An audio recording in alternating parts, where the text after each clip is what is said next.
Yes, sir. What's going on? Bro, Sunday, the Lord's Day. We are back.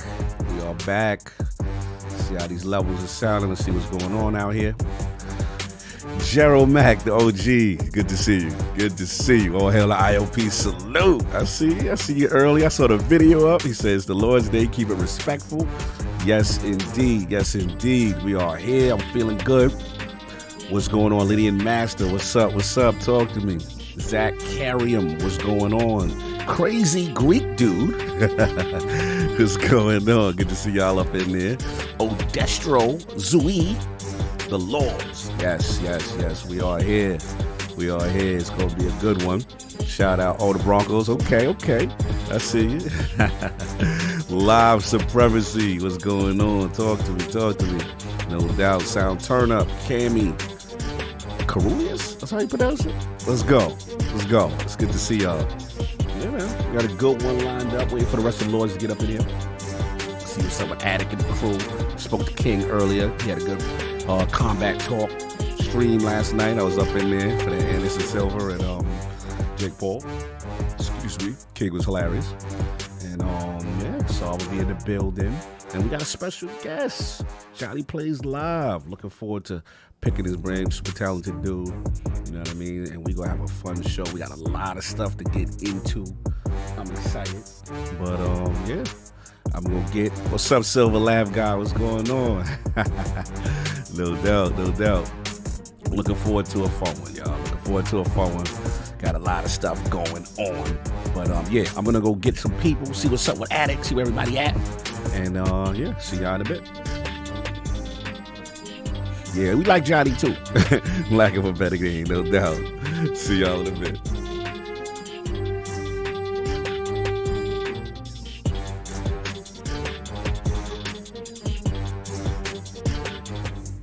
Hear ye, man. Welcome to the show. If you would not mind, go ahead and find yourself a spot, get comfortable, grab a snack, do all that good stuff that we need to do, and we're about to get started. It's not important who I am. What's important is that you are pulling up to the Iron Lords podcast right now as we speak, and I guess I'm here to keep you entertained until it's time to get this show started. So look.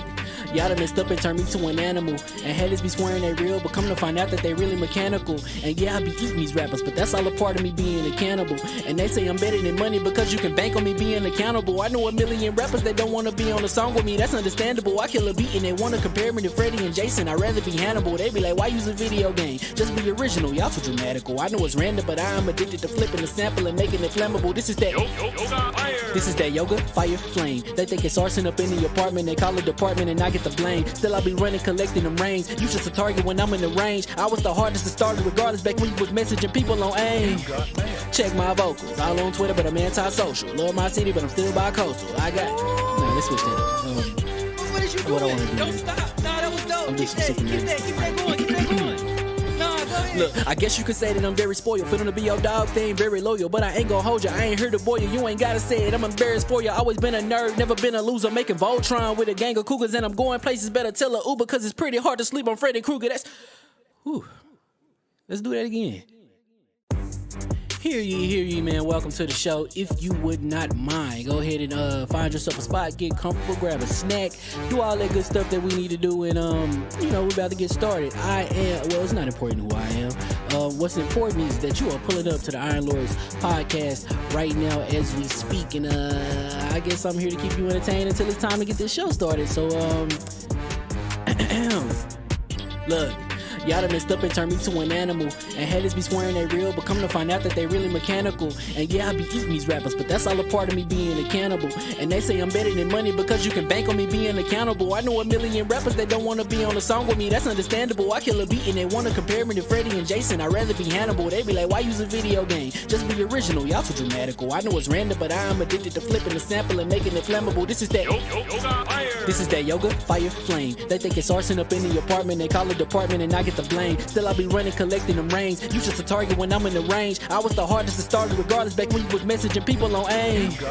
Check my vocals, all on Twitter but I'm anti-social. Love my city but I'm still bi-coastal. Let's switch that up. What is you doing? What I wanna do. Don't stop. Nah, that was dope. I'm Keep just that, super keep nervous. that, keep that going, keep that going. Nah, go ahead. Look, I guess you could say that I'm very spoiled. For them to be your dogs, they ain't very loyal. But I ain't gon' hold ya, I ain't here to boil you. You ain't gotta say it, I'm embarrassed for ya. Always been a nerd, never been a loser. Making Voltron with a gang of cougars, and I'm going places. Better tell a Uber, cause it's pretty hard to sleep on Freddy Krueger. That's. Whew. Let's do that again. Hear ye, man. Welcome to the show. If you would not mind, go ahead and find yourself a spot, get comfortable, grab a snack, do all that good stuff that we need to do, and we're about to get started. It's not important who I am. What's important is that you are pulling up to the Iron Lords podcast right now as we speak, and I guess I'm here to keep you entertained until it's time to get this show started. So look. Y'all done messed up and turned me to an animal. And haters be swearing they real, but come to find out that they really mechanical. And yeah, I be eating these rappers, but that's all a part of me being a cannibal.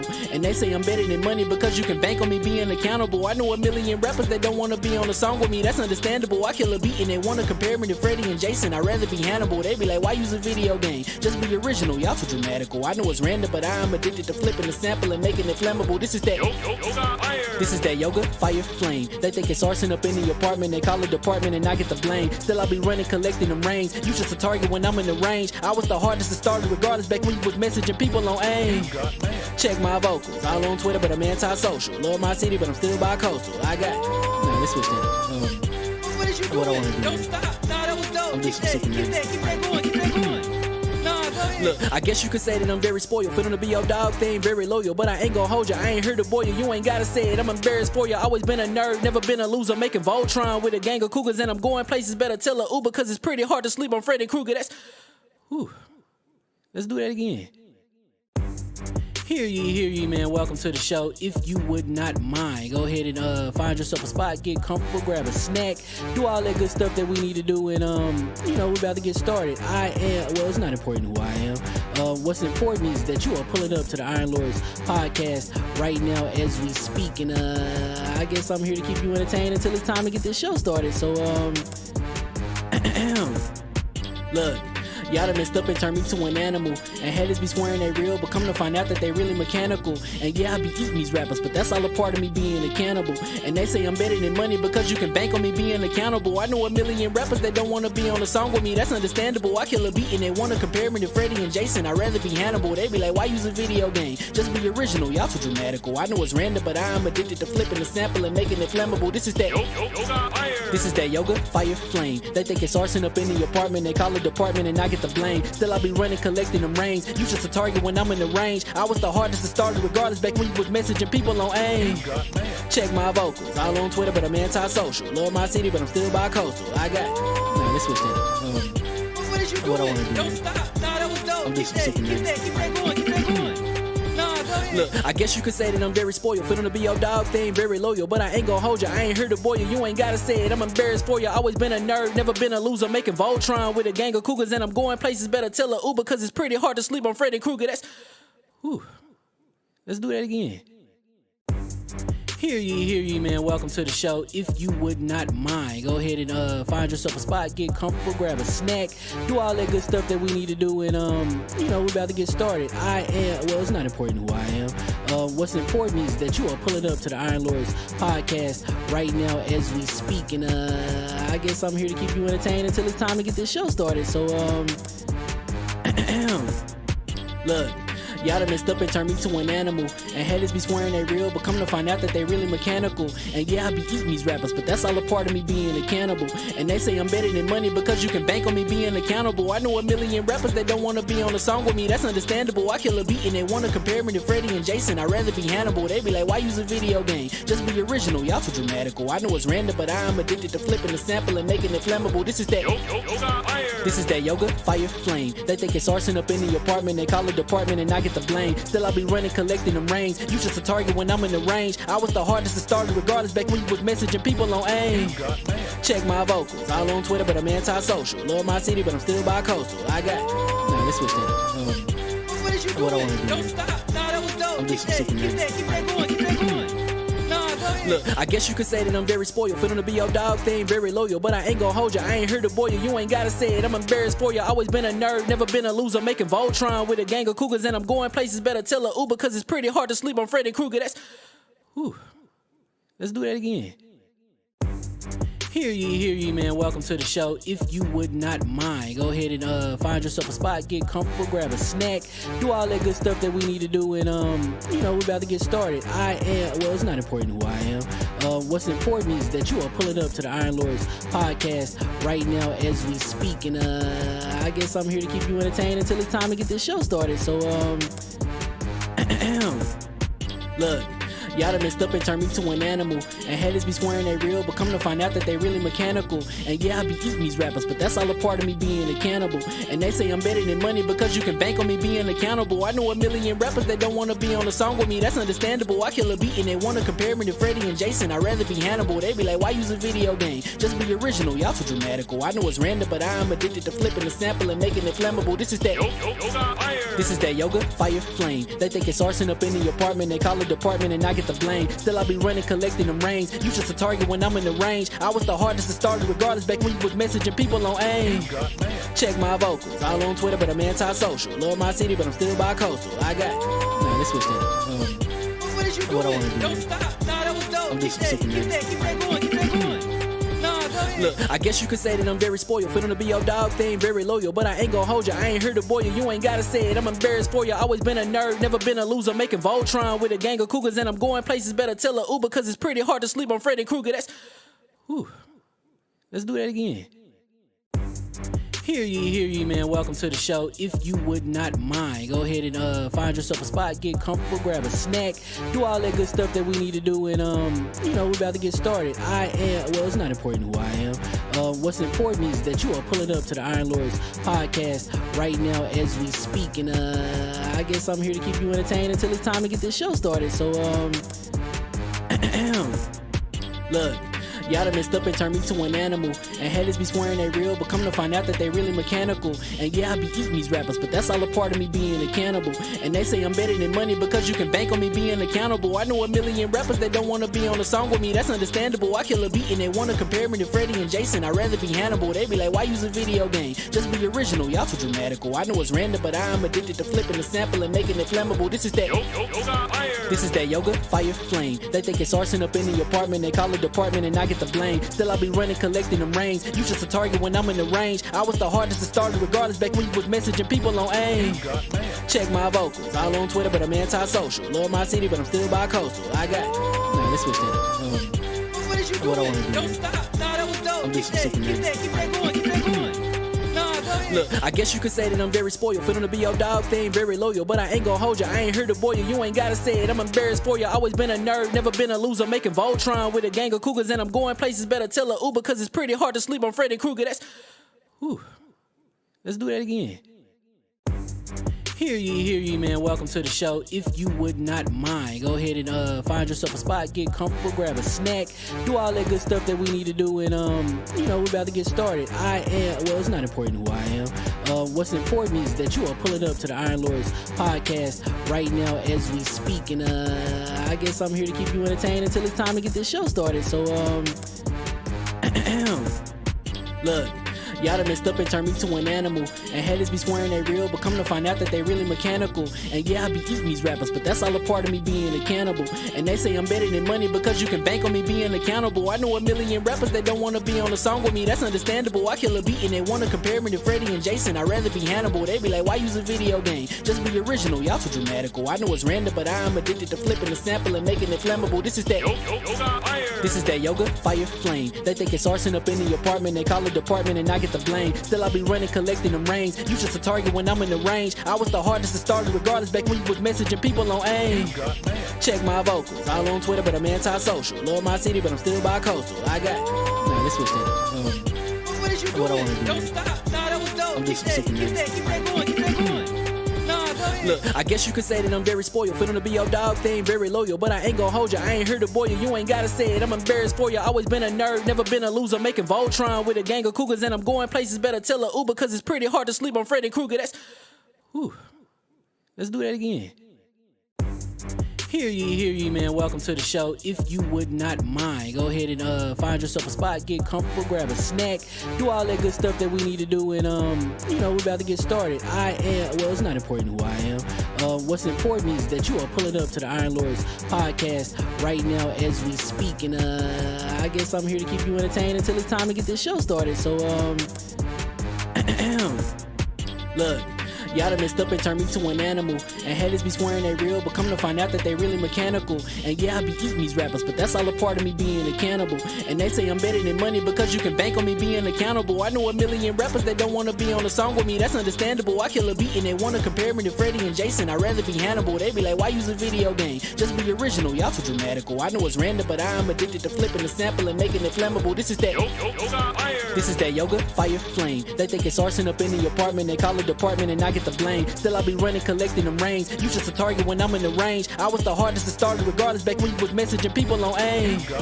Check my vocals, all on Twitter but I'm anti-social. Love my city but I'm still bi-coastal. I got nah, let's switch that. What is you doing? What I wanna do, Don't man. stop. Nah, that was dope. I'm Keep just that something going. Keep that going.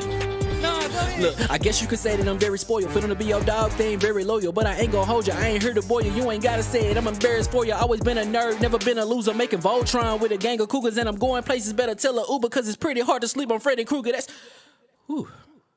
Let's do that again. Hear ye, man. Welcome to the show. If you would not mind, go ahead and find yourself a spot, get comfortable, grab a snack, do all that good stuff that we need to do, and we're about to get started. It's not important who I am. What's important is that you are pulling up to the Iron Lords podcast right now as we speak, and I guess I'm here to keep you entertained until it's time to get this show started. So look. Y'all done messed up and turned me to an animal. And haters be swearing they real, but come to find out that they really mechanical. And yeah, I be eating these rappers, but that's all a part of me being a cannibal.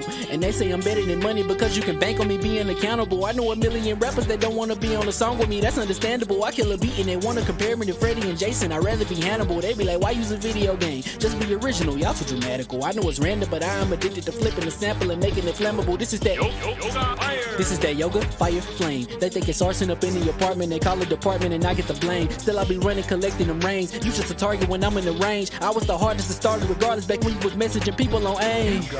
Check my vocals, all on Twitter but I'm anti-social. Love my city but I'm still bi-coastal. I got nah, let's switch that. What is you doing? What I wanna do, Don't man. stop. Nah, that was dope. I'm Keep just that something going. Keep that going. Nah, go ahead. Look, I guess you could say that I'm very spoiled. Feeling to be your dog, they ain't very loyal. But I ain't gon' hold ya, I ain't here to boil you. You ain't gotta say it, I'm embarrassed for ya. Always been a nerd, never been a loser. Making Voltron with a gang of cougars. And I'm going places, better tell a Uber. Cause it's pretty hard to sleep on Freddy Krueger. That's, whew. Let's do that again. Hear ye, man. Welcome to the show. If you would not mind, go ahead and find yourself a spot, get comfortable, grab a snack, do all that good stuff that we need to do, and we're about to get started. It's not important who I am. What's important is that you are pulling up to the Iron Lords podcast right now as we speak, and I guess I'm here to keep you entertained until it's time to get this show started. So look. Y'all done messed up and turned me to an animal. And haters be swearing they real, but come to find out that they really mechanical. And yeah, I be eating these rappers, but that's all a part of me being a cannibal. And they say I'm better than money because you can bank on me being accountable. I know a million rappers that don't wanna be on a song with me, that's understandable. I kill a beat and they wanna compare me to Freddie and Jason. I'd rather be Hannibal. They be like, why use a video game? Just be original, y'all too dramatical. I know it's random, but I am addicted to flipping the sample and making it flammable. This is that This is that yoga, fire, flame. They think it's arson up in the apartment, they call it department and I get the blame. Still I be running, collecting them rains. You just a target when I'm in the range. I was the hardest to start regardless back when you was messaging people on AIM. Check my vocals, all on Twitter but I'm anti-social. Love my city but I'm still bi-coastal. I got nah, let's switch that. What is you doing? What I wanna do, Don't man. stop. Nah, that was dope. I'm just Keep something that going. Nah, go ahead. Look, I guess you could say that I'm very spoiled. Feeling to be your dog, they ain't very loyal. But I ain't gon' hold ya, I ain't here to boil you. You ain't gotta say it, I'm embarrassed for ya. Always been a nerd, never been a loser. Making Voltron with a gang of cougars. And I'm going places, better tell a Uber. Cause it's pretty hard to sleep on Freddy Krueger. That's, whew. Let's do that again. Hear ye, man. Welcome to the show. If you would not mind, go ahead and find yourself a spot, get comfortable, grab a snack, do all that good stuff that we need to do, and we're about to get started. It's not important who I am. What's important is that you are pulling up to the Iron Lords podcast right now as we speak, and I guess I'm here to keep you entertained until it's time to get this show started. So look. Y'all done messed up and turned me to an animal. And haters be swearing they real, but come to find out that they really mechanical. And yeah, I be eating these rappers, but that's all a part of me being a cannibal. And they say I'm better than money because you can bank on me being accountable. I know a million rappers that don't want to be on a song with me, that's understandable. I kill a beat and they want to compare me to Freddie and Jason. I'd rather be Hannibal. They be like, why use a video game? Just be original, y'all too dramatical. I know it's random, but I'm addicted to flipping the sample and making it flammable. This is that yoga, fire, flame. They think it's arson up in the apartment. They call it department and I get the blame. Still I be running, collecting them rings. You just a target when I'm in the range. I was the hardest to start regardless back when you was messaging people on AIM. Check my vocals. All on Twitter, but I'm anti-social. Love my city, but I'm still bi-coastal. I got... Nah, let's switch that up. What is you doing? What I wanna do, Don't man. stop. Nah, that was dope. I'm Keep just that super going. Keep that going. Nah, go ahead. Look, I guess you could say that I'm very spoiled. For them to be your dogs, they ain't very loyal. But I ain't gonna hold you, I ain't here to boil you. You ain't gotta say it, I'm embarrassed for you. Always been a nerd, never been a loser. Making Voltron with a gang of cougars. And I'm going places, better tell a Uber. Cause it's pretty hard to sleep on Freddy Krueger. That's... Whew. And we are live. Iron Lord Podcast. LordCognito here talking about the latest with Advanced GG. There's a lot of things going on with the new product line. Let's get right to it. So we got that focus line, y'all. This is that standard. This is what we use right now. Kind of our caffeine substitute. And what we usually do right now when we're gaming, we don't use coffee anymore. We're utilizing this focus. On deck number 2, you already know this is my favorite right here, the energy line. You already know, birthday cake, one of my absolute favorites. Completely delicious. This is a pre-workout equivalent. And also doesn't use beta alanine, so you don't get the jitters and stuff like that. So it's really good for that. And then the new, we got that hydration line, y'all. This is really good for people who don't like caffeine, who want an electrolyte substitute, and it is really sugar-free, absolutely delicious. So you got your 3 choices. Once again, you know Cog Lover is sour. You already know, and we're doing this right now. So go get yourself to advancedgg.com. Use code IronLord on the checkout. This is something I use all the time. We got to support Advanced GG. Great products if you want to get your workout on. Even if you don't work out, you're just gaming, you need that focus. And again, the hydration line for those who don't want caffeine, no sugar, electrolytes, you're good to go. LordCognito here, Iron Lord Podcast. Peace.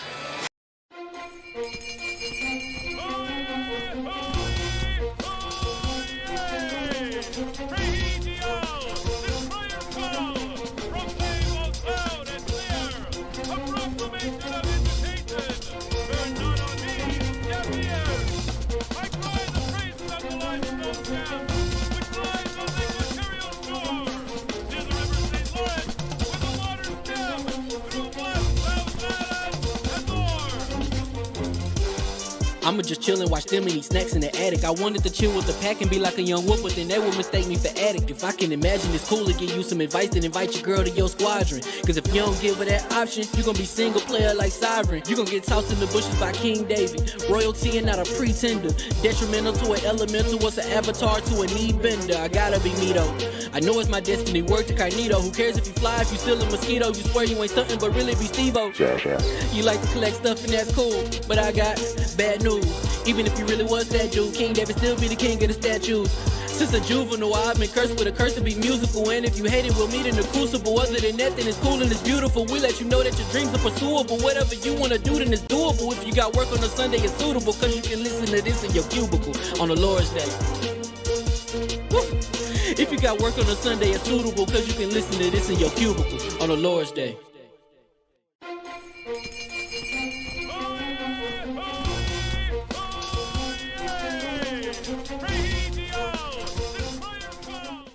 Hey, mic check.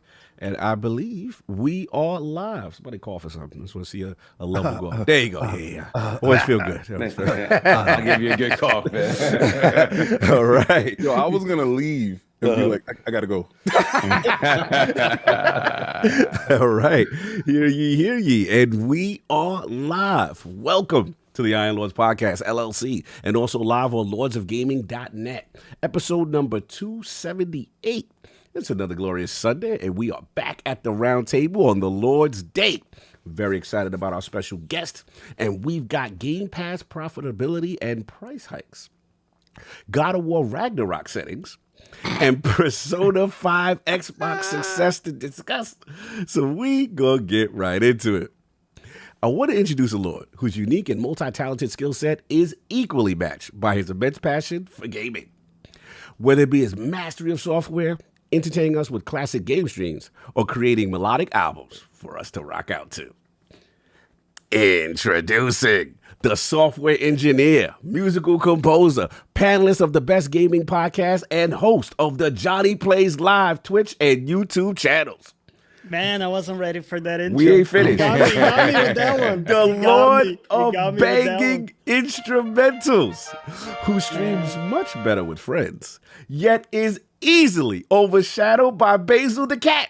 These are the guys that started the show, the producer. For sure. Live from Thanks the for- UK. We not finished with you. By the way of Brazil.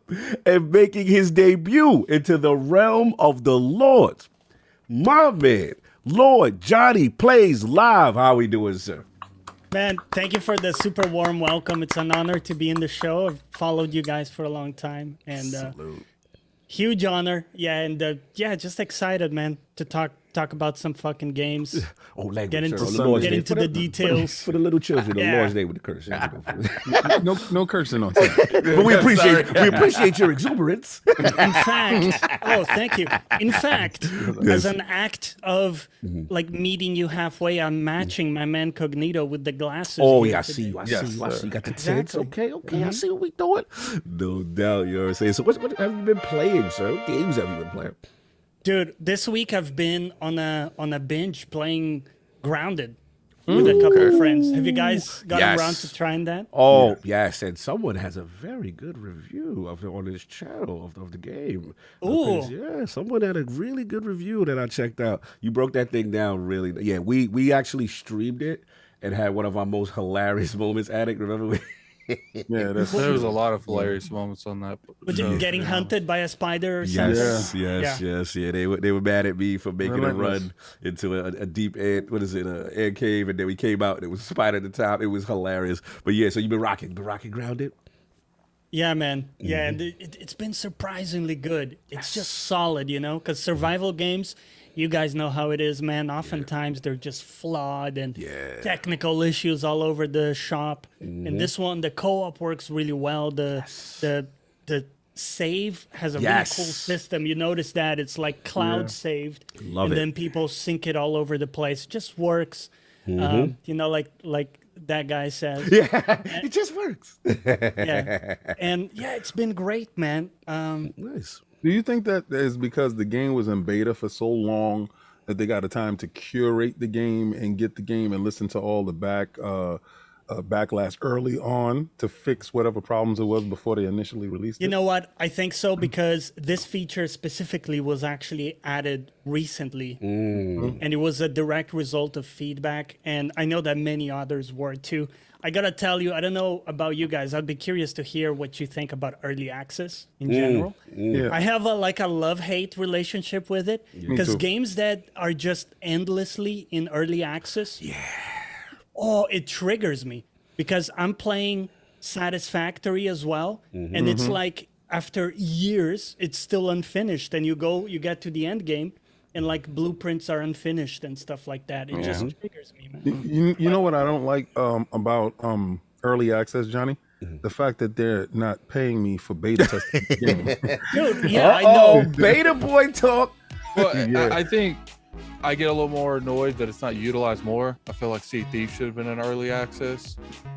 There's certain games that deserve to be in it but aren't in it. And there's certain games that really capitalize off being in it. Like I actually feel like low key there should be people that test that bill and be like, okay, is this really a full game? Yeah. And if they consider it a full game, okay, you can go straight to the front of the line. If it's not like, nah, it's got to go to game access. They're in building 6. Got to go there, and then once they say you pass that test, then they will reroute you back to building 1. I feel you. There's been a lot of grounded and all that. Good to hear. Good to hear you rocking that. Yeah, we got to get back on that. That was a lot of fun. And you already know we got the 4 horsemen of gaming, those original lords of the realm here at the round table. My co-host with the co-most, my brother from another mother, the difficult game conqueror, lord of his own world, and the how of the young wolf. My man, Lord Addict of the Addict Show. How we doing, sir?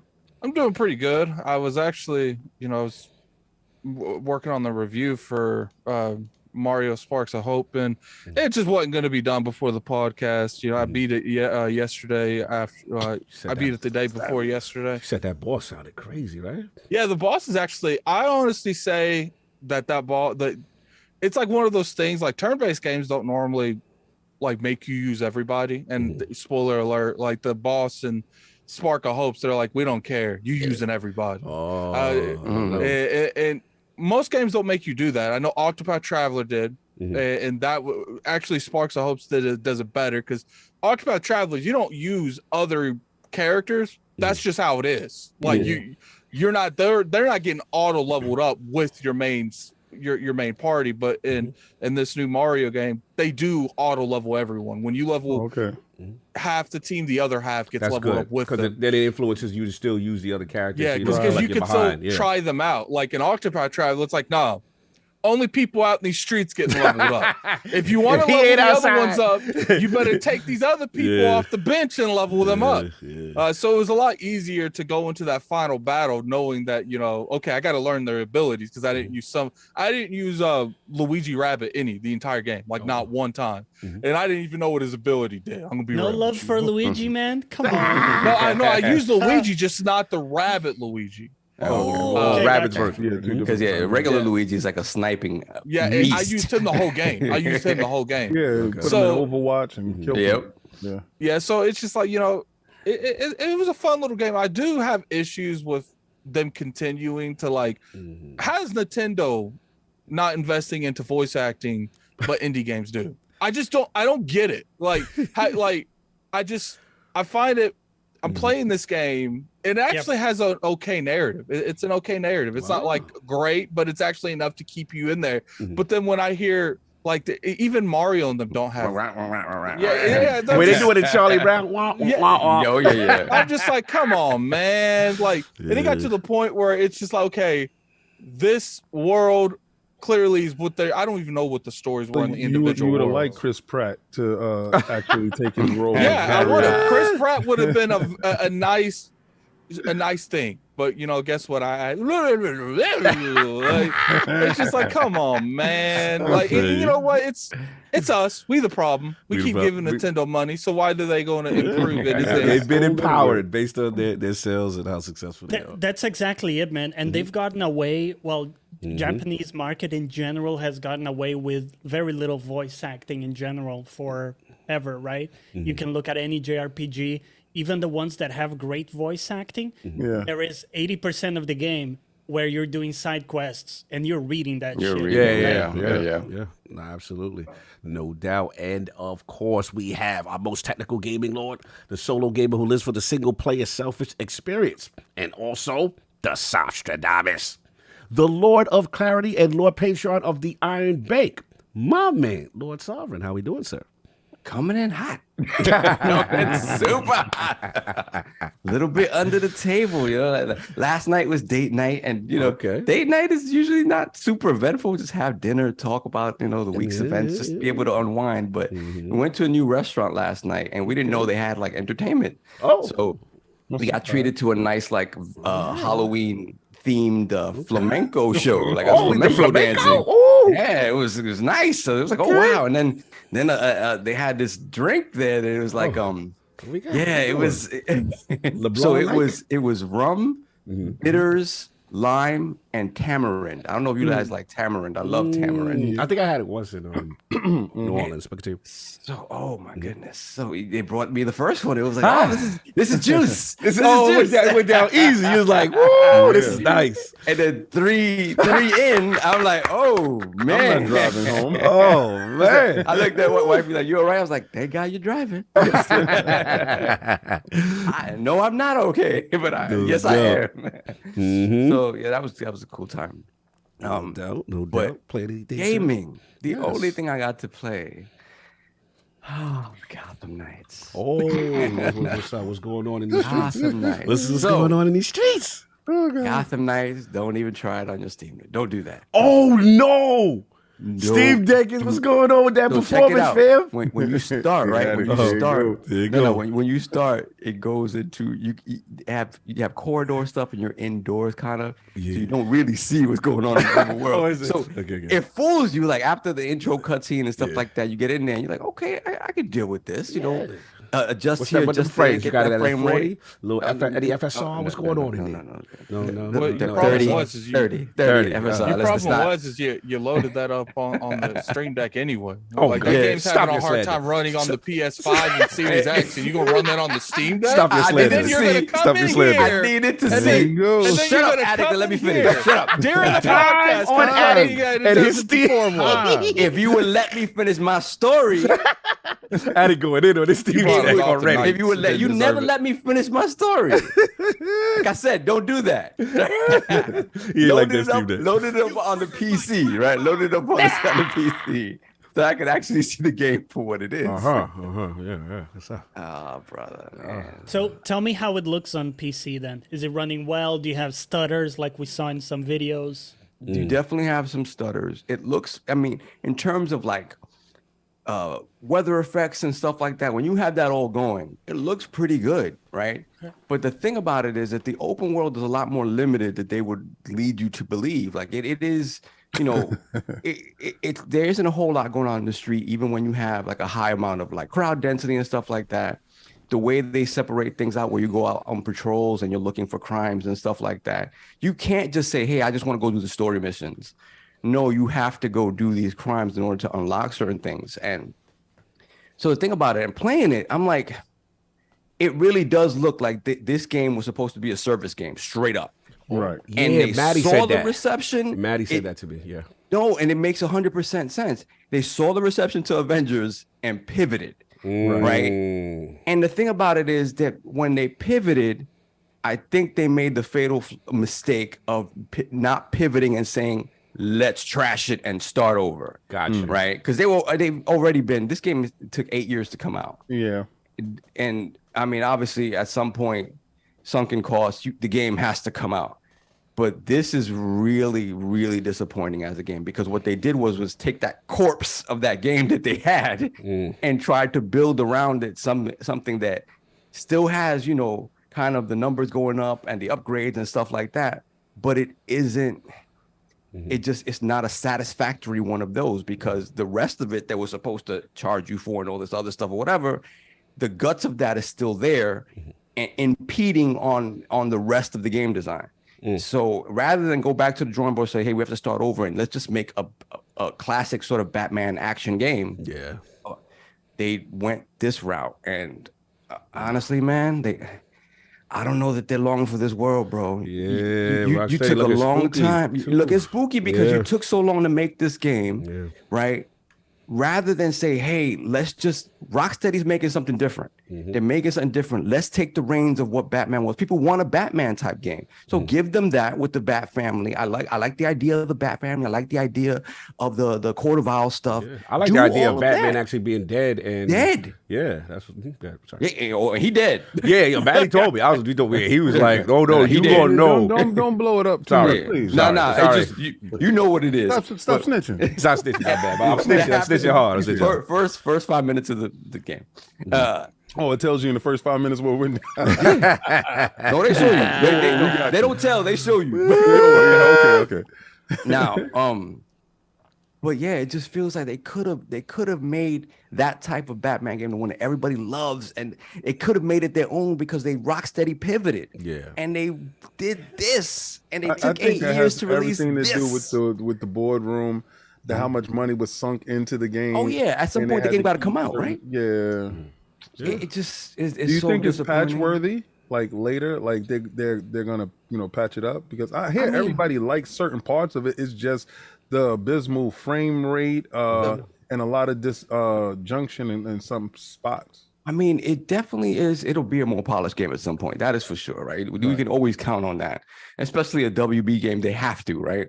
Right. They sunk so much money into this. I don't know how their sales were, but they have to. Yeah. So I expect it to be a good performing game at some point. I just don't know. Yeah, exactly. But Cyberpunk at the core is a very good game. I don't know that this is at the core is a very good game. No, not like this. No, it just the voice acting is Not feeling it. not good, man. The banter between the four Gotham Knights ain't great. I know I ain't like that Living the Vida Loca clip. I know that. Ain't No, like that I part. wasn't about that. They what's the I'm just a girl, something like that. When she, it wasn't good. The overall story is what I'm interested in. I want to see how they handle Court of Owls without Batman in it, because that's a very personal Batman story. So I just want to see how they handle it, and because again, I don't know, man. Like Arkham Origins was much better than this. Like, Really? What about the combat, dude? Because the combat looked fun to me. I was like, oh, the combat seems fun, characters. but it's not. Check this out, right? So the combat, You know what it do? Say, check this out. It's okay. So Check there's this out. there's no more counter button where you counter into a flow. Right. Now it's an evade button. The evade button essentially lets you get out of the way of combos and then come right back in with your combos. But it's not something that you're literally countering a shot and then jumping back in with your own. That type of precise timing isn't necessary anymore. So it feels like a different game, right? And on top of that, you're unlocking different stuff. You're unlocking different moves and access. Another thing about it is these guys, the traversal around the world should be one of the main pillars of this game and why it's dope, right? If you look at Batman and how he traverses that world, obviously none of them fly in that regard. Maybe Batgirl could, but getting around on the motorcycles, getting around on the you don't have that sense of motion that you had in the Batman games. Yeah, they kind of tease it with a Breath of the Wild type of what you would call glider type thing. Yeah. But even then, that isn't it. That is just not. And I'm just like, how do you not take these heroes whose core sort of ability sets are all about acrobatics, and they're not, Traversing through. traversing the world like in a way that's super satisfying.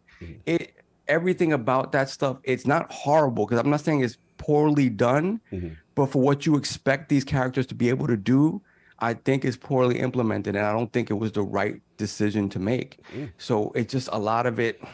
They made changes for the sake of making changes instead of, hey, how can we elevate this formula that was there before? And I don't know, man. There you have it. There sounds very, very, very bleak. By the way, I want to on add a Gotham tidbit, Knight. because you said you weren't sure if it's doing well or not. Check this out, right? As you said, check this out, right? So as of the 2nd of October, What's UK, this is only UK sales charts. This is what I was looking at. Number 1 game, FIFA 23, expected. Number 2 game, Gotham Knights. That's it's selling. It's It's Plague I mean, Tale is everybody all the playing way it. in 5th.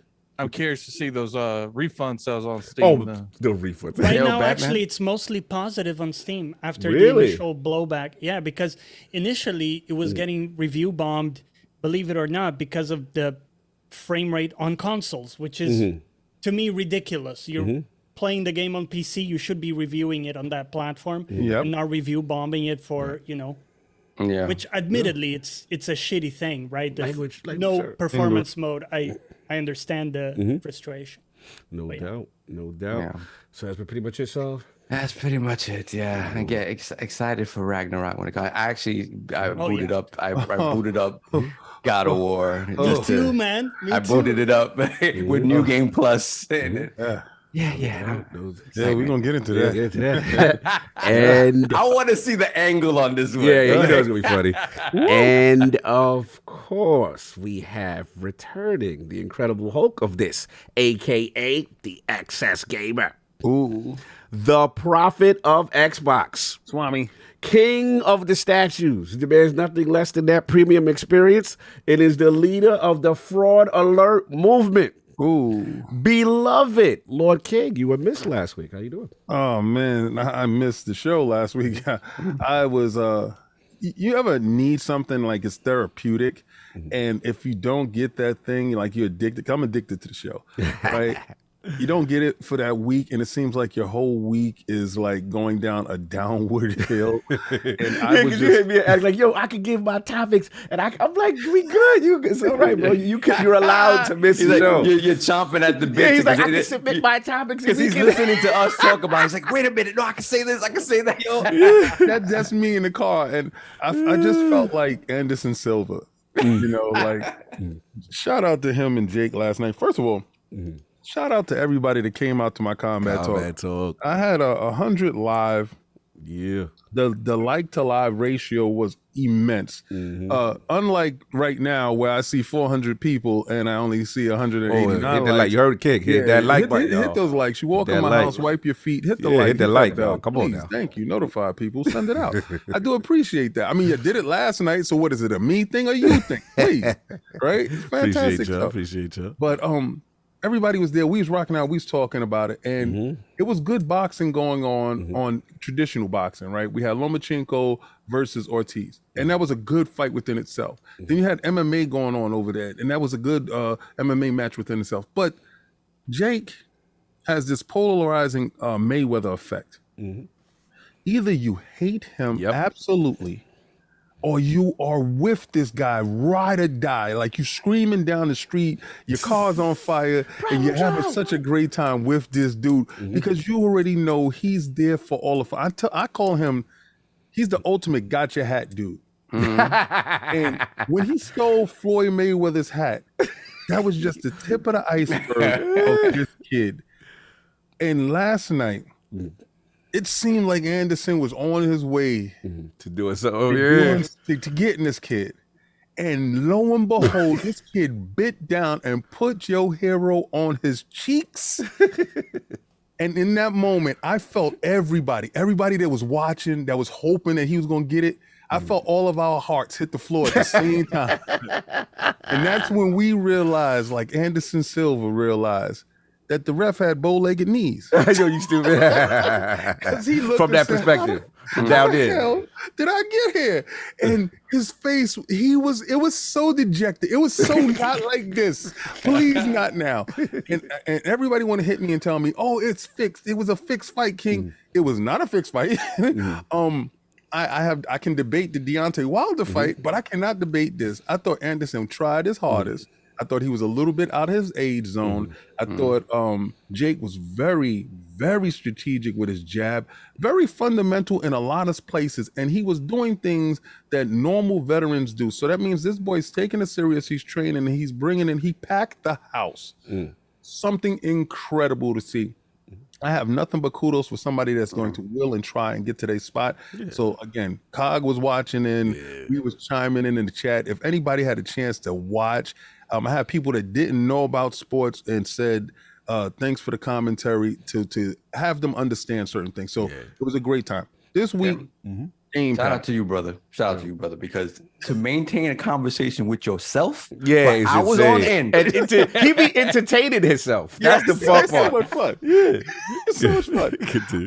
That's all right, amazing. so I didn't know Game Pass could do this. Right? I mean, I've known Game Pass to drop 2 or 3 games here and there. This holiday theme, this scary theme, where Humble Games is down with it, 505 is in with it, Fractional Games is down with it, the Amnesia Collection, I've never played it. This is some of the scariest stuff that you can put there for a kid to pick up. No. Yeah, don't. My son picked it up and came down. Oh no! Like that's not for me. like no. Yo, and those games are old. They look kind of old, but still scary as hell. What? And you should. The Rebirth, Amnesia Rebirth is like the sequel to those. They have it there on Game Pass as well. Yeah. That's Alex, what you gonna say about it?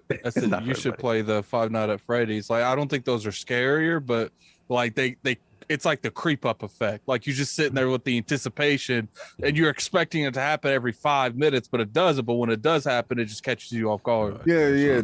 My daughter plays that. The jump scares, she loves that stuff. So you had Soma, which looks pretty good. I downloaded that. But this is one game that I downloaded that I didn't know anything about, right? And it's Signalis, I believe it's called. Yeah. It's 3D. It feels real 32-bit. Okay. It feels real 32. It transported me back to Dreamcast. It felt like Blue Stinger, right? Really 32-bit type of game, but it's scary. You're on a spaceship, and the story looks really good. So I'm trying to delve deep into that game. But Game Pass, for everybody that says, and financially, I'm not running out there buying 1 billion games. Can't do it. Yeah. But this allows me to get my fright on. Yeah. Like we sit down, me and my son sat there. He was like, "You can play it, I can watch." And he sat there and he was eating a Hot Pocket while I'm playing this game. And he's like, "Daddy, this is absolutely scary," because I do it traditional. Turn off. Oh, you got to turn the lights, get the atmosphere. I see what you're doing. You get into it. I don't You be get doing into that it. nonsense. about that? You can't be playing You horror can't with play the horror lights games on. with the bright lights. Come on now, I can't do this. You know what's funny? You know what's hilarious? We will have a legit eye doctor come on here to tell you not to do that, but you guys want me to do that for that. Listen, It's man. okay. All you for need me is to be bias healthy. lights. All It's you need okay is for me bias to be lights. doing stuff Okay, healthy for some things, but when when it's you go- when it's convenient, All right, it's so not. when you go to the movie theater, do you watch the movies with the lights on? Right. Oh my Do you God, tell that's not- do you tell the He got usher, you there. I need you to protect my eyes, so turn the lights on in the theater. We'll be sitting there like, addict, are you paying attention? Yeah. But when it comes to playing horror games, addict, miss don't me with listen your to him. cowardly It's takes. how it works. All you need is some bias lights. I can order you some from the Iron Bank. Some bias lights, you good. You got the What nice is a light behind bias it. light? That's the light that goes behind the screen, so it doesn't strain your eyes and you Name play in the so dark. funny. The bias light. Anyway, I get you continue. the racist lights. The I bias know, lights. it's bias. Got an agenda. That light got an agenda. Continue. The lights got an agenda. Well, that's the only thing that I've been doing. That and Fortnite. When I got a chance. This has just been the week from hell. But hopefully this week is a whole lot better, and I get a chance to get into these games. But again, Game Pass is alive and healthy. No doubt. Salute the Game Pass and all that. And of course, we got the game ninja himself, the Shinobi, LordCognito. Spread that realness in the rubber, the IOP. Not telling you what you want to hear, but what you need to hear. Shout out to Father Duke. Shout out to Mr. JonnyPlays. Got a chance to rock out with him. And then, of course, Sacred Symbols, the crossover episode. A lot of fun. And the LSM fam, salute to that. Last word with the bonds this time, I got Travis. And we had Addict. We had DJ Oros. Yeah, DJ. DJ Oros pulled up the Destiny Bestie. A lot of fun, man. It was absolutely hilarious talking about Festival of the Bugs. I mean, the Lost, excuse me. A lot of bugs. Bro, Bungie getting dragged right now. These bugs, quests not working, things not dropping. And apparently, I haven't played in a while, so when I played, they were like, you didn't experience blah, blah, blah. I was like, no. They were like, they experienced all these things, but they couldn't like progress quests. Yeah, it's really What's happening to the spooky. quality once some here you go. King, hold up. Here you go. King, The PlayStation effect. This is it. You know, It is funny the Travis, we PlayStation- try to get Hold into up, that. hold up. Sorry. It is the PlayStation effect. They're punishing people that play it day one with bugs yeah. and all types We of ain't gonna do issues. that. But if you wait, you good. You good. Messy. Anyway, we talk about that as far as the loopholes. But yeah, as far as me with the gaming, man, finally some VR. Weekend returns, your boy. You know what I'm saying? I think my man asked for it. He sent me to show it. So I put it Yes, up. please, on God. Ah. We finally got the commercial device. Yeah. We got the commercial level device. You know what I'm saying? Put up the pocket watching on that. Yeah, we not, Yeah. we- Where's the price tag on This that? is for commercial use. This is commercial use. Yes. y'all. Put Not up, put up a checking out his wallet emojis on that. the pocket, me, put sir. the pocket watch. Yeah, they got it. They got it at Best Buy right next to the TCL. Not the TCL. Not the TCL. No doubt. Nah, But yeah. that will never be found in the They- TCL. They got it in a dungeon it. back in the back. They got it in Target right beside the brochures for life insurance. Yeah. That Shout thing out. comes next to the Porsches. Yeah, Porsches and Lamborghinis. So I got my joint yesterday. I ran. I got that notification. Like, oh, it's at the post office. Run over there and go get that. And then Oh, they didn't risk taking it to your house. Yeah, no, because I got a rule. When it's like a pack, like no shipping directly to me when you leave it in front of my house. No. You gonna go drop that off at the drop-off center where the signature is required. We are not doing that. So anyway, Now I go for you know what's funny? The stuff, some of the stuff that Solve is sent for signature. This is how bad UPS, FedEx, it's like they all are managed by Calvin, because like they'll sit there and they'll do like a signature thing and they still won't ask for a signature. They'll just still put it down. Yeah, man. So I went got that joint. Look, super premium product. The feel is nice. Love the charging dock. Charging dock is really cool. Got a chance to mess around with a little bit of mixed reality, a little of the facial. How's the facial thing? The facial is really impressive, because it's like you put it on and then they have you go through a lot of things with your eye testing as far as like where you move and stuff like that. And then I think in Horizon is when you notice it, because to be honest, there's not a lot of software that utilizes the tech just yet. Horizon Forbidden West? No, Horizon World, sir. Horizon I was going to say, oh, my man out here. Yo, Dano said, how many pillows did y'all buy for this? Yo, you stupid. Y'all got to buy the pillows. Actually, you want to go ahead and do that? Go for it. Oh, just finish your story. Finish my story. So, so we rock it. I'm doing that. So you can see it. I think I put a clip up. There's a person on my Twitter that's doing that it. technical dude. Yeah, and then what it is like the fact that it can catch your mouth movement and your eye position, your expression, if you make it a face, you know what I'm saying? And it's really impressive in that regard. You know what I'm saying? But to be honest, even though that's super impressive, AR impressed me, y'all. Like I had Demio, we're gonna talk. I had Demio in the crib.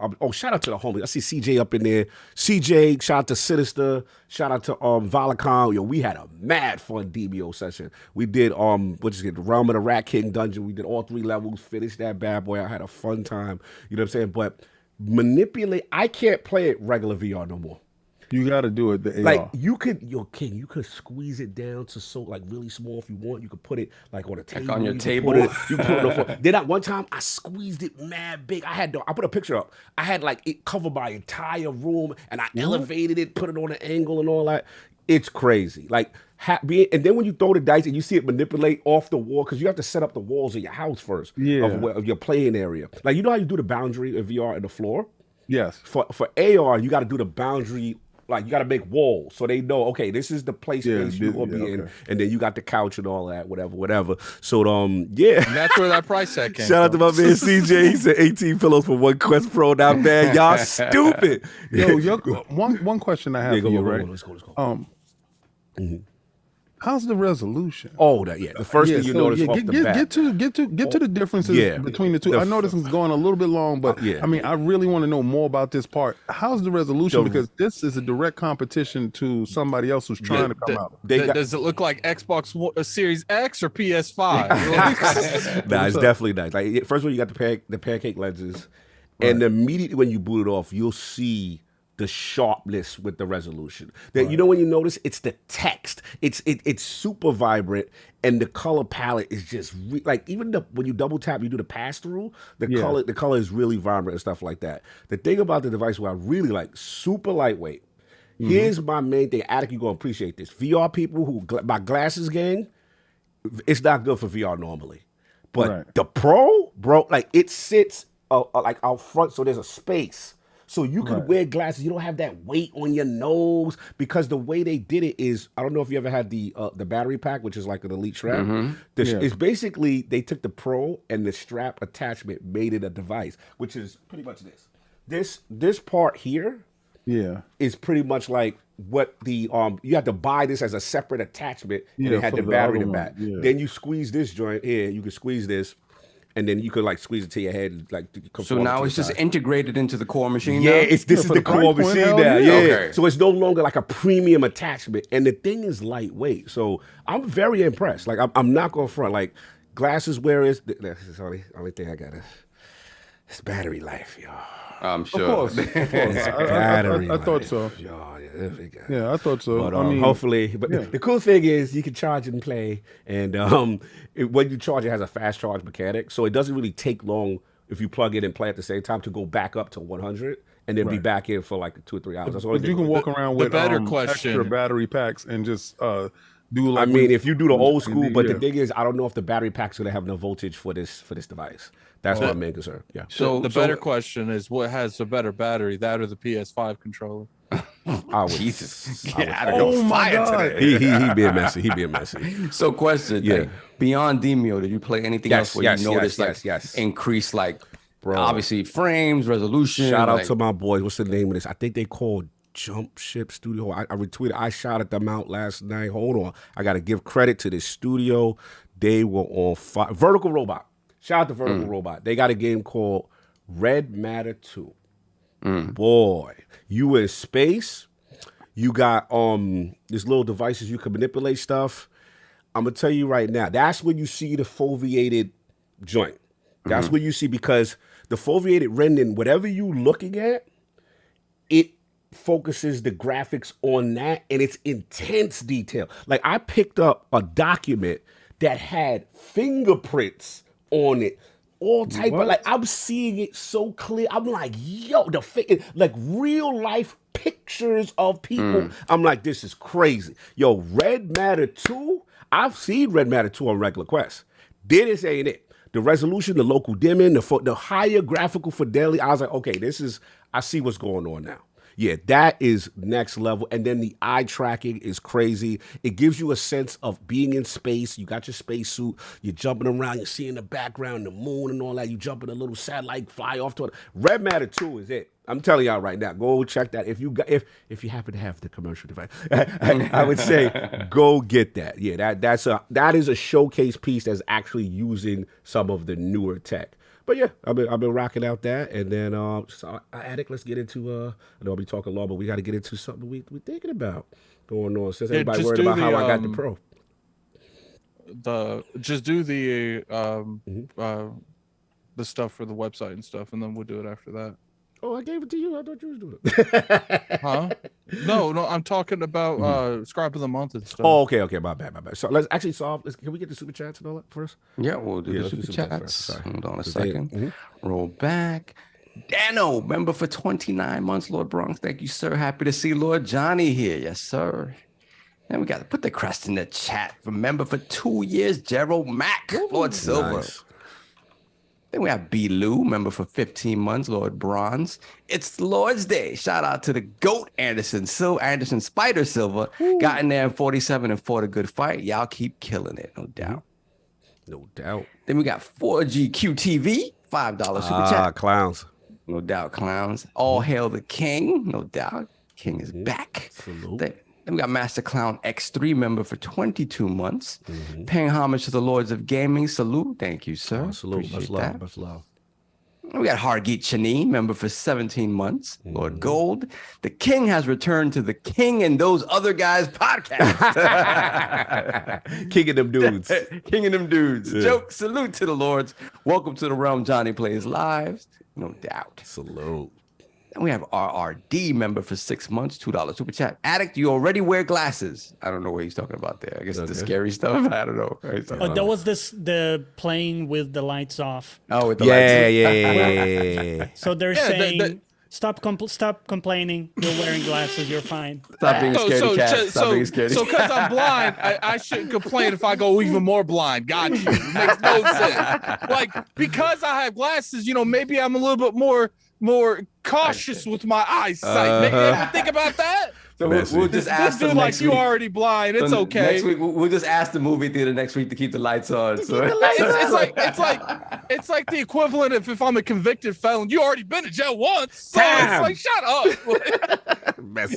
That's not the equivalent, but that's fine. Yeah, we gonna let him rock. Continue. Then we got Hector the Macho Man, $5 super chat. The king is back. All hail the Lords. And I think Cog is being watched by the feds or the CMA because he stopped pushing powder and is now pushing pillows. No, we got powders and oh, by the way, you know what I'm saying? Go to advancedgg.com. Links in the description at the top. It's pinned to the tab. 30% off now, man. Spooky season. It's spooky season. You want to get them cans, get that energy, get that powder. Do what you got to do, y'all. Okay, go click that, man. Use code ILORD on the checkout. As it turns out, it was just a perfect transition. Yeah, perfect transition. Thank you, sir. Perfect setup. It's delicious. Advanced GG is delicious. Then we got Flame, member for 2 years. What you call LOGNET's finest, $5 super chat. Howdy, buckaroos. We're all about jokes here, but it's definitely not a joke that God of War is being sold 2 weeks before launch. Disgraceful. They said Cog is pushing powder and pillows. Yo, they stupid. That was good. That was good. Yeah. God of War out there, man. And apparently it's not just mom and pop stores selling it. Some retail stores will be like, yeah, whatever. So good to go. We all caught up? King, are we wait until there's an actual copy out in my hand before you doing this? He said, do I have Oh, it? do you have it? Oh, no, we gotta wait for the D a little you know longer. what it is? You know what it is, Addict? I think you want to try to get me next week. So you know what? You trying to get me live while we live? No, what are you talking about? So I could bend down. So listen, I could bend down in front of you. I think you speculating. I could be in some weird position, some submissive role. What are you, bro? So you think you letting your mind go other way, man? You letting your mind go other way. Come on, brother. You gonna come to New York and have the king bow down to you, man? Right now, you catch these knees. No. We don't want the knees down. We don't want the knees down. No. God of War might get delayed. God of War might get delayed. God of War is out and is here. And you put No. these knees No. Here you go, baby.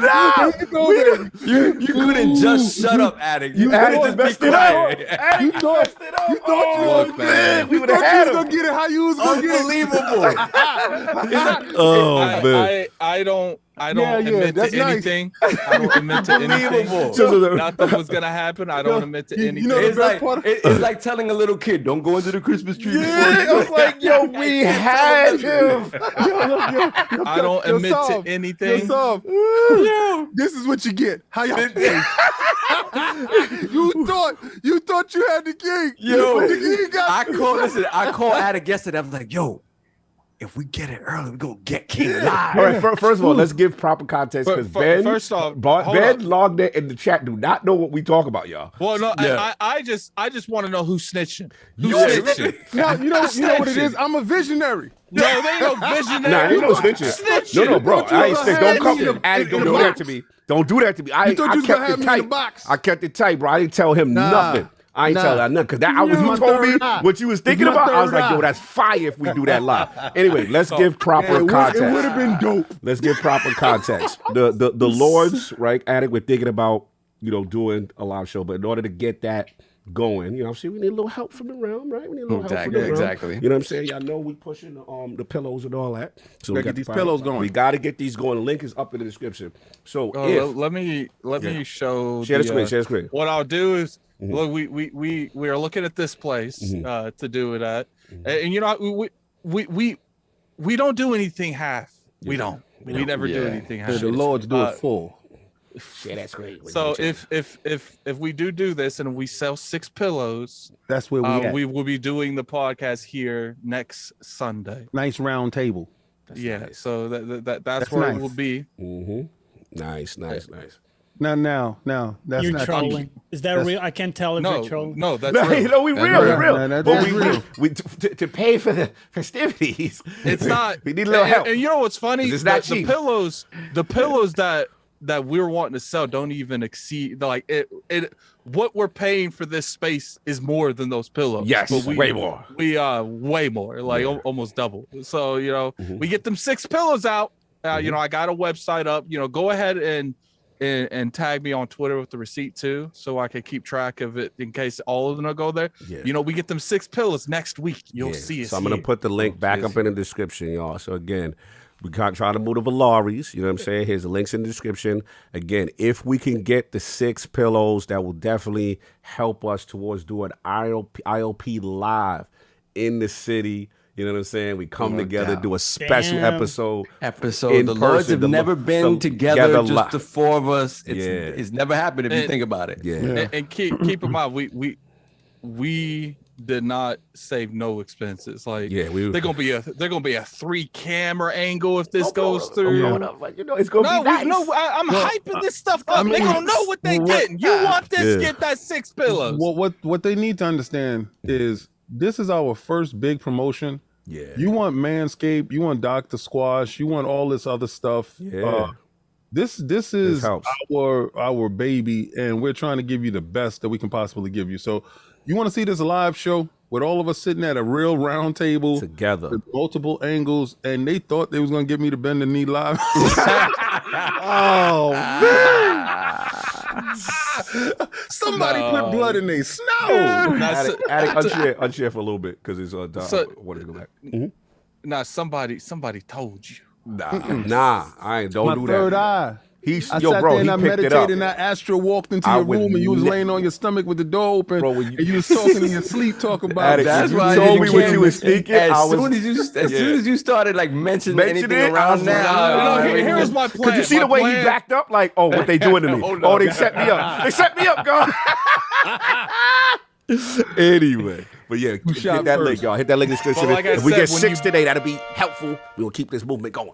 Whoa, see, you. I agree for 10 for the end of the month. Yes. You guys bought 4, so we just need an additional 6. Oh, they got 4 already? Yeah. Oh, that's what's up. That's what's up. Thank you guys. That once the remaining 6 is done, then we doing that because I'm gonna be there. But if we don't get 6, man, I ain't waking up on Sunday. It ain't happening. Okay, it's my vacation, kinda. No doubt. So you First guys, time in New York City. we making you guys work for it. You want that happen? Because Attic ain't getting up if Attic don't have to. All right, there's plenty of other things I could do on a Saturday afternoon when I'm not at home. No doubt. Shout out to I Fatal the guarantee you, I got Baptist for something the Twitch. to make your buy today. Watch this. No doubt. Anyway, He thought he was gonna get me. Watch this. yeah, messy. I confirm or deny nothing. Yeah. Nothing was gonna Any more super chats not to cut because we do got some people Yeah, waiting. let's go. We're going. We go. Hold on a second. Super chats. Got the horns. Hold on a second, Joe Mac. I just want to make sure I got these last So couple. Gerald Mac, thank you, man. Salute. Yeah, salute, Joe, man. Thank you, brother. Yeah, I'm gonna try that contractors too as well. He's talking. I got something for you. No doubt. And we got Mandingo McThickens. Member for 2 years, $2, which I appreciate all you guys and the hard work you put in daily. Thank you. Much appreciated. Really appreciate it. Thank you. We got Hector the Macho Man, $2 super chat. Cog is going as Nino Brown for Halloween. Powder. Not my brother's keeper. Gerald Mack, $2 super chat, $5. 2 years, $5 super chat. Shout out to LordCognito for putting that Quest Pro on screen. Yes. Have you tried contractors on that thing? That's gonna be next. Yeah. And by the way, here's the controller. The controller is glorious. I've got to tell you that. Oh, that looks nice. Bro, Looks it's nice. beautiful. Continue. And we got the man who got them horns, member for 28 months, Lord Bronze. Love listening to the King during the Paul fight. He missed last week looking for Bud, trying to make him fight Errol in November.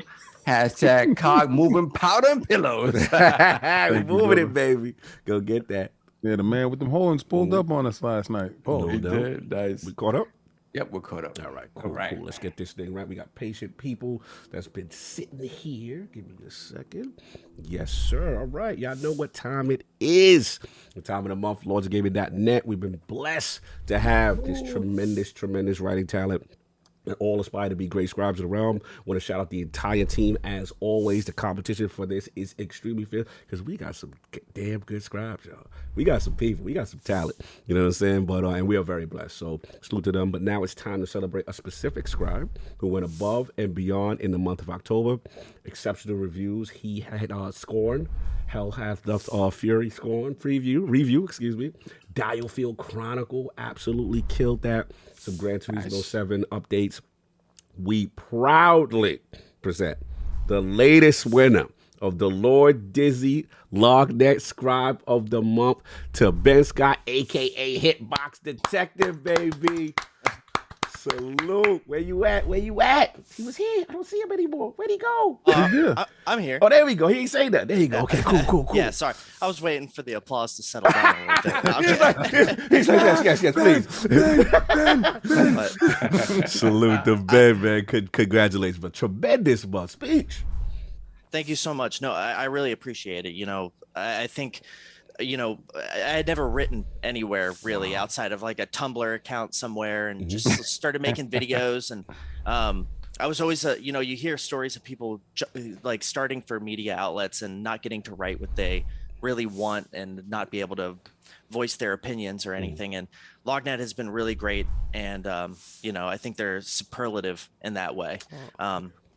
Great word, man. Superlative. I love it. Yeah, see, he's born to be a scribe. That's right. He's a scribe. It's really a pleasure and an honor. And yesterday I was really kind of blindsided by being Scribe of the Month. When Steve dropped that article, I was you thought you was in trouble. Yeah, Steve. I was like, when Steve dropped the CMA article, I was like, oh, I don't know, it's gonna be spooky. You know what I'm saying? But now you held it down, man. You held it down. Yeah. Well, I really appreciate it, and I appreciate the freedom to create. And whenever I make a video and attach it to my article and be able to embed it, that's really cool. And it's something I don't take for granted. I know that that's something that most places don't let you do. So I really appreciate that. And thank you all so much. And by the way, this is the most fun I've ever seen podcast hosts all having together. It's infectious and it's really cool. I like what y'all are doing. Yo, much love, man. Thank you. You're a tremendous asset to the team. Love your enthusiasm. Love the passion for writing. And sky's the limit, man. I love you. Multi-platform. This boy play everything. You know what he reminds me of, right? Who reminds you? Young Spider-Man. Young Peter Parker. Young Parker. Yeah, Young Parker. I'm getting goosebumps. I'm like, we got Spider-Man. we got him early before, he got bit. That's right. Get him before he get that venom the day bite. before he got the bite. No doubt. Oh, people are asking, is there a promo code? I don't know the promo code. No, if you click, for the pillows, if they click the link, the minute they click it and then they order it, the promo code will be applied automatically. So as long as y'all click that link that we put in there, you'll be good to go. There we go. Let's move some pillows. Let's go. Yo, I'm gonna tell you, man. Y'all see, gonna see. We get those 10 pillows done. I'm gonna make sure my pillow is there for this live show. No doubt. But we got one more announcement. We wanted to make a new announcement, additional LordsGaming.net award to honor our brother Lord Dizzy. Because one thing about Dizzy, he was a nurturer of talent. When we started LordsGaming.net, and I want to make this award to give the proper credit to people behind the scenes who don't get the shine they supposed to get. You know what I'm saying? Editing, the teaching, just the lifeblood that keeps the site going. You know what I mean? Because we give a lot of people opportunities. Some people got legit jobs for being at LOGNET because of the editorial team that we have. So this is an editor that went above and beyond the Call of Duty last month. You know what I'm saying? He's been handed the keys by another great editor. Shout out to Lord Josh. And we haven't missed a beat since. He's been tremendous. The positive energy, the consistency. And he's a damn good scribe himself. So we proudly present the winner of the new Lord Dizzy LOGNET Editor of the Month award to Lord Mahmoud, a.k.a. Lord Wait. Hey, put your hands together, damn it. Let's go. Woo! Appreciate it, guys. Let's Appreciate go. It. I can't believe it's almost been like 3 years since I joined LOGNET, man. Time flies. And so it's a great honor. I'm really happy to, to lead and just to help and learn from everyone from the team. So thank you for this opportunity, and I look forward just to the future. So thank you, everybody. Brother, man, appreciate my Bahraini brother. One of my favorite articles was you kind of showed how buying consoles internationally are. That's one of my favorite articles for me because, we sometimes gamers, we live in a box and we don't understand how things are and like how hard it is. And you had the pictures you would show like how the knockoff seed is out there, certain things. And it was so cool, man. Bro, I love your energy. I don't think you get enough credit. You're criminally underrated. You don't want nobody buying a face station. Yeah. No. You don't want that. No. You know what I'm saying? But now the thing about you, what people always tell me, like they love going to you for advice, you know what I'm saying, as far as your style. And then even Attic, man, with the reviews you guys do, the walkthroughs and the tips. And salute to you, brother. Tremendous. Want to give you appreciation. No doubt. Hit up Solve. Also, Ben, hit up Solve as well. Get your swag, get your merch, get anything for free. We got to reward the scribes and the editors at LOGNET. My bros, salute to y'all, man. Thank y'all so much. Blessings. Thank you. Thank you. No doubt. So we got the business taken care of. We all good. Let's get a couple super chats and then get on because Johnny been very patient. Black Adam and Shazam. And Spider-Man. No doubt. Stupid. Let's see. We got Stitch, member for 36 months. So what do you all think about what Sony is doing to prevent crossplay? The new COD has a disabled crossplay option on the PlayStation, but not Xbox or PC. Also, if the option is off, 2XP is active constantly on PlayStation. They're incentivizing you to keep it off. Jeez. Look. They want you to be in the closet. Don't play with others. Look, at the end of the day, I do, I do like the option to not have crossplay though if you don't want it. I do like that. So Xbox got to figure that out. Because But why they gonna give them incentive not to play with others? no, but sometimes Don't play with them Xbox. it's dude. at certain You might get games, corrupted. some exploitation happening in certain things. People want to see the experience. Yeah, the exploitation of us knowing that we going at 60 and you going at 40 Oh plus. my God. Nah, Anyway, moving on. I'm actually pro taking PC out of queues and just have consoles versus consoles and PC versus PC. Yeah. Don't they have the option? Because, That's okay. Sorry. well, at this point, even an option's okay, but it's just like they got to make the default console versus console and not PC. Like you have to turn that on because I feel like a lot of people don't even know and they're having bad experiences. Apparently Warzone, like the past couple months, has had like horrible cheating, like wall hacks and like there's I know a few people that just stopped playing it. There's been a bunch of streamers that just stopped playing it, and it's just like, look, like sure there is cheating that goes on consoles, but it's not even remotely as bad as it is on PC. Like you're nowhere near it. I feel you. I think unfortunately we'll lose that battle just for engagement. These companies want the most higher player pool, but I agree that hopefully you I don't know because I feel like it's like a give and take, and companies will only take so much before they do it, because we've seen like Sea Thieves completely remove the you can't even play with PC people anymore. I don't think. Like, Oh, I don't know. Like they have been doing certain things, but it's just like, if you want to do this PC console, everyone plays together. Like first off, I think it works more better with PlayStation, Xbox, in some cases Switch, than it works with PC because there's so many options over there, and there might be like there's a giant gate on console, and it's harder to get through that gate on console to cheat. It's closed environment. On PC, you got people that just climb over the gate, blow up the gate. Like I get it. He going in on this. He got bars for PC, crazy today. But I feel look, as long as they got the option, I'm cool. But anyway, we got super chats. We all finished on that. Someone's been we got anything else? No, we're good. No, we good to go. All right, good to go. Let me do this God of War giveaway real quick. Yes, please. Oh, I forgot about that. All right, let me go ahead and share my screen. Yes. What version are you giving away? It's a collector's edition, I think. It should have both. We'll see. Not how they roll. All right, so I use this website. It's called Twitter Picker. And pretty much what it does is I loaded the tweet. It will go from this tweet, and it will pick someone that has followed all these accounts. Now, LordsOfGaming.net's supposed to be here too, but it won't let me. There's not enough characters. I said you had to have a picture, unfortunately, because there's too many people. We can uncheck that one because you have to have an account for 6 months and a banner. But so, all right, so we'll go ahead and do this. What's funny is after you do all that, only 133 people actually did what the tweet said. Yeah. All right. Okay. Let's do it. All right, so let's do this.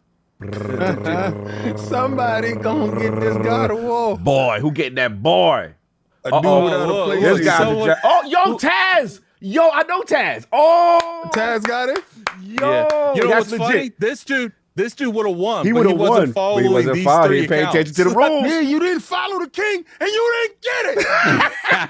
Tried to cheat the system. Tried to cheat, and you didn't get. Good for you. You should have been following me. And look at you How now. you ain't following me? Look at you now.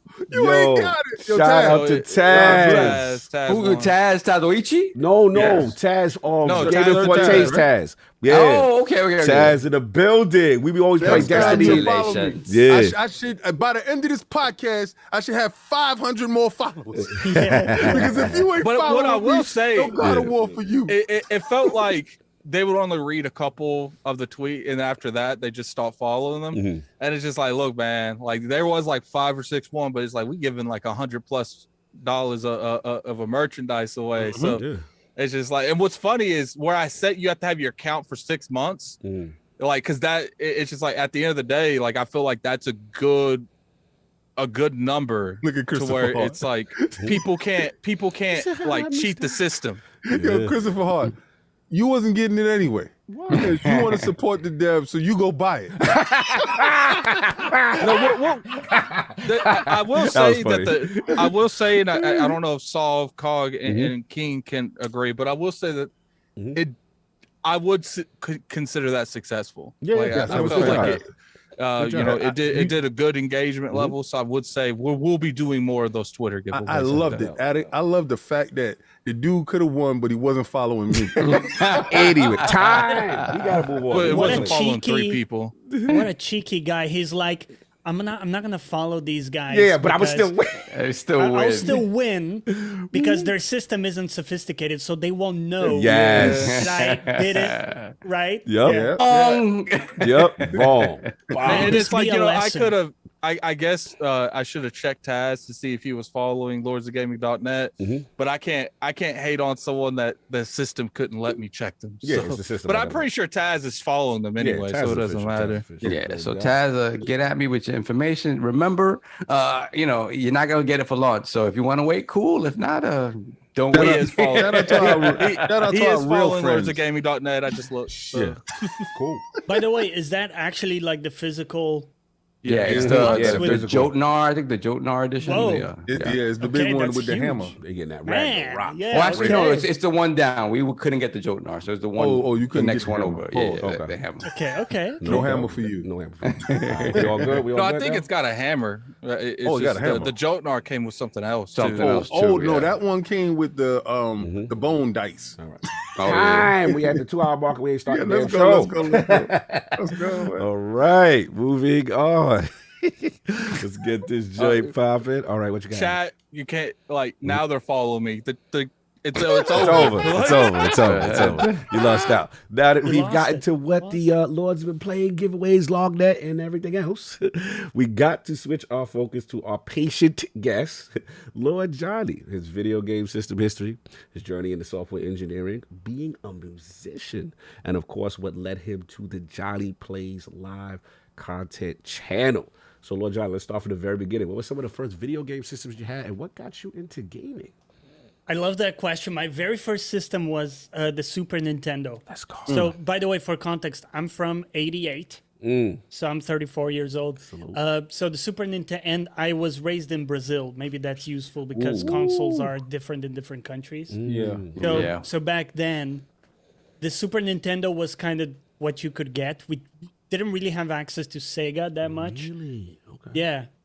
So I got my hands on that. I remember playing my favorite game ever on that console was the Teenage Mutant Ninja Turtles game. You know, the one where you're like traveling all over time and stuff. Yeah, Turtles in Time. Yes, Turtles in Time. Yes. Y'all know that one? Yeah. So I got my ass kicked on that one, but I loved it. And yeah, I never got into Super Mario for some reason, but I did play a whole bunch of other games like X-Men. Oh, you got a thing against plumbers. Too Italian for me. Too Italian for me.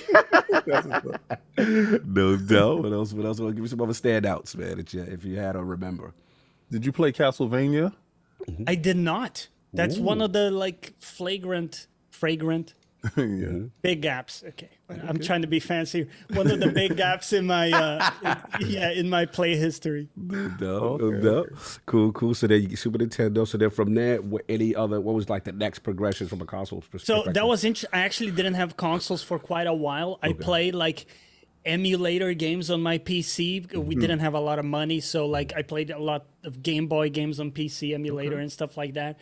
And then some years later, when I moved to Spain, I actually had my first console after that, which was the PlayStation 1. So at the time, because where I lived, everybody just had PlayStations. I don't know, like a regional thing, you know? It's like that sometimes, right? So I got a PlayStation 1, and that's where I played my favorite RPG of all time, which is Final Fantasy VII. Whoa, great man, great guy. This That is got returning me guest. started. I was like, oh, Yeah. I'll see you guys. I'll see you guys next week. Yes, Let me speak ask on you the a ghost question. name. Continue. Let me ask you a question. Did you, when you were purchasing the game, did you know it was an RPG or did you think it was an action game? dude, I didn't know what the hell it was. Honestly, Yeah. it was a friend of mine, and I'm ashamed to say it was even a pirated copy because at the time I didn't have cash. Listen, A Don't friend of mine. Don't self-snitch. Don't self-snitch. Nobody got to know exactly. Don't stop snitching, right?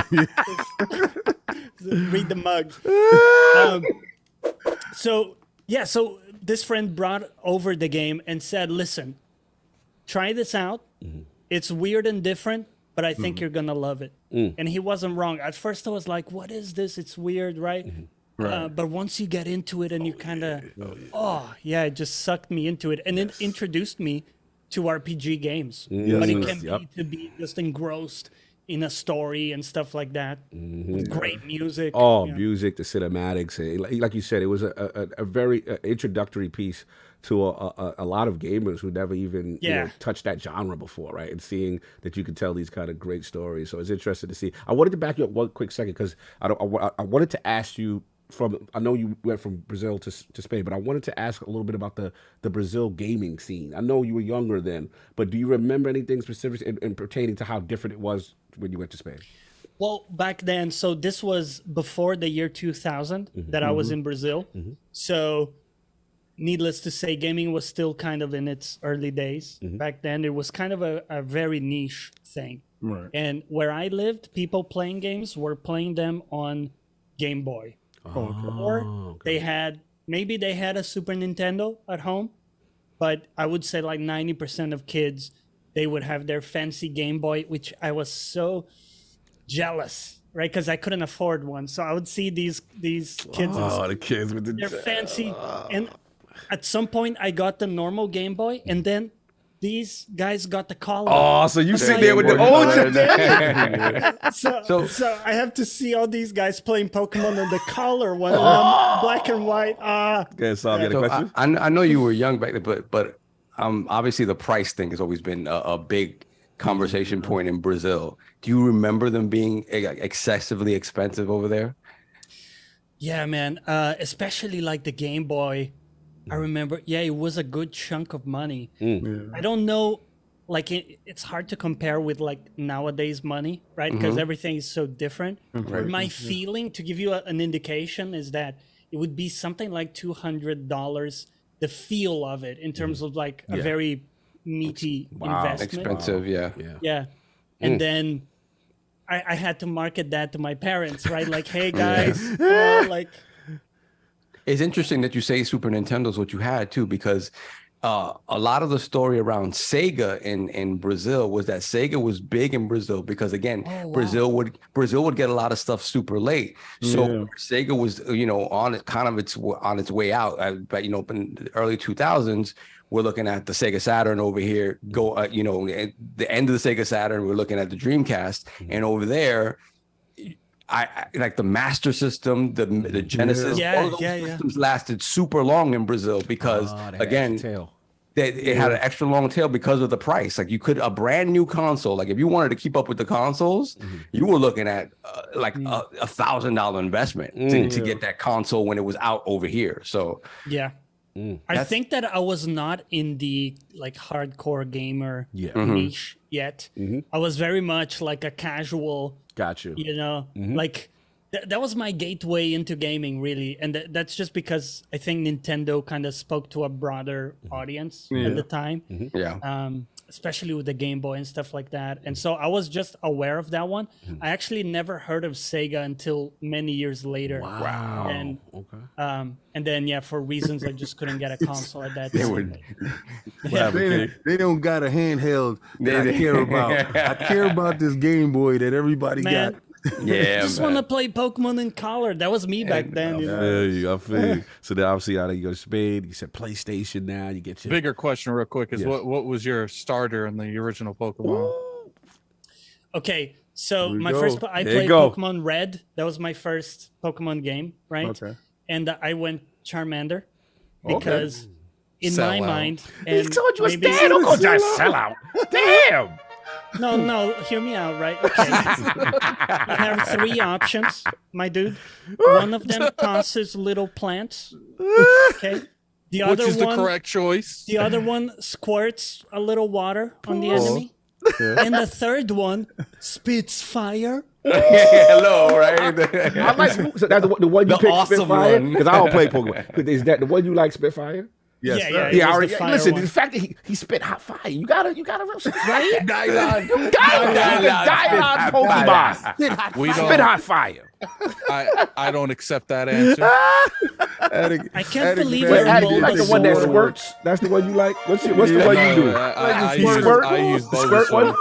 I Okay. use Bulbasaur. You know, it's funny though. Like talk all this smack, Johnny. You know, you picked Squirtle. He was going to destroy that Charmander. So He will. And I have to admit, in hindsight, I think Squirtle had the best personality. So I actually, man. I think King is disgusted by this. The Squirtle had the best personality. yeah. Come on, man. This is not how powerful you see, Cog, you've seen Charizard. You just don't know what his name is. Well, okay. the big red dragon. Dragon. Yeah. I see thing. the little dragon. With the little fire on his tail. Yeah. Oh, Who the hell it's so don't want to little be too, a dragon? right? I He's want to be actually a not that dragon. I big. want the He's actually dragon. I not don't that care big. about that little water guy. That dragon, though.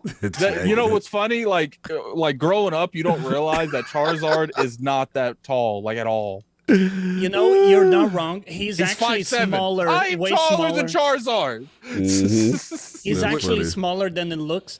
And Squirtle, the water dude, his evolution is pretty badass because he's got cannons. He's a big turtle, right? With cannons. Nobody want no turtle. We want to yell out Man. Jakaris. Give him a shot. I think you're doing him dirty. On Doing this him dirty. one. Doing him dirty. Yeah. Somebody No. comes up to you and say, "Yo, buddy, I got a turtle that spit water, and I got a baby dragon." No, but you don't sell it like that though. You have a better. You know what I mean? Anyway, moving on. So you had that, and then we got into the PlayStation ecosystem. Final Fantasy VII. Now again, you still stay with console, or did you move on? Like, what was the next progression? For the longest time, I stayed with consoles Nice. until the year 2007. Okay. And I'm getting old, so I'm getting my years confused, but I'm good. pretty sure 2007 I started university, and that's where I opened up to like PC gaming. I had done some. Oh, so this is where things went Empires wrong. Okay, I got you. Yeah, this is where they got me. So until then, I had played like Age of Empires 2 on PC and stuff like that, but kind of small stuff, right? And then that's where it opened up. Like, oh, I can play with people, right? I can play shit online with people. So I got into Warcraft 3. Here we go. Play custom maps with people. Here we go. Oh, that was the shit. Yes, Sunday. Shot, you killing us, the sponsors. It's okay. So, all I'm right, sorry, sponsors. You got into will. Warcraft, right? You got into Warcraft. Yeah. And it's always a moment that we realize, us Warcraft players realize, our soul has been sucked too long. Pause. What made you get? Because obviously you made it out of the dark side. What made you give up Warcraft?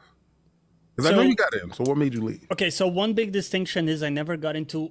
And by the way, sorry for cussing. I'm kind of used to it on the other podcast. Yeah, I know. I know what podcast you came from. We're gonna talk about that. Yeah, so sorry about that. To But be fair, it took ACG like 3 or 4 It to took start it. to tone it Now, down. Jaffe still got the title. I think. keep it clean. I'll keep it clean. Keep it clean. But so the distinction is I never got into World of Warcraft, which I think is the more difficult one to jump out of. Yeah, it's like really, I had a friend that had heavy addiction to that. Yeah, yes, it is. He lost his degree in university. Heavy stuff, man. He was gonna be a professor. Damn. Now he's a master mage. Oh man, yeah. I don't know if that pays. Oh man, that Warcraft. No, we don't. It pays World of Warcraft. Continue, Johnny, continue. It does if he was farming gold at the time, maybe. Yeah. But I'll tell you what, that was a gateway, and I definitely had some addiction phases where it was a bit compulsive. But I've brought it back. But He said, I got out of it was a gateway into other games in the MOBA sphere. So Dota. Nice. Heroes of New Earth, League of Legends, and currently I'm playing League of Legends, but I've kind of jumped between many of those, and it's always been a really fun type of game for me to play. So it's kind of stayed with me in a way. Since Nice. Salute, man. Love it. Loving the journey there. And then I know we're gonna fast forward a little bit, but I wanted to also pivot. So again, you stay in PC. Now, at that point when you're in PC, you get into the mobile scene and all that. You know, at that point, is it predominant, or you're still doing kind of multi-platform, or wherever good games go, you follow, or PC kind of ingratiates you at that point? Well, no, it was a mix. In fact, all of my single-player gaming was on console at the time. So I remember, cherished memories like playing LA Noire. I love that game. I still need to go back and play that. It's just such a gem, And then, maybe one of my favorites, Mass Effect. Ooh, I played that on the Xbox. Ask you, which one's your favorite? Which one? From the 3? Yeah. I would say it's a difficult one because Mass Effect 1 for me is the best story. Right. And that's the one that pulled me in, right? Right. And it was an amazing, just immersive. I just Stop didn't being know. diplomatic. Which one? Okay, it is number 1. However, just a caveat, right? The caveat is that the gameplay got a lot better in number 2. It's very crusty in number 1. Very crusty. Yeah, they're very, very crunchy. I actually, coming from someone that dabbled in the Mass Effects but never beat them, I actually prefer 3 over 1 and 2. That's really interesting, yeah. 'Cause obviously, people hate on it. No, I don't say interesting like Very it's automatic interesting call. for your young mind. That's a real That's a real enjoy interesting take for the young. I do think I Being personally think diplomatic. it goes. I personally think it goes 3, 2, 1. Like because I feel like that gameplay, but I don't know why. Maybe it's. But here's the thing: the reason 3 was so good is because they did such a good job building a world to 3. Facts. Without 1 and 2, you Without couldn't 1, have 3. We have to admit, 1 is, Absolutely. even though I'm a 2 guy, but 1 set the stage of the Because space 3 was opera. just like the moment it started, it never stopped. Like that whole game. Yes. Sadly, it did end, and it did end in. Yes. Yeah. See, here's the thing, Johnny. We got to give proper context for the younger Lord. Is that he now joining the series after, like, he just played Mass Effect for the first time like last year, the whole trilogy. Wow, okay. So the perspective. Yo, why you gotta hit? Yo, I love when Johnny does interesting and oh wow, like it's hilarious. So here's the better question. He did his glasses. He was like, oh wow. I got context that I actually want to ask since people say this. If you could rewrite any of these 2 stories, which one? The original Game of Thrones franchise or Mass Effect? You know what? I'm gonna say Game of Thrones because the thing with Mass Effect, right? It's actually an awesome game up until that point. Yes. It's just that the ending sours it for you, or for many people. Yeah. And I think that's a shame. However, I'll also say for a lot of people like myself, I care more about my memory during a game journey. than like the journey over destination, right? Right. So for me, I can still really appreciate number 3, whereas a lot of other people kind of totally put it aside just because they didn't like the ending. That's a good point. And give Addict credit, because I don't feel like we gain up on Addict this episode. But to give his credit, I love listening to him as a first-time player of the series. It is an interesting, right? No sarcasm. Yeah, it is interesting. It was because I was like, to see a new player play this beloved series of ours and what his perspective is, right? And to hear him, talk about how he loved the build-up. I told him how obviously, he knows I'm a 2 fan, but how 3 really captivated him. You know what I'm saying? And the ending didn't hit as like negatively as it hit us, but granted, remember he had the benefit of the additional add-ons they made to the ending that we didn't have when the game first ended, when 3 ended at the time it came out. Even with the add-on, the ending was still horrible. My biggest downfall that I felt like that game had is like my biggest one. I know it had a lot of them, but that thing that you saved in the first one, the plant life or whatever it is, the queen. Yeah, I'm like, you don't see that thing again to the 3rd one, and after you do that story again with it really never showed back up. So it's like you do all this, and it like look like obviously that 3rd one was pushed out. Matt, I honestly felt like they could have took the time, kind of like what Resident Evil 2 and 3 and now 4 to build that up, and they should have fixed it with the remasters. So it's a controversial thing. But yeah, man. Controversial. Controversial. You know what I'm saying? But anyway, so basically you stayed multi-platform, and then like I said, you still did your single player experiences on console, and pretty much been picking up pretty much everything gaming wise since, I would assume. Yeah, exactly. Nowadays I do a lot on PC just because I have a beastly machine. Flex. Yeah. Flex. Yeah, little flex. And he looked over at it like, Flex. I see you there. 30 what? What you 30 in over there? 30 what? Pretty What you good. doing? Oh, I have a 3090. Oh, got that 3090 up pocket. I shelled out for the 3090. In my defense, there wasn't the 3080 available at the time. It was like the crazy times when you just couldn't get your hands on that card. So I just went for the... That's right. So the bigger, better. More money down. Let's go. Let's Big go. boys roll with the big stuff. transition. Hey, I called it an investment, dude. I mean, it's hard to justify, but at the end of the day... It is what it is. So transitioning now... Investing into your love. No doubt, for sure. Now you got to do it. You got to do it. So transitioning now, obviously the gaming background, tremendous, you know. But one thing that's really cool about you is software engineer. What kind of fueled that passion career-wise? Okay, so here's what's super interesting. I had no idea that I was gonna like it or that I was into it to begin with. Okay, let me put you in my shoes at the time. I had no idea what to do. All I knew was I wanted to go to university, and that I wanted to do something in the realm of engineering. But I mean, there are so many options in there. So right? varied, right? So varied. Yeah, that's what I thought I wanted to do. That's why I wanted to ask you these questions. Yeah, exactly. So my dad was trained as a civil engineer, and so that's where I kind of got it. You know, I want that mindset because I liked that about him. But I didn't know like what specifically to do, and my whole decision making. This was me at 18, so don't judge me. Let's go. Like I don't know what to do, but I can't draw at all. Right? I absolutely suck at drawing or anything like technical drawing or stuff like that. The perspective. So I can't do many of the trades that need that. That's requested for that. and I'm like, I'm pretty good with computers. Okay. You know, I'm going to get into this and it's going to be great. However, that's a really terrible decision making process. Because you know the degree has nothing to do with using computers at a user level, right? It's like programming and stuff like that. Oh yeah. But just to wrap it up, like once I got into it, I saw this kind of algorithmic mindset, this thinking, the problem solving that completely absorbed me. It was like a different way of thinking about stuff.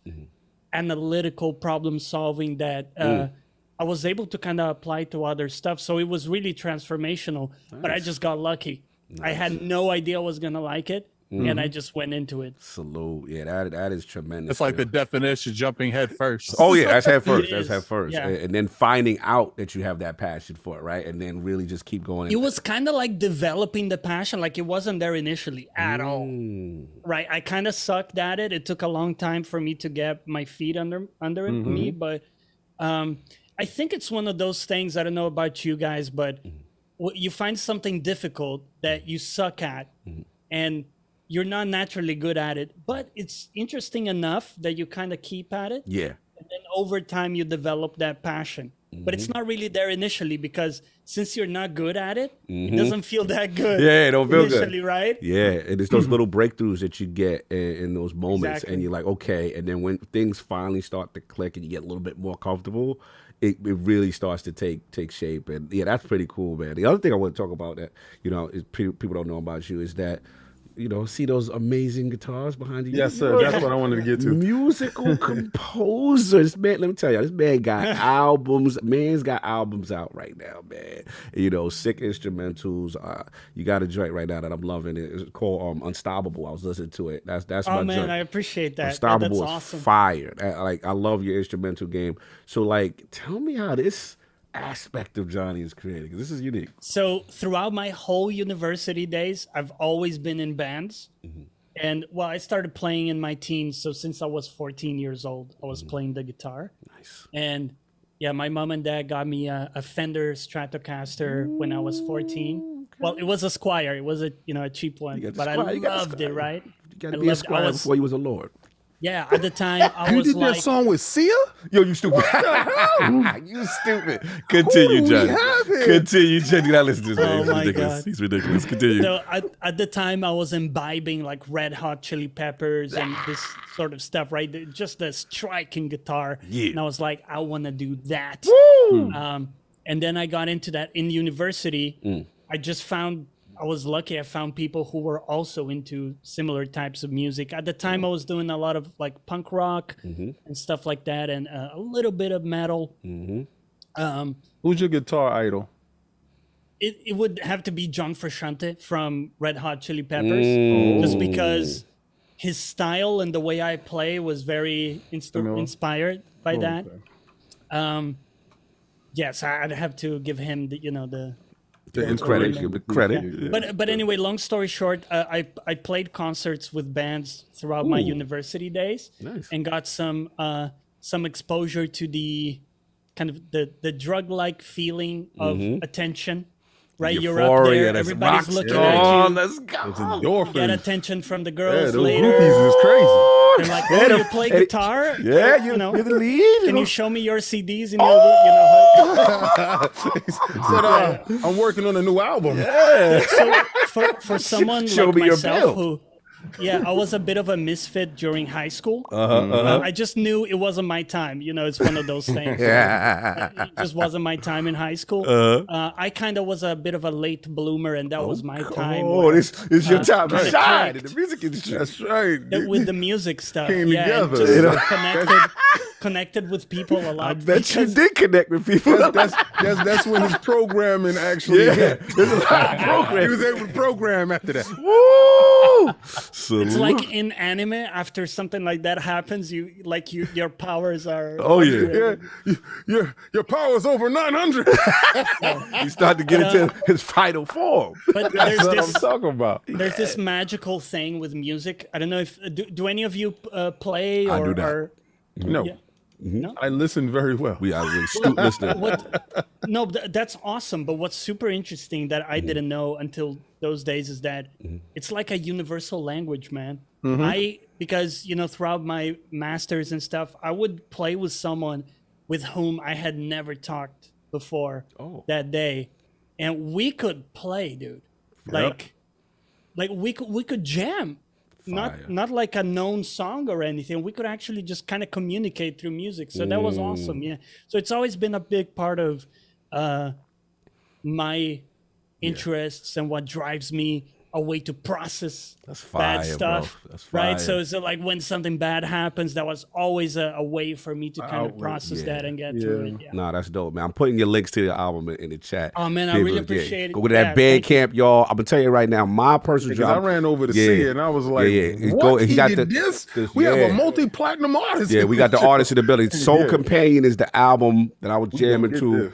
You know what I'm saying? While I was kicking up his intro, I was like, yo, I like this joint. And shout out to the artwork on that. I love the artwork. Oh, thanks. Yeah, I did work with an awesome artist for that. And by the way, the music is also on Spotify. Oh, it's on Spotify? Free. Oh, it's for the free? Free So, $99? if people check out my Twitter, there will be a link to that at the very top. Cool, and you cool, can cool. check it out for free. I would love for people to, share some thoughts. Yeah, let's promote that. Yeah, that's part of the beauty too, is hearing back from people who listen to your songs and kind of get stuff from. So I'm putting it up there on JonnyPlays.live. You go there on his channel right there, have all the audio section and all that. Thank you. Check that out. You know what I'm saying? The man's got talent. You know what I'm saying? So we got that. You got all this stuff. You got the musician thing. You get software engineering. Lord Johnny, why in the hell you got into this gaming content creation business? What possessed you to mess with this stuff here? So I saw someone doing a Let's Play one day, right? And he's now a big YouTuber. Northern Lion, I think he was called back. Doesn't matter. He does Let's Plays. And I saw that. And for some reason, I was like, it's one of those, like, I want to do that. Does that ever happen to you guys? Like you see someone doing something and you go like, dude, I want to do that. Yes. That's cool. Yes. And I felt like I could do it and I would, do it well or have a good time doing it. So that's why I got into it, man. And then from there, initially I was just doing Let's Plays on YouTube. and it was fun. But the live interaction, like you guys have here, like real people chiming in, right? They're like talking stuff back at you. It's just another level of connecting with people beyond your immediate real life circles. Yes. Because let's be honest, it's a bit of a lottery. Real life circles. No, factual. You can meet some great people, but finding people who connect with you at different levels in real life is difficult for sure. And so widening the circle to more and more people online, I think, is a beautiful way to gravitate towards communities and stuff like that. So that's kind of where it was born, man. No, salute to you, man. Like, again, definitely know exactly what you mean. You start to see it. I was pulled in by Addict, and bro, you are good. Yeah, you listening to it, right? I told yo, he's fire, bro. You listen to that music. He finally listened. I'm telling. I put it in the joint. I just got goosebumps. You bro, are good. He's really good, bro. Like I was zoning out, and I think who's gonna like it when he comes back? Addict, because Addict's a person who sometimes he doesn't like a lot of heavy lyrical stuff. He just likes nice instrumental things on the music side, and I think he'll like it. So I put that specific link in the chat. I can see why you like Final Fantasy VII. I mean, I'm gonna tell you, man. Yeah, it's fine. You gave that the first song that I was listening to gave me battle vibes. Okay, I really got the hair standing up on my arms. Got real battle vibes, man. Dope. Salute to you, man. Salute to the content creation, the streaming. I saw your grounded review, high quality. I love the way you very informative style, and then obviously the live stream. But then there's also the podcasting. You know what I'm saying, and how I came across you. Was actually on the Best Gaming Podcast. Shout out to our good friend and host Lord ACG. Friendly competition, by the way. We're not saying we're better. You're not saying you're better. You're just the best damn gaming podcast. You're not. You're just humble with it. Y'all just humble with it. No, but salute to the team, man. Salute to everybody over there. And so how did that relationship, as far as like linking up with ACG, start? It's a bit of a Cinderella story, man. What? Let's go. Because what happened is, I was doing the Let's Plays and stuff, and I would listen to the ACG reviews, and they were just, really high value reviews. I really enjoyed the way he presented data and stuff like that. And that was the first time I actually went to Patreon, and I was like, you know what, I'm gonna get in there, pitch in a couple bucks. Yeah.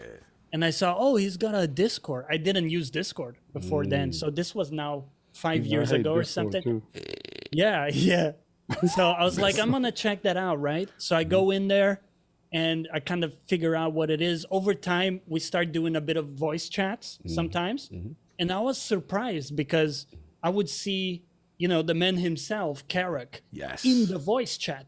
And I'd be like, wait, so I can just jump in there and talk with the guy? Yeah, that's fire. I had a bit of like a starstruck moment, yeah, with your heroes. Yeah. You jump in there, and you're like, dude, you're a celebrity to me. And then like I can just chat with you. And he was super approachable. Good dude. It was a bit of a life lesson to see that at the end of the day, it's just people right behind the big stuff that you like. And so going in there, seeing he's just a dude, an awesome dude to chat with. And initially we didn't quite get along because my English wasn't that good. I think I came across as a bit argumentative. But over time, we found our groove. I found my groove with the language too, because it's not my first language. It's all good. And then we kind of started having super cool conversations. We would talk about wild stuff like AI, science, like all this random stuff. Love it. Yeah. And then from there, he invited me to the podcast as a guest one time, and then I had a follow-up. And then after that, and we kept chatting voice chats, he said, listen, man, do you want to be a regular member? And I was like, do you know those moments where you pretend to keep your cool? You try to keep it cool face, a poker face. I'm like, yeah, that'd be pretty cool. I'm losing my shit, after a couple of dates, you want to date for real? You want to go steady? You're like, keep a cool face. Keep a cool face. Yeah, that'd be pretty cool. Inside, I'm losing my thing. That's fire, man. No, salute to ACG, like you said too, because the down to earth nature of him. He's super approachable. That's one of the things that we respect from the Lords, because in this game we've seen there's a lot of sometimes Hollywood. People get a diva. Yeah, it's a lot of Hollywood behavior, and people forget to, respond to your messages and stuff. But he's just leave you unseen. Yeah, but he's always been true with the Lords, and I respect him so much, man. He's really done a lot for us. We've worked together. It's fam. So if the gaming community in general had ACG's approach, the community and the gaming industry in general would be in a lot better place. And what I love that he does, similar to the Lords, is like we try to uplift others, and we're not playing this numbers game. Oh, you gotta have before we could deal with you. I like it because also your approach and the way you welcome me and other guests here. It's really like a zero-sum game for you guys. You don't view it as, if this person is getting a viewer, it means I'm losing one. It's like the pie is not limited in a way. More people are jumping into the game the whole time. So it really is like amplifying others also amplifies yourself, I feel. Absolutely. Absolutely. Well And said. I don't play guitar, so if anybody can get over there and get his album, you better do it. No doubt. Now, salute. Love to hear that, man. You guys do the best game podcast. Love that joint. Last thing I wanted to say also, too, is one thing I really respect about you is that obviously you have fun on video and stream. But before we started even recording today, we got to talk about the real star of the channel. Basil the cat. Basil. So when did the Basil takeover begin? And your channel is heavily themed for Basil the cat. So we got to give some Basil the Yes, cat. Let's go. So it is relevant actually because 4 years ago I got my own place. So that was a huge kind of victory for me, moving from the renting to, even if it's in a mortgage, like ownership, place, right? Yeah, so it was a big victory, like milestone for me. And what I said was, because they don't let you have pets if you're renting here in London, right?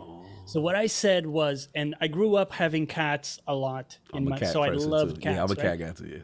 So I was like, okay, the moment I have my own place, I'm gonna have a cat, and that's gonna be this. That's gonna be like a physical symbol of my milestone, right? Of my achievement, my accomplishment. And so in a way, he's like the embodiment of that victory.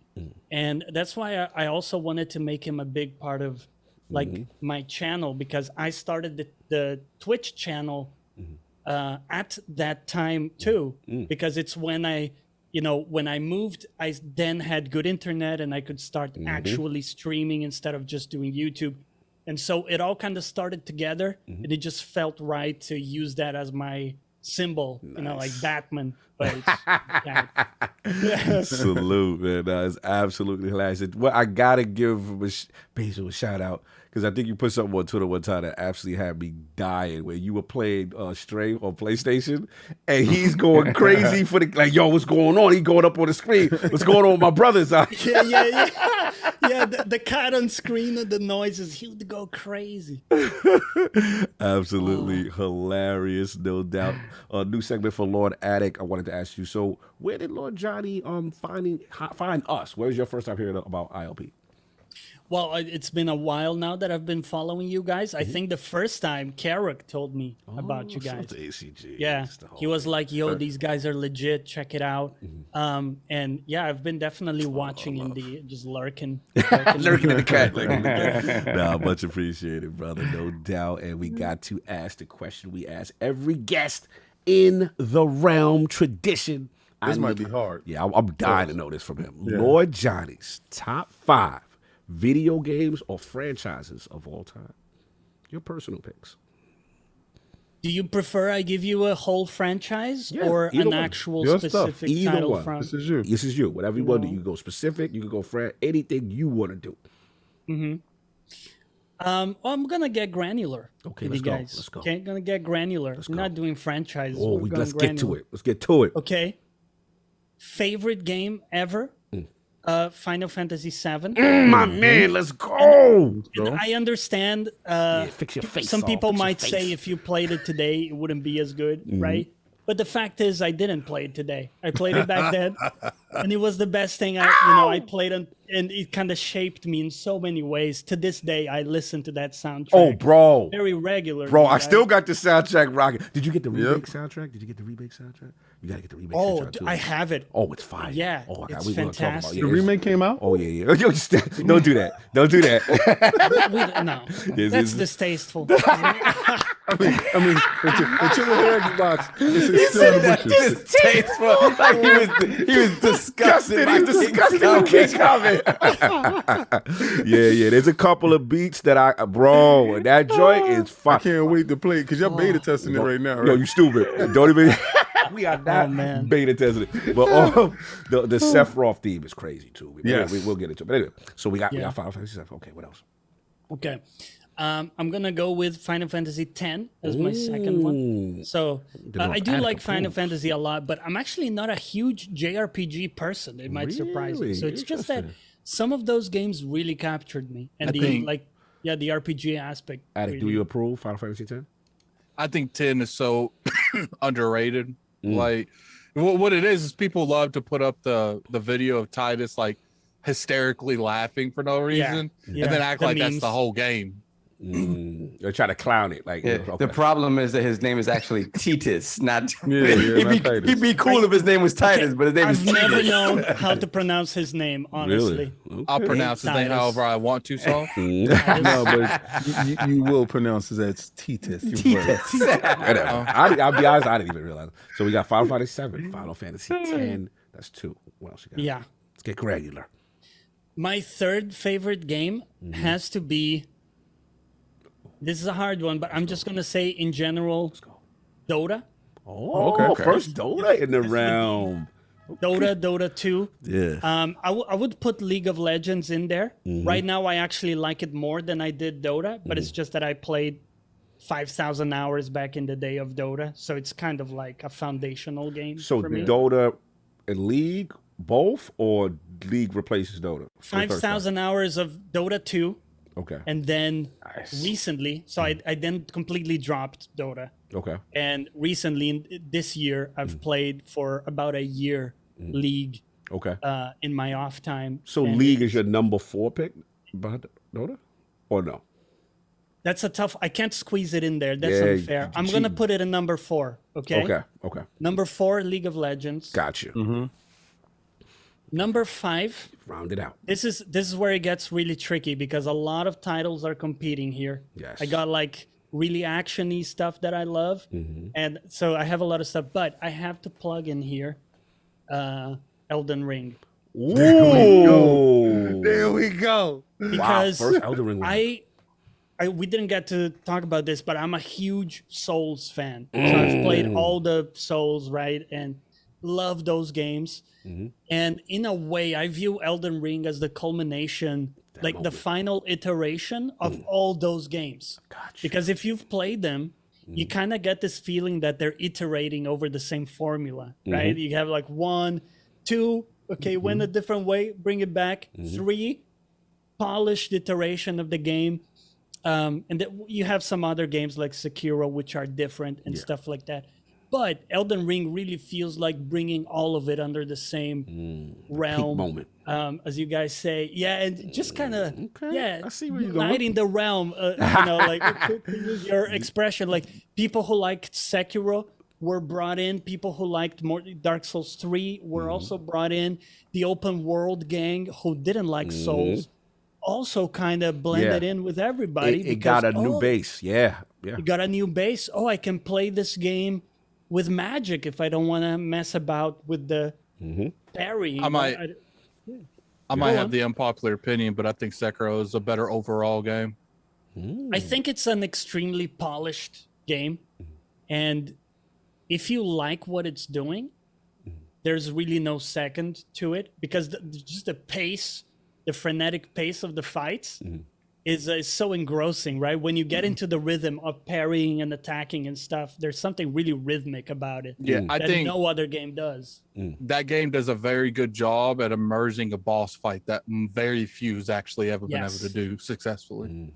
I will say though, I personally like to choose my play style, and I think Elden Ring allows you that. Whereas Sekiro, you're Locked role in. cast, right? You're typecast into the deflecting play style for sure. Got it. No, fair enough. Great example. And obviously we see with Elden Ring how it just transformed, the whole zeitgeist, at the top of the year. It was just absolutely everywhere. And to see not of non-Souls people pick up Elden Ring as their first game and become addicted to the genre now. Like, it's transformative, so I gotta bend the knee on that and give it flowers. It's going to be interesting. It's killing Cog to say that. It's no, I mean, it's not. killing him to say It's not for me, but I'm not a Souls guy. But I always recognize when something is moving, when something is doing something special. It's just what's funny? with people, That game is so successful at what it did.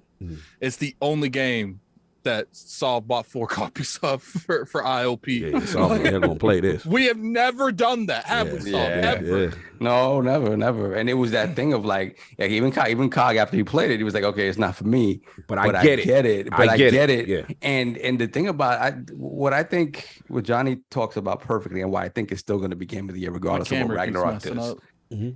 It's just that game, the fact that unlike Souls, like if you're not the greatest player, you can and when Souls you can grind, right? But when you can grind, and when you get to a certain point, if you can't pass that point, you're done till you pass that point. And in Elden Ring, you're just like, okay, I'm gonna go this way and see what I find. And that is as true of an open world as you're ever gonna see. That Breath of the Wild, things like that, but it really is the true sandbox. I agree. And I think I don't know that any other game does that. I think what makes Elden Ring so successful is they found a way to casualize their gameplay without casualizing their gameplay. Without simplifying for instance, it, when you start, you could literally, okay, I want to do, okay, where's the Moonveil? Moonveil is going to be the exact same place, and you can go get it off the start. Like you don't have to do. Now, sure, you might struggle getting it, but it's like you have a lot of accessibility in how you want to play. And at any time, if you want to play with a certain build, you could go get the ingredients to that build at any time in the game. Yeah. It's that Breath of the Wild thing where you come out onto the open, the Great Plain, and you're like, all right, I can go right to Ganon if I want. Breath of the Wild is more open than Elden Ring is, because half the map is blocked at the beginning of Elden Ring. You can't get to the other half. But Breath of the Wild, you can start anywhere and go anywhere in the game. So I had to give that to Breath of the Wild, but it's still the worst Zelda game ever made. So. Oh my God. Moving on. So so tremendous 5 right there. And the final question for Lord Johnny, favorite console of all time and why? Sega Genesis. No, I ain't gonna say all PC. Sega consoles, man. That's a difficult one. How do you guys think about, nostalgia versus currently? Because obviously consoles nowadays would kick the ass of an older console. But do we think about it in terms of like the good times you've had with it? I think you could go about it. I'm sorry, that's off. No, you can go about both ways, but I think time and place is really important because it's not fair to be like, the NES, PS5 right? or The NES. It's not fair. I beg to differ. Oh, okay. I beg to differ, and I beg to differ in this thought. Right? Games are subjective to your emotions and your feeling at that time. It doesn't have anything to do with the technical powers around the game or whatever machine is actually playing it. It has everything to do with how that game interacts with you at that moment, right? So the reason why I asked you about Castlevania earlier is because when I put Castlevania on a Nintendo 64, Super NES, it transformed what I thought about Castlevania, right?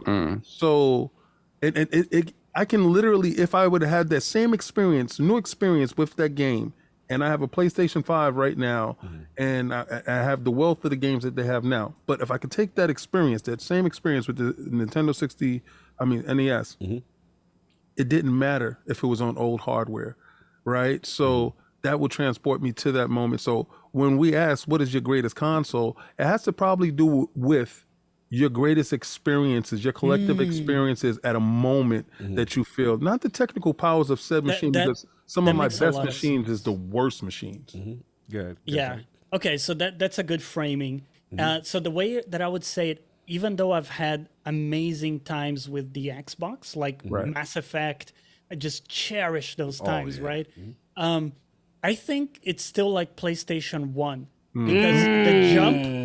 Because if you remember what I told you, like the jump was from Super NES to a PlayStation 1. What? Yeah. That was a Polygon wild graphics. What? Like, It's a wild jump. Huge. Music. And I suddenly was playing Dino Crisis, and I was, yo, games can do this? I didn't know that, right? So it was the first console that just ignited my my love for games, really. No, I'm glad you said PlayStation 1. PlayStation one of my 1 favorites. underrated. Yeah, that was The classic square one. I also had the slim, but the square. square joint. But the first one though, right? Yeah, bro. It was transformative. That sorry, cut us off. You was gonna say something? no, I long for that PlayStation. I really do. Yeah, it was man. dope.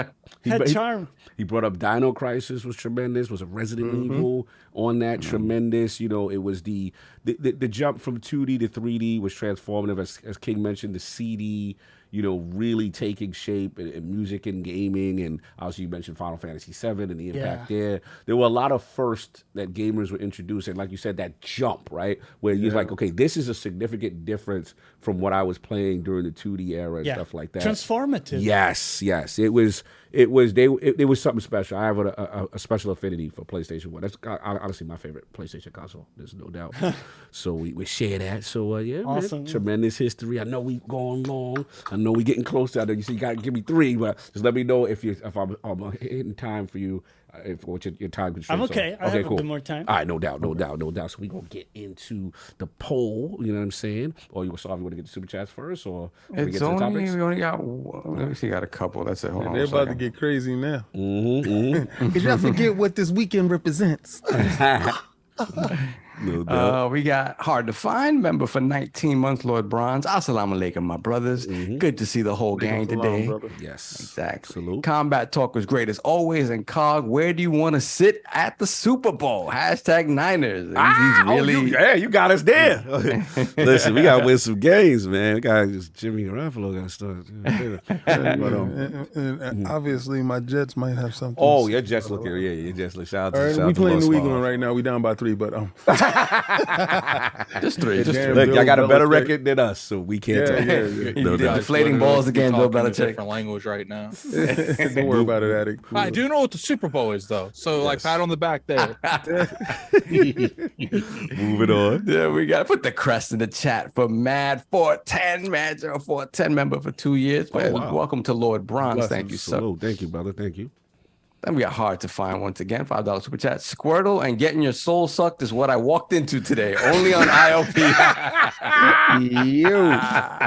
Hit that like button. I don't think people realize. You never really know what you're gonna walk Never into. is gonna walk into. It ain't even IOP after dark yet. We give it to you like that, Paul. Squirtle can do all types of things, apparently. Whoa!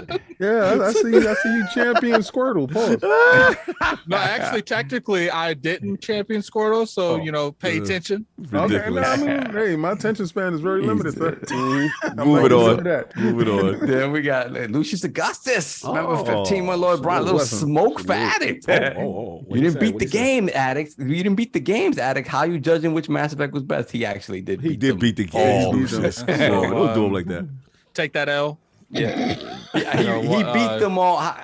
He beat them all like back to back. Yeah, back to back. It was like a week. I beat all 3 of the games. Please don't come for that guy. Don't come for Addict. Not Yeah. that dude. Now, shoot the Lucius. That's the homie. Yeah, those receipts are impeccable. Leave that guy alone. I will say one thing. Whoever did that super chat, because I didn't hear the name. Lucius Augustus. Lucius. That's the homie. Be When was the respectful. last time you saw someone make a video trophy shaming me? I'll answer that for you. Never. Talk that talk. Young wolf out here.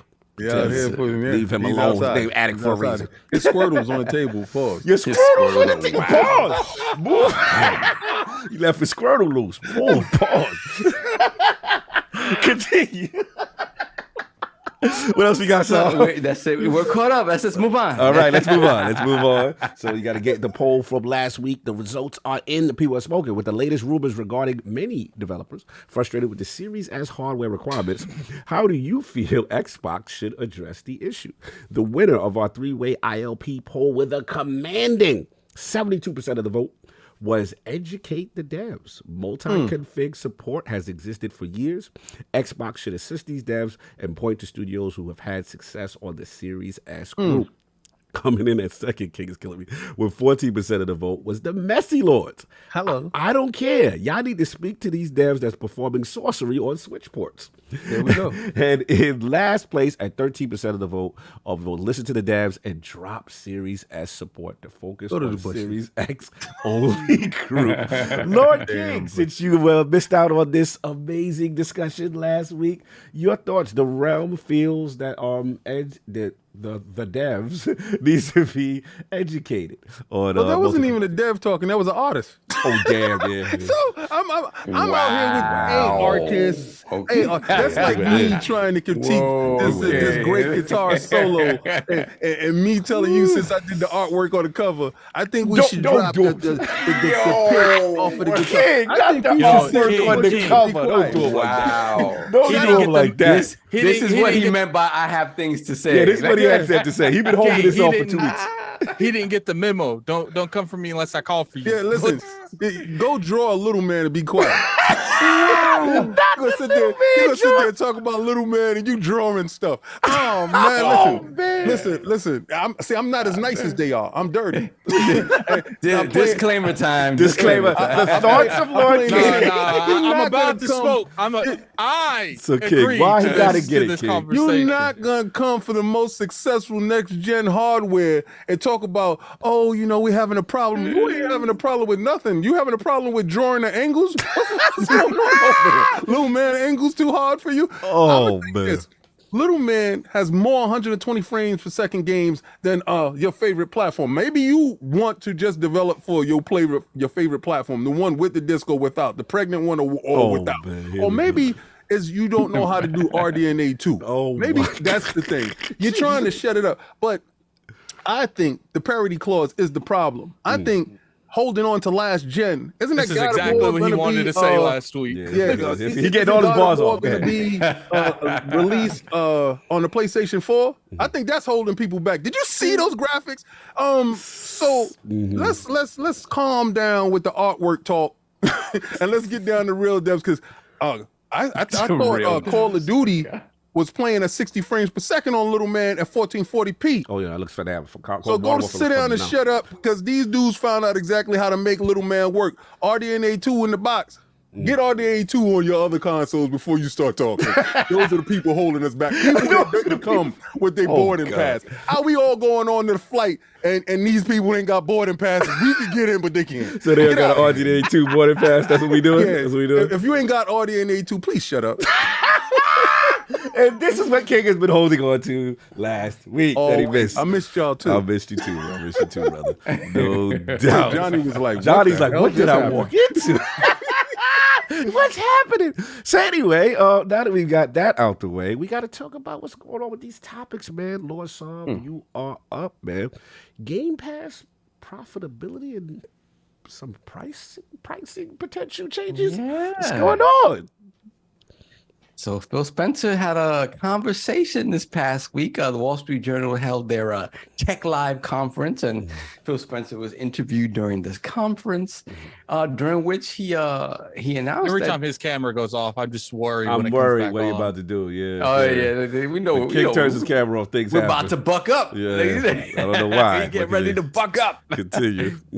But so Phil revealed that Game Pass revenue is about 15% of Microsoft's and Xbox's overall like content and services revenue, right?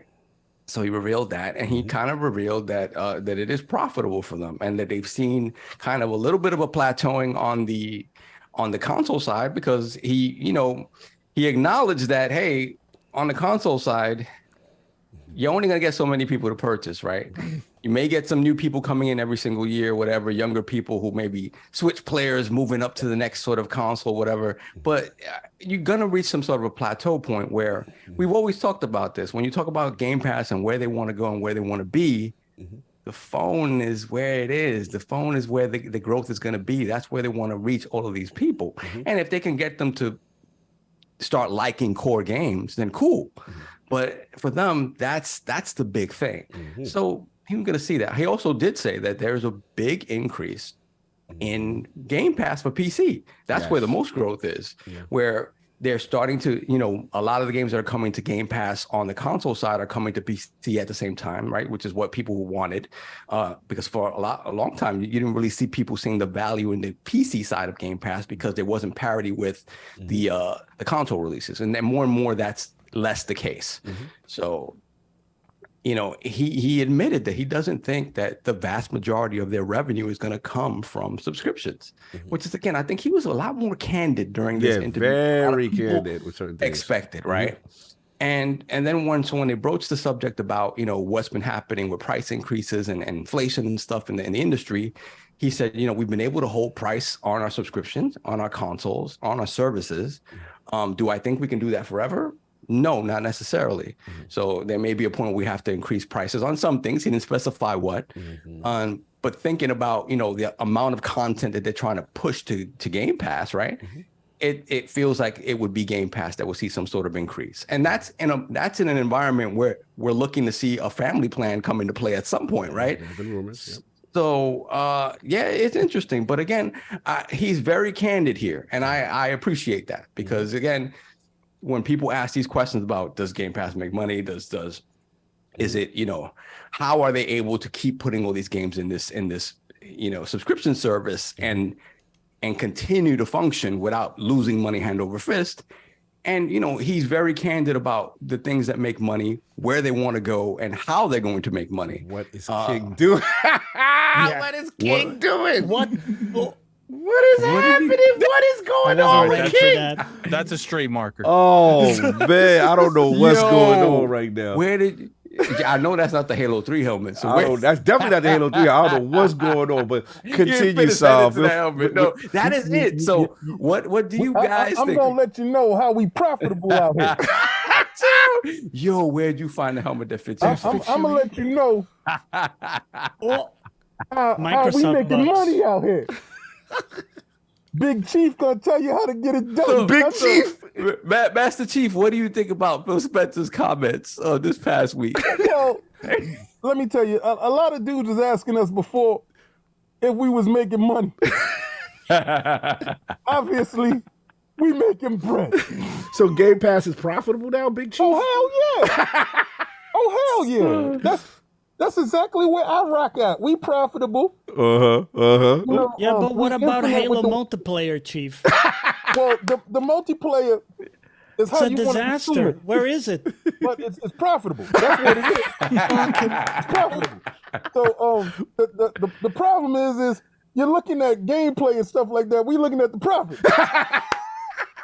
So the conversation ain't about the multiplayer. The conversation about profitability, and I think we checked that box. Okay. Because Big Chief, like, there was a lot of talk. Chief, why gotta be Big Chief?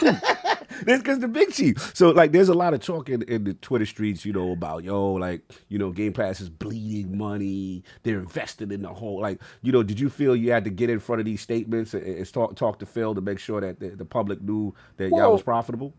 I spoke to Phil earlier. And, all he did was come back and said, "Man, you good? Check's clear. Check's clear. Check's clear." So, as far as I know, is we're profitable, right? I mean, don't worry about anything else. We're profitable. Dude said we wasn't sustainable. Yeah, that's true. We wasn't gonna make no bread. We were spending up too much money. But on God and me, we're profitable. God and me. Listen, I'm about to go buy a new Warthog. With a rocket attachment. You can't be buying. You actually can't be buying the Warthogs. I love. Yo, I purchased a Humvee last week off of my residual. I can't. You understand? So I can't wait to get Call of Duty up inside Game Pass. So we can really take this to a whole nother level. So we're doing this. Stupid. All that. You did this all that. So Big Chief, you telling me you getting residuals though? You getting residuals, Big Chief? Big Chief getting residuals. How's that voice acting pay? How's that working now? No comment. All right. I see you trying to get me canceled. But at the same time, Big up to my peoples out there. We were doing it way big. We're profitable. See y'all in 2023, where we will continue with the escalance and take it to a whole nother level. Profitability above marketability. Yo. Respect. Now, I appreciate you, Big Chief, for pulling up because, especially the PC Game Pass numbers, 159%, I believe, on PC. Seeing a lot of growth there, mobile and all that stuff. So the Big Chief, man, he came out. He had things to say. He wanted to talk to the people. But let's get back to Johnny because he's like, what the hell's happening? So, Johnny. I'm sorry, I cursed again. I will behave. You good. Johnny, that would make you curse. I was not ready for the... Listen. Oh, you pulled that out of nowhere. Yeah. I got a lot more, Johnny. This is going to be a wonderful Sunday. See, I missed last week. On God and them. He catching up. Got to make up for it. So yeah, now that we've heard from Big Chief and obviously Phil Spencer and about Game Pass profitability. Want to talk about that, and then also your thoughts on a potential price hike. So both things, the profitability and the price hike. What's your thoughts on? By the way, before we go on to that, yes, I really appreciate that he actually said the numbers. So he said like 15%. Yes, he didn't have to say any specific figures. We would have been happy if he just said something vague. But I do appreciate that from him because at least the perception I get is he's really straightforward and he's he's pretty out there with the data. He's not really hiding or playing some kind of game with you. Yeah. And then from a regulator standpoint, people have to understand that, it's not in anyone's interest to lie when you got the SEC, the CMA, all these, about numbers and stuff of that nature. So, and I get people want like a lot of extra specifics, but yeah, that's a good point in reference to that. But just, I'm sorry to interrupt you. Your thoughts just in general also about that and the price potentially increase. Honestly, I think the price hike doesn't worry me too much because it seems like the value is also going up, or the value proposition of the service. What I will say, it's until now, I don't know about you guys, but I can still get the $1 deal very often. Are you do you guys get that where you go to to the page and it's like, hey, here's 3 months for $1? Or what's funny is I'm so locked in from way back. I got like 2-3 years stacked, so I haven't really looked. You know what I'm saying? This thing because I remember when they first kind of announced it, and they were just kind of like getting people in. You know what I mean? Yeah. So I'm one of those guys. I'm really early adopters and was able to get the 2-3 years. But people do tell me that they still see them on occasion like that. So that's interesting. Yeah. So that to me is like. They're not making money on it. They're accepting that as not a loss, but as a cost to doing their business, right? Which is getting people on their service. And I think the direction they're going towards, as you guys said, is going platform agnostic in a way. Yeah. You're playing on an Xbox? Chill. You got Game Pass there. You playing on PC? Games are there day one. You playing on phone? You're a phone gamer? No problem. Here's a phone version where you can even use like a pen. Well, if you're on a tablet, many games now are getting that, which is awesome. And with the cloud stuff, it's just getting to a point where, you can play it on any device. Yeah, seeing Persona 5 like that is crazy. People play full functionality with that. Shout out to Jess Gordon and that. Yeah, no, good points, Johnny. Good points. Lord Addict. Your thoughts, Game Pass profitability. People get Phil and Big Chief saying it's profitable, and then also, a potential price hike hinting. I want to get to that part. I mean, I really. I got you. Big Chief had communication. No, Big Chief. I got you. King's back. I think as far as like profitability, like I don't. It's like the Minecraft thing. I don't consider. Like people act like they're not making profit because they've invested so much, but it's like Microsoft knows that first off we're in the middle of a recession, and they're like, I'd rather invest these in IPs where after this is starting to die down and everything goes back to some form of normalcy, like those IPs will be worth more money than it would have been just sitting there devaluing. Second off, people be acting like the Xbox division got to pay that back. Like, it's like, no, like that. Do you think that when the Minecraft scenario was going on, where like they were sitting in that little round table room, like, but Xbox, when can we expect this money back? Like, like people look, you got TV that is running out of ideals. We've seen that. You know, they're starting to license games now, license movies, license anything you can think of.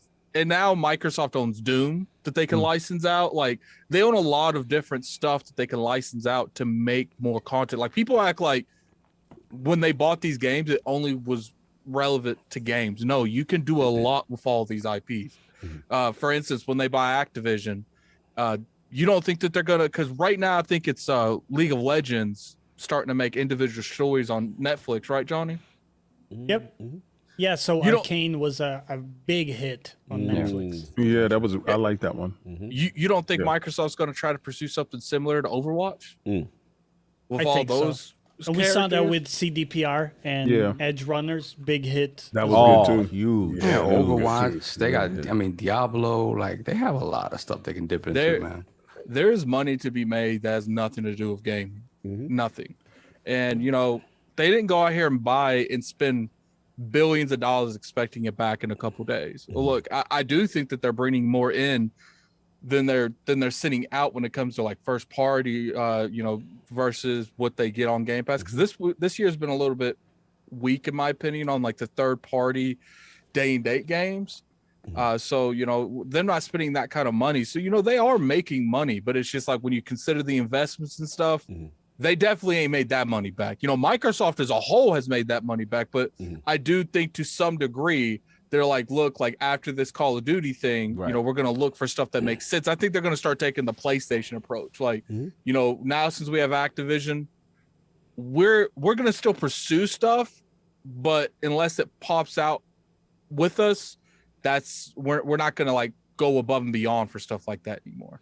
Yeah, it's interesting to track, right? Especially with the kind of year they had as far as first party this year, and to see, you know, growth on any level.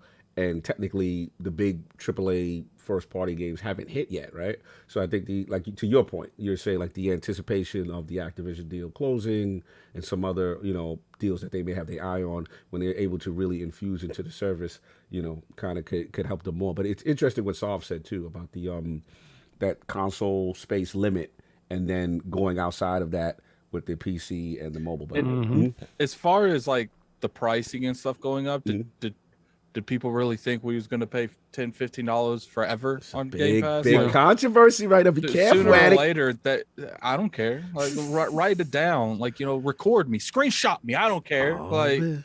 It's like sooner or later these are going to go up. Now I do think they're going to wait for the Activision deal to go through, and I think they'll wait for the first Call of Duty to drop before they do that in Game Pass. You know, regardless if they're able to put next year's, regardless if they're next year able to put Call of Duty in Game Pass, I don't know. I do feel like they're going to wait for that first one to justify the increase in price, because for the most part, they'll still complain because that's what consumers do. You know, we complain, but as long as the vast majority can justify the price increase, usually it'll go in one ear, complain for a couple days on Twitter, then out the other ear. And then everything just goes back to normal. Like, by the way, like we see with that, sorry to cut you off, like we see with every other service, Netflix, Disney, everybody goes prices go up with time, and they just try to match that with the value proposition. No, that's a good point. That's a good point. I do want to ask y'all a question to push back, though.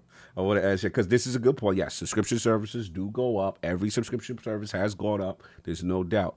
But the question I have for y'all, he said, let's quote. The quote was, "We've held our price on console, and we've heard our price on games and subscription." So the question I have for y'all, what about consoles? Consoles aren't going up. And the reason I say consoles aren't going up is because I'm pretty sure, like, didn't Aaron Greenberg come out straight out and say that consoles weren't going out? Someone came out on Twitter this and said year. That. I don't think we'll be able to hold that forever. I do think at some point we'll have to raise some prices on certain things, but coming into this holiday, we thought it was really important that we maintain the price we have. So it almost feels like this year. So you think consoles is absolved from that? No way. I think he brought up consoles because the person that was interviewing brought up consoles. Yes. Okay. I don't think that. Like, I think he brought up everything he said. Like, look, something's gonna have to go up. I think next year, Starfield dropping $70.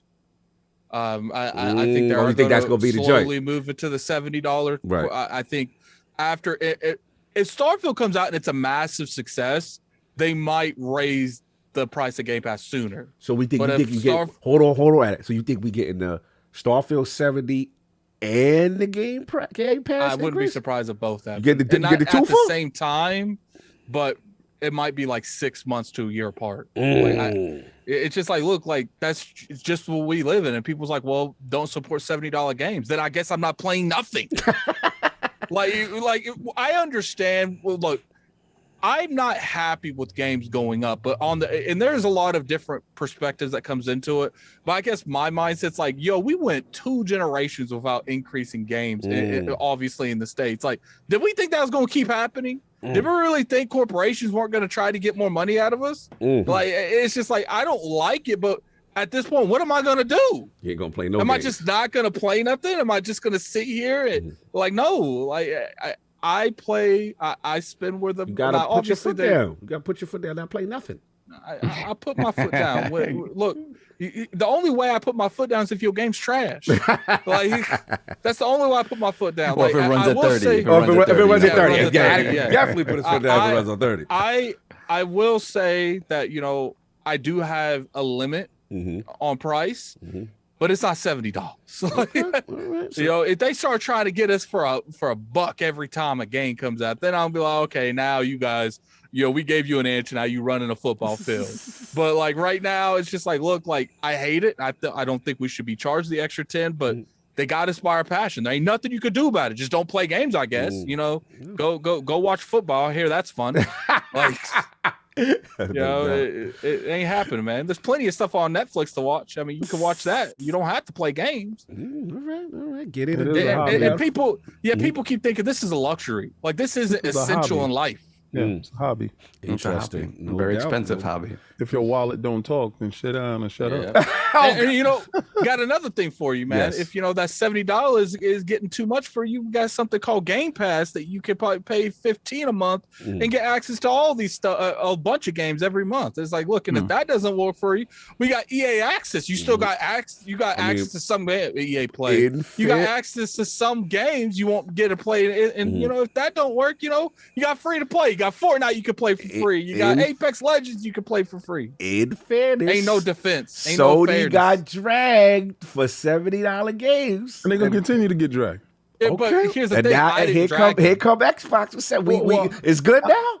I'll get to it. Okay. I didn't drag them. I said back then that they got you by they got you by your passion. I don't want to. Your passion. Your passion. So go with your passion. Yeah, they got you by your passion. Yes. And at the end of the day, like, there's only so much you can do without not playing. Like, and people sit there and say, "Well, don't play it." I'm sorry, if you're even remotely interested in the game, like, do you think that? Let's say PlayStation starts like, you know, we really gonna get them, and they put Final Fantasy 7 Part 2 for $80 next holiday. I'm gonna sit there and be like, I'm gonna need another $10. Jeez. So there's no limit then. There's no limit. $10 and play the game. There's no limit. But I will say, there is no limit for games that I like. But there are limits for games that I'm curious about that I'm not willing to spend the extra money on. For sure. And like if they would have put Gotham Knights for $20, I might have pulled up. You know, I might have looked at it, but it's not. It's 70. It's or 60, so it's relative to the game. No, it's 70. Go ahead, solve it. That kick is kick, but patient. To 70. Let's go say something. No, it's just. I think the $70 thing on the Xbox side, I think they're going to try to hold off on that as much as possible. I understand what Addict is saying with COD, but I mean the buffer that they have is Game Pass. If you're going to increase price, you can increase price on Game Pass and have that supplement while still being able to sell the games a la carte $60 and look like the good guy, right? For as long as possible. I'm not saying they're going to be able to do this forever, but hold out for as long as possible because Game Pass is the buffer. With Game Pass, you could justify it because you can be like, if they decide not to put COD into Game Pass, which again, at this point, early on, it's probably not a decision of theirs. They're going to have to comply to a pre-existing contract and not be able to do that for a little bit. But to me, that's the way you do it because that's the way you hide it the best, right? Okay, Is Game Pass. Because I'm gonna be honest, when they went to 15, I was surprised they didn't immediately jump to 20, right? I like nice round numbers, and for whatever reason, I was like, 20 made sense back then because people would be accustomed to it already. It's like, $20 for all this stuff, right? Obviously back then when they upped it, we still didn't have your Forza Horizon 5s, you didn't have your Halo Infinite. Right. There wasn't a lot of stuff there. We had like Crackdown 3, and I could see people not wanting to justify that or whatever. Got you. But yeah, I see them working it that way. I don't see the only way I see a console increase is if we get a new SKU of console. Oh, like we get the Pro. I mean, we get like the I would say mid-generation refresh. I would say mid-gen refresh or redesign, right? Or some sort of redesign. That allows them to sell it cheaper and then kind of keep the old one at the same price. You know what I mean?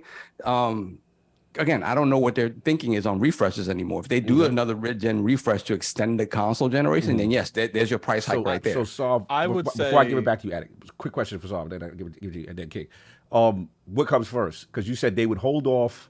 So you think Game Pass increase first before $70 increase Xbox? Yeah, I think it's the other way around. All right, Attic, you think it's the other way around? Yeah, I think it's the other way around. I think that they have conditioned a lot of Xbox gamers to not necessarily care too much about the $70 price because tag, of Game Pass is a fact. But I feel like Game Pass going up would hurt their bottom line more, and I feel like they'll try to get money out of that avenue first, and then slowly. What if they got the bangers though? What if they got the Call of Duties, the Starfield? Everything's ready to go, and then the servers look beefy. Then you can be like, I think that if you look at the $70, there's like a 70% chance the $70 one happens.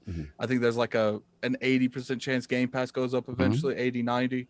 And I think the chances of consoles getting a price increase is like 10%. Like I just don't see that. So King, man, streets is talking. They was like, yo, we were concerned if Game Pass was profitable.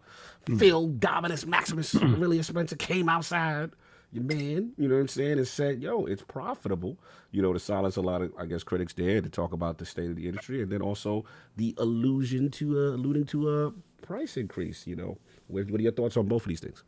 Okay, first, notice how people got real quiet. All those dudes in the background that was talking about, Game Pass is not sustainable. There's no way they could be spending that much money. They're not making no money. They're bleeding out. Then Phil came in with a bag of Band-Aids and said, who bleeding? What the hell are you talking about? We good out here. Y'all saw Big Chief. Big Chief told you what he was doing. Money good out here. Checks is cleared. Everybody feeling good. It's a good feeling on the side of the room. That's the thing. And price increases. All right, so that's the big thing because the narrative already been shut down about profitability. All right, but now they saying you gotta show more numbers. They gotta show nothing. He told you they're profitable. Yo, do you go to Elon Musk and say, "Can you afford that?" Do you do that? Yeah, what's crazy? So no one said, Elon, are you sure? Are you 100% sure you can afford to buy? So wait, are you King Addict? Y'all implying that there's agendas for why Microsoft's Game Pass? Ain't nobody asked Elon if he can afford the rockets that he's shooting up there. Nobody said that but only Microsoft can ask. Nobody looked over at Elon's wallet and said, I don't think that's profitable. Like, here's the thing. So people's feelings are getting involved. Obviously, Microsoft wants to make money off of this venture eventually. I don't think people really concept the amount of money they can lose on this until they're willing to not lose it anymore. Like, they are so extra with wanting to really make up for a lot of lost time for what their mistakes was back in the past with the gaming now. Like, they bought Activision. You don't think a company that will go out that they're trying. They're trying to. You don't think a company that's willing to spend $70+ billion on something isn't understanding that this is a long-term play? You don't spend that kind of money thinking that you're going to dominate in a year. Yeah, the narrative that people have, like how are they gonna make that money back? Like they have to make it back in a week. Like Phil said himself, like this is a long term. The whole all of Game Pass. Game Pass is a long term game. And Saul, we have to put it to you in this. They bought Well, they're trying to buy Activision. They're acquiring to buy Activision with cash. Yeah. Cash. Petty It wasn't cash. Petty cash. Petty cash. He's like, hey Phil, can we pull a few millions from our let me check the cushions under the millions. It's like they went after Bethesda. They're like, we need $7 billion. Okay, get that out of the couch cushion. We don't need that. Oh, and then man, they went back. billions. It's like, okay, $70 billion. We need it for Activision. All right, that's fine. I'm gonna have to write you a check on that one. Man, his talks per second is crazy. Nah, you gotta go for it. Go ahead, get your balls on. All right, so now that we realize, that people have an agenda against that goalpost, right? The goalpost is pushed there. 78 billion, I think, was the number that they were trying to achieve because they went down. I think it was 13% off of the year on end. And this year, this quarter that they was just talking about, the one quarter, I think it was like 28 for before the quarter, and this one quarter was like 2.8 billion, something like that. That's profitability, right? That's sustainability. That's the ability to go out and get a 505 games and go get their whole slate and put them in Game Pass at a period here and there to fill out a month. We've seen games, and we talked about it earlier on, games are regularly dropped inside Game Pass, and Addict said to himself that he's not going to spend $70 on games that he want to partake in, but he would partake in these games if it's in a service. Now, we're going to look at the competing service that's in front of us that charges you per single month $18.99 per month. It's an inferior service that doesn't have first-party games inside. Whose service does that belong to, King? Oh, God. That service belongs to the guys that's snitching and that are frauds. All right. So that service is a subpar service that people don't find value in anyway until first party is there. Microsoft shows you that it's first party there. Now, this is where the goalpost move comes in. They said, well, there's no games, King. That's why there's no price hike this year, goofy. All right. So when and trust and believe, when Starfield, Redfall, Forza, and all these games hit Game Pass, day and date, PC Game Pass, Microsoft, Xbox Game Pass, when they hit and you're playing them in cloud and you're having such a good time, don't be upset that Game Pass is $19.99. To compete with the nearest competing service, which is subpar, that's charging you more. Because right now it's at $15.99 and it's giving you more than the subpar when it's charging you more. So they want that money back. All right. Now, games price is, $65, I think, would be the good price point instead of 70. No 70? We not, why would everybody right? Because you do get a chance to say that we're not 70. We're 65. I love the cat. Okay, and he needed to hear this part. He's like, I'm in for 65. It's not 70. I'm not for 70, but he's in for the 65. And Basil's in for the 65. Okay. 65 keeps you under that. We didn't reach that 75 price point, and we're at 65. I think personally that works there. I also feel that Game Pass will go up to that $20 threshold when they release Friends and Family. Now, the thing is this. Either you can get 4 more buddies, and for $5 more, y'all can partake, or if you want to do this solo, if you want to be like Sovereign, you want to do it solo, it's $20 for you. So you can either get down or lay down, right? That's the choice. And I think that's exactly when it happens. They're going to give you good news and bad news at the same time. Good news, folks. Yeah. $25, you and 5 friends and family, so all over the world. Okay. But if you're a loner and you're cheap and you don't have any friends, $20 for you. I have friends. No, I got friends. I didn't focus that on you. When you get that family, when you get that family pen, I'm your friend. Everybody got a whole bunch of new friends in their family. All of a sudden, the Iron Man got all these friends. Yes. We'll be called the Iron Banner friends. But that's when I think that happens. Now, as far as consoles go, that's never going to happen. Oh, so you don't think the console? No, I don't think Nintendo does it, and I damn sure know Microsoft don't do it, because those are the first 2 people that came out when Sony bumped their head and raked their face against that rake and said, oh, we're going to go up $50 more tomorrow. Today's price is not yesterday's price. This is where you make your stance at by not raising that. We can do it in other areas that we don't have to do it in the console space. We don't have to penalize the consumer. Now, if it's a new product, that's something different. Okay. If it's a redesign of an existing product, that's something different. But I don't think redesigns will have a price hike. I don't think existing models will have a price hike. Now, if it's a pro, then there will be a price hike. So we got to break protocol. But still, we should remember that historically, their margins on consoles have been really small. Yes. Like their whole vision for the console stuff has been, that's not where we're really making our money. Whereas Sony, you know, that's a big part of their That's where they business make model, their money. is selling the consoles, right?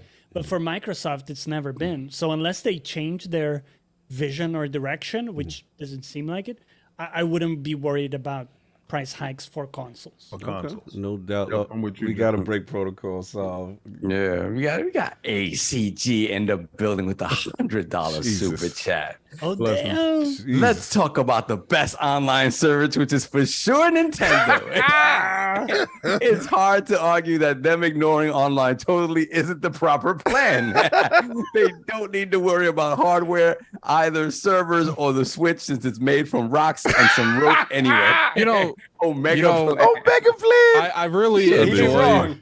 I really enjoy a lot of Nintendo games like Mario Party, Mario Kart, and every time I play these, I'm like, man, I wish they would just stop making the Switch and become third party and like allow other people to do the online for them. Like, it's just like, imagine like Mario Party cross play on That would be everything. nuts. Like, but no, I gotta play like Tendo Party on Steam instead. Like, it's like all these generic things. I want to be Mario. Generic one, Tendo Party. I don't. It's like Pumble Party. That's what it's called, Pumble Party. It's a fun game, but it's not Mario Party. No, I get it. Look, I'll jump in real quick and let's Kid got to finish his bars off. But it was interesting. I thought that you know, for them to be as transparent as they were, you know, right now was interesting, especially with the CMA and the Call of Duty, you know, stuff running around. So I felt that, you know, for him to kind of come out there and kind of talk about it being profitable was kind of a big statement. Obviously, you know, there's more specifics that we don't know, but look, I don't have any reason not to take someone's word that's under investigation and under all these entities watching. I don't think it's in his best interest to be lying. So I know I saw that, you know, narrative kind of going around. But you know what Slow-Mo said? What Slow-Mo said? Slow-Mo feels like it's all front to make them look even weaker to the CMA. Look, we ain't gonna sugarcoat that, you know, people are watching and that it, you know, they're gonna utilize certain things to their. But how is them admitting that they're profitable? He said that it would always be 15% of the Xbox income, Game Pass, and he's like, you would want that number to grow, and he feels like he's saying that just to be like, look, CMA, I get it. You over there eyeballing. All I'm saying, this is always going to be 15%. Sign that line. Very funny. Look, I thought it was interesting what he said about that basically the console circle, right? And about how many people, you know, they expect like he didn't expect more to increase as far as the console space. And it is interesting because a lot of people were under the assumption that Game Pass is the end-all, be-all revenue stream for them, right? Like this is all in, all out. And he's been very consistent with saying that it's one part, and they recognize that at a certain point you have as much as you can have in the console space. It kind of plateaus out. So then you see them talking about the PC aspect, and it was like 159% growth, you know, which is tremendous for them. That means that PC Game Pass is actually moving, it's doing well. You know what I'm saying? So the thing about, yes, I would like, selfishly, more specifics on the PC number, like what is it 159% from? But regardless to what, it is growth in an area that they really didn't exist prior, and you're seeing them push into them spaces to go outside the bigger pieces of the pie. That to me is the end game. Same thing we talked about with mobile. We've always talked about that and all the things that they're trying to do. So yeah, I mean, I thought it was interesting. I thought it was funny that people got emotional about this. I was like, why are people so emotional that he said Game Pass is profitable? I don't know, you know what the narratives were there. But yeah. People kill me when they went straight to, you know, they said that console subscriptions are that they're not as high as the growth as they normally are. It's like, look, there's a lot of PC people that's finally giving the service a chance, and they probably haven't played a lot of these games that's on PC Game Pass, right? So they have a lot more value on there. But as console people, we've been there for a while. The majority of these we've played. It's like the reason that these numbers haven't increased is like they need games, right? It's like there's no sugarcoating that. What's funny is like people will sit there and they'll say it 24/7. Oh, they got no games. But then when the results of the no games this year comes out and Game Pass numbers aren't as high as they normally are, they're like, see, this is what I'm saying. Like, but we just said that the remedy. Like, what the thing is, people have to understand, like, when there's agendas and there's emotionality involved, people tend to pick and choose the stats that fit the narrative. You know what I'm saying? And I get it. You know what I'm saying? It's your favorite team. You're riding for the set. I get it. Whatever. My whole thing is, I want to see on that aspect, the long-term part. We know about, the console space, and we know about, okay, they're going into the PC space and these other spaces that they want growth to go bigger than the console space. We got that part. Now, second part, the price hike stuff. Thought this was interesting. Because this is now laying the tea leaves. All right, y'all. We had console services and games at this, and we felt this year, right, that we're not moving forward from this. That's like, right. We don't got nothing this year. Right. So we're going to stay this year that, right? That's right. So the next year, okay, that to me is interesting how it plays out. I think y'all all made good points there. With services, right? Is it a situation where, bam, okay, now in a year that they potentially have Redfall, Forza, Diablo, Starfield, right? You're gonna get this work. Yeah. Is it now time that when the first parties hit, the hell, all that, is that the time where it's like, okay, $70, price point. Stop being greedy. Is that the point? And the interesting is what Sav said to me, because look, no one's here is championing for $70 games. We're not saying that. But the interesting thing is, do they still get to play the hero role because you have the buffer of Game Pass, right? So it's like, look, yeah, we raised it, but look at all these games we're giving you this year. But if you subscribe to this service that we've been telling you about, you can have it's soften the blow. Soften the blow. So I already know in my mind what the potential marketing could be. Yeah. Guys, I'm gonna say one more thing. Because the thing is, and that's where it's funny when he said the 15%, because the 15%, that's gonna grow from there. Oh yeah, it's gonna grow from there. That's where I'm with slow mo and addict. Like, it's 50% now because let's be real. Y'all ain't have no first party major AAA game releases this year, but we're not gonna act like if y'all get Activision, right, and Call of Duty and Blizzard games and all this huge backlog of Activision Blizzard King, that they will see an increase in subscribers. And they've already said that there are other things holding up that they want to acquire post deal, right? Yeah. So the anticipation for that to go up is going to be much higher. So I get the 15% for the CMA. The idea of the CMA, we don't have much growth. The plateauing on the console side is kind of true. Yeah. Like, where there are people that are holding out. People are like, they want Game Pass for the premium games. They don't want the smaller games. They don't want that. When they hit that cadence, when they start hitting that every quarter thing, watch the subscriptions go up. And that's the key, because the thing is, they have been surviving with growth with, let's be honest, AA, AAA stuff outside of the first. But like you said, now you get third party day and date games, and then those first party AAA games. They know what they expect. So I know what you're doing. So my thing now is, okay, so we got that. Then you got the Game Pass. And this is where King is, I think, on to something big time, right? Because if the Game Pass thing comes, then it's like, all right, we're raising the price. Subscriptions can't be at this, at the same price forever, right? But, oh, by the way, here's friends and family. and for you two and three buddies, you know what I'm saying, who you claim as children will be part of your... And I'm very curious to see when that launches. Because I think, look, no one's here capping for increase. Let's be clear. I am not capping for no increases. I'm going to do what's best for me, and I always want the best deal for me. I'm just thinking of the mindset of what they are going to try to do if this happens, and what the marketing speak will be. And the marketing speak will be, oh, by the way, yeah, you know, $20 ultimate, but yo, you and 4 more buddies, and now they're gonna have a family plan. Yeah, they're gonna show the picture of them couches that we showed y'all in the live, and they're gonna be like, you and your guys, and the smiley faces, $5 a piece. $5. It's gonna be you're gonna see these type of pictures in the marketing.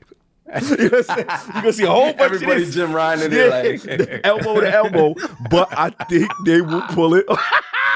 You know the dude that don't play. That's what he's doing extra. Yeah, he's doing that exactly. You gonna see a whole bunch of that, and I think honestly, it's messed up as it sounds because I know Sony got dragged. I think they gonna get away with this.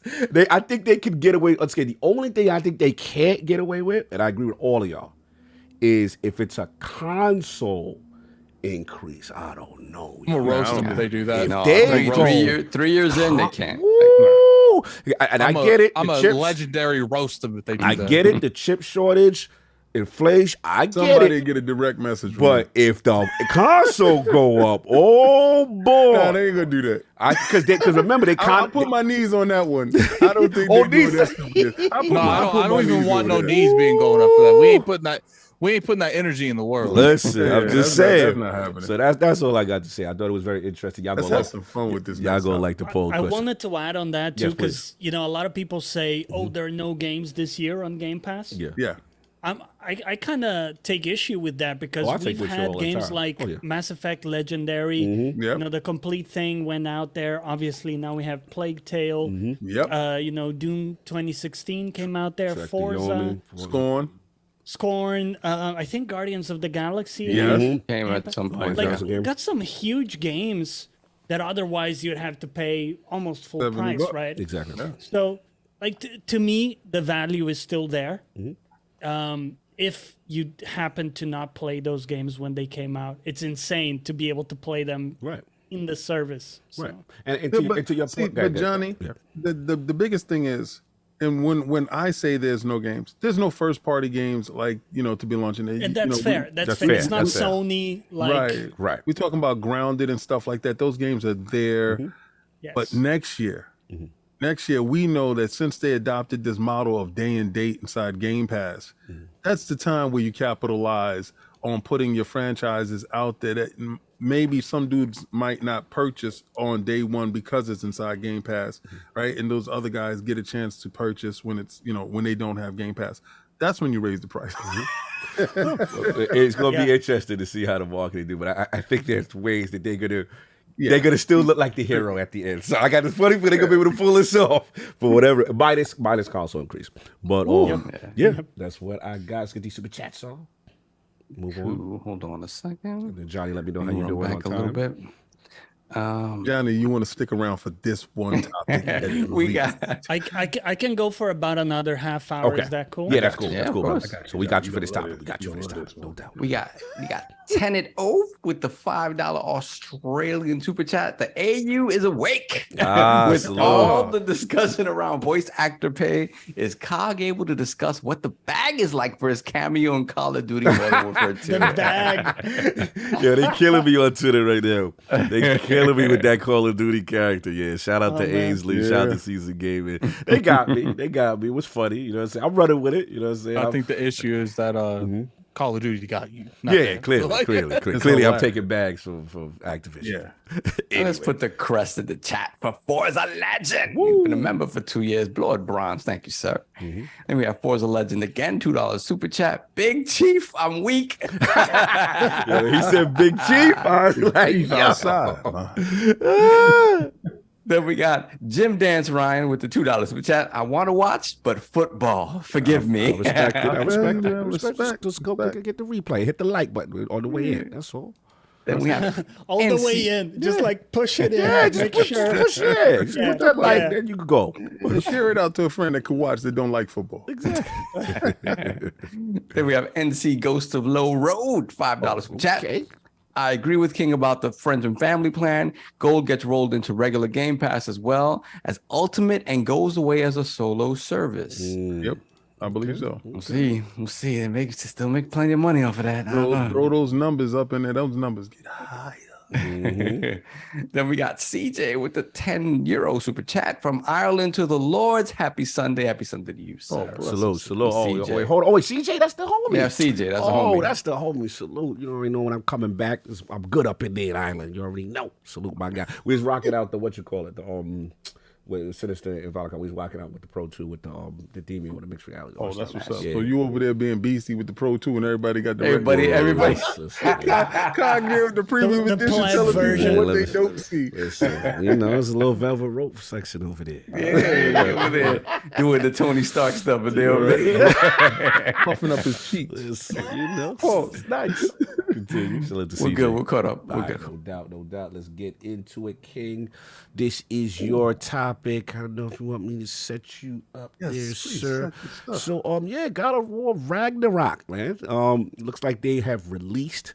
Shout out to Sony Santa Monica, them to release the information regarding the graphic settings. So, looks like there's going to include 120 frames per second mode. They will have the option for 4K 30, 120, and then there's these are all pretty much all the reported modes. So favorite resolution, 4K 30 FPS lock. Favorite performance, 60 frames per second lock.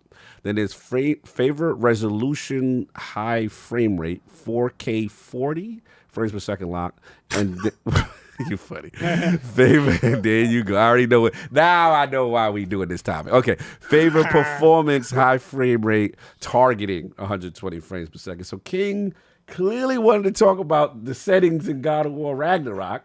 So King, the floor is yours. What's up, man? I heard. So shout out to the new controller. I got the new controller in to play God of War. Yo. Wow. Yo, so it's the new DualSense. Yeah.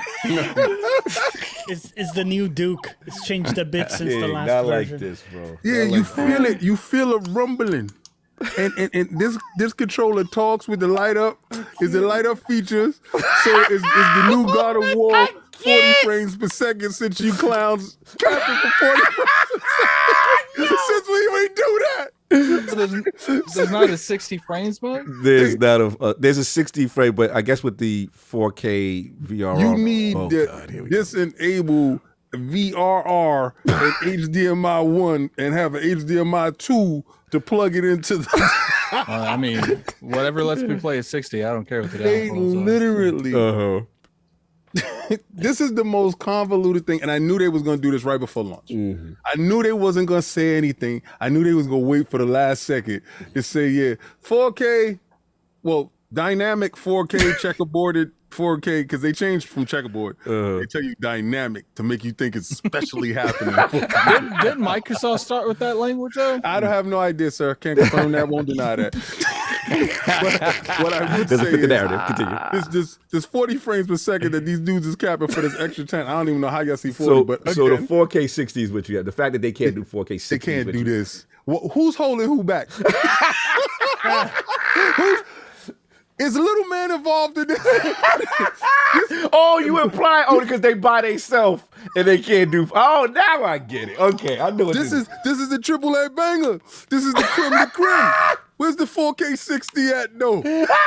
Okay, so this is payback. This is how y'all truly play. This is what it's really about. So now, when y'all get the controller in the mail. No! That's how it starts up. That's the startup. And that's because there's no jump. There's no jump in God of War. So what I want y'all to say now, don't move the goalposts on this one. Oh, don't move the goal. Keep the same energy. This is what we doing. Make sure y'all get the DualSense 2 that comes packed with every God of War Jotunheim edition. I get it now. Just to clarify, this will not be in the collector's edition we gave away. Okay. So King, so you're implying that PlayStation fans there was a little too much enthusiasm for the Wonder artists about the Series S performance. Yeah. But now that this is their first party exclusive game and they can't hit 4K 60, take issue with this. Okay, I got it. Who's holding back who? are messy. This is the best. I didn't know where you were going with this, bro. This is super messy. I was wondering too. I was like, what is he? Why are we talking about the settings for? Wow, that was the only kid could find a way. Someone said, did Iron Lords get a God of War code? No, PlayStation don't really mess with us too much, man. You're welcome to tag them and say, get us one. Anyway, that King's probably a little bit corporate for that. Yeah, well, that's out the King for. He just literally called their made fun of their controller acting like it's another controller, so I can see why they don't mess with us too much. King is in his bag, but anyway, let's get Lord Johnny here. So obviously, see the settings, the announcement of all the different modes for God of War Ragnarok, and one, what are your thoughts on that? And then two, to King's point, your issue? Do you have any issue with the 4K 60 part? Not lack of 4K so there are a few things there. Break it down. Yeah, so let's break it down. One thing is that a 120 FPS is preposterous for a game like this. It makes no sense because you don't whatsoever. see the difference. I'm sorry. Let me stop interrupting. Continue. Okay, so it's when you take a game like this and you bump it to 120, the things you're giving up for that, it's for no one will it be worth it. Okay, if this was like a competitive Overwatch, Twitch, okay, sure, go for it. Give the option, right? But this is a single player, kind of slow moving, right? Camera right back there on the neck of the character. You don't need the 120. It's 100% a marketing thing for them to be able to say, hey, we have a game that is careful, 120. Johnny, careful. You saying things. I'm treading careful ground. You know how the fanboys get. I'm just trying to protect you from the fanboys. That's what. I love it, Johnny. I love it. Just be careful. I'm gonna don't get into King character. I'm getting friendly with the sponsors. I'm gonna couch it, right? I'm a couch it. Fanboys will come at you. Any slander. Be careful. I'm just joking. I love the options. Yes. Because honestly, it's a bit overwhelming at this point because you have the favor this with favor that. It's, get this and that too. Now you have 10 options. And for the casual console player who's used to 2, maybe, they're going to be like, okay, but what's good? What's the best? What's the best option? So I think some people are going to be overwhelmed by it. Personally, I like to see more options. I do think that 4K 60 is not required in my book. However, a 60 FPS mode is, for me, nowadays is expected. I expect a 60 FPS mode. Yeah. How you achieve that depends on the game. Some games, you can go 4K with it. Other games, to do that, you would have to give up a lot on the graphical fidelity of different things. Yeah. And the overall experience is just going to be better if you have a dynamic resolution or a lower resolution and you're bumping up other things like particle effects that compounds the experience more than the raw resolution. So I think a lot of people get caught up on the number. Oh, it's not 4K. However, you have to understand there's more to the picture than the resolution. It's what the bits are packing, right? And in a way, you can sometimes pack more in less bits. If that makes sense. No, absolutely. I love they're masters at that. No. Yo, that was better. Anyway, give you a lot of junk bits. Oh, I forgot to ask you. Do you have, to King's point, do you have any issue with the 4K 40 frames per second mode, Johnny? Oh, for me. Yeah. So people wonder what the 40 is. Right? What is that, right? Some TVs don't even have 40. Tell them, Johnny. But so the thing with the 40 is, think of it as an overhead. So aiming for 40 means kind of like locked 30 in some way. Right. So it's kind of like a stability, like rock solid, 100% locked mode. That's my understanding of it. That said, I personally haven't played anything in 40 FPS. So it's kind of a weird number. The only rock solid thing about 40 frames is I'm not playing it in that mode. I'm messing with this. Fair. Oh, God. Anyway, Lord Addict, your thoughts on the options that's always provided for God of War Ragnarok and King's issue with 4K 40? Yeah. I'm playing it at 60. That's my whole topic.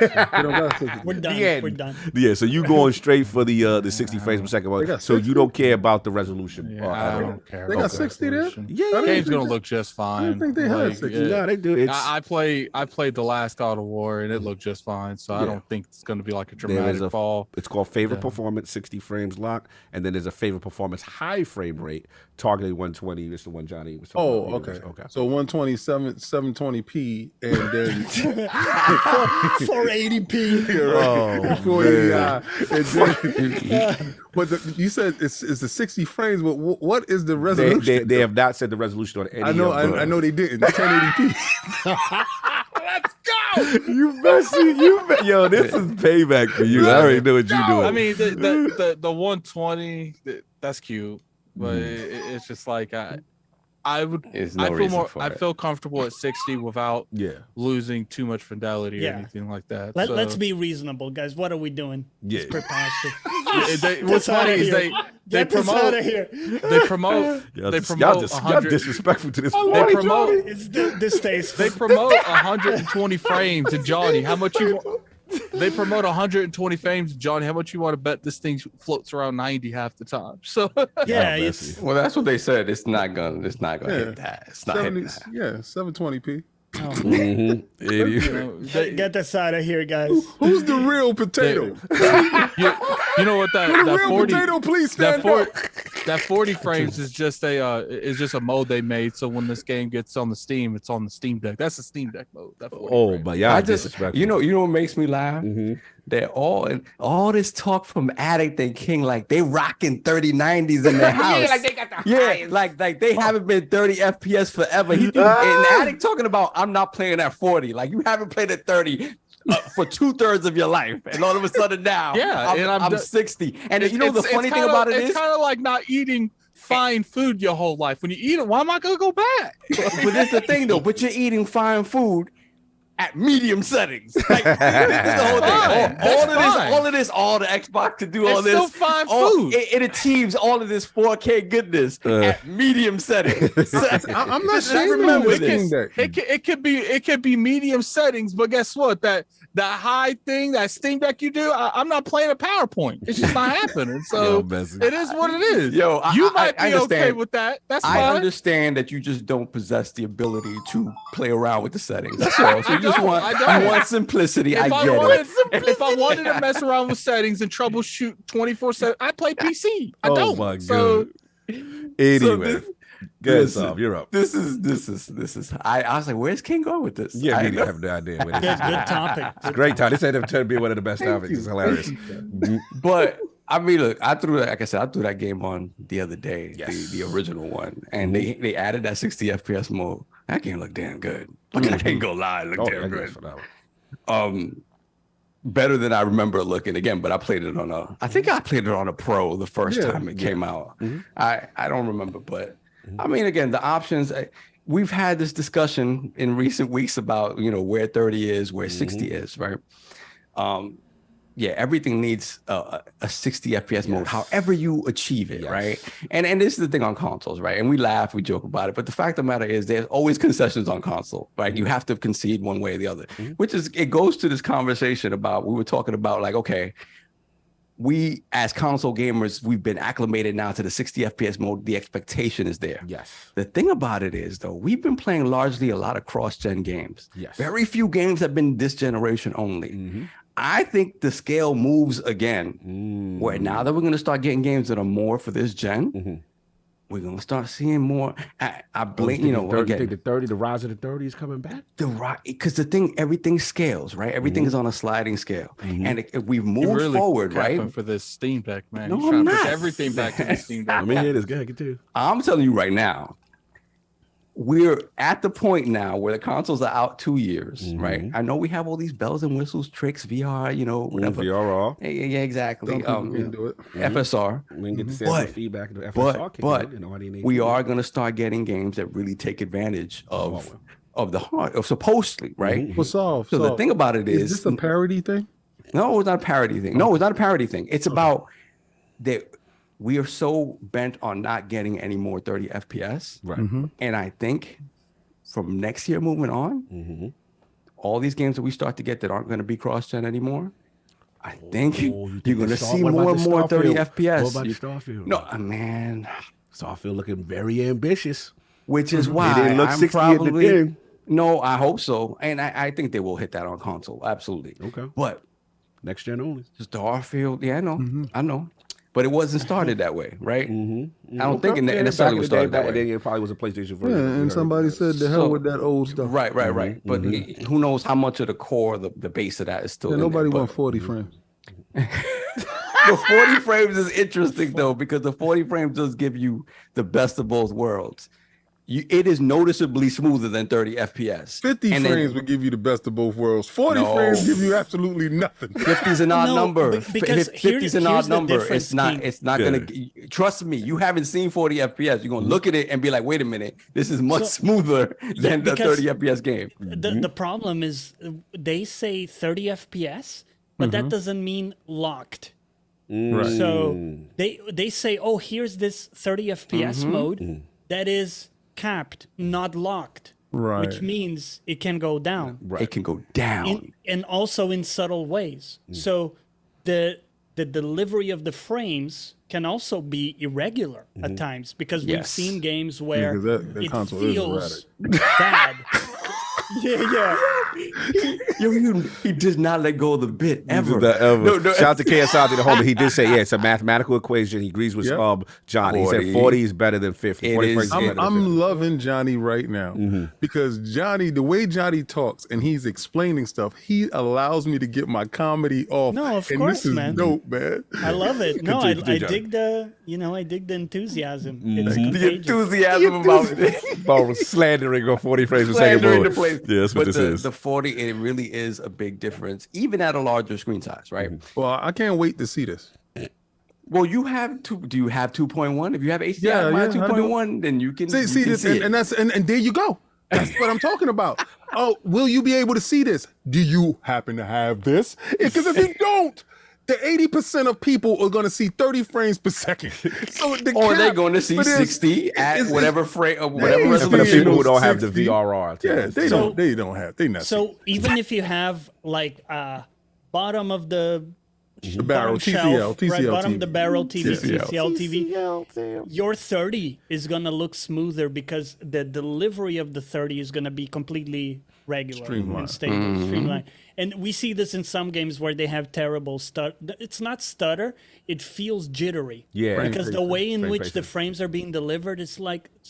It's kind of like struggling, isn't it? Right. And so that's why the overhead of the 40 helps. Even if your TV isn't displaying 40, it's got that little overhead that keeps it locked.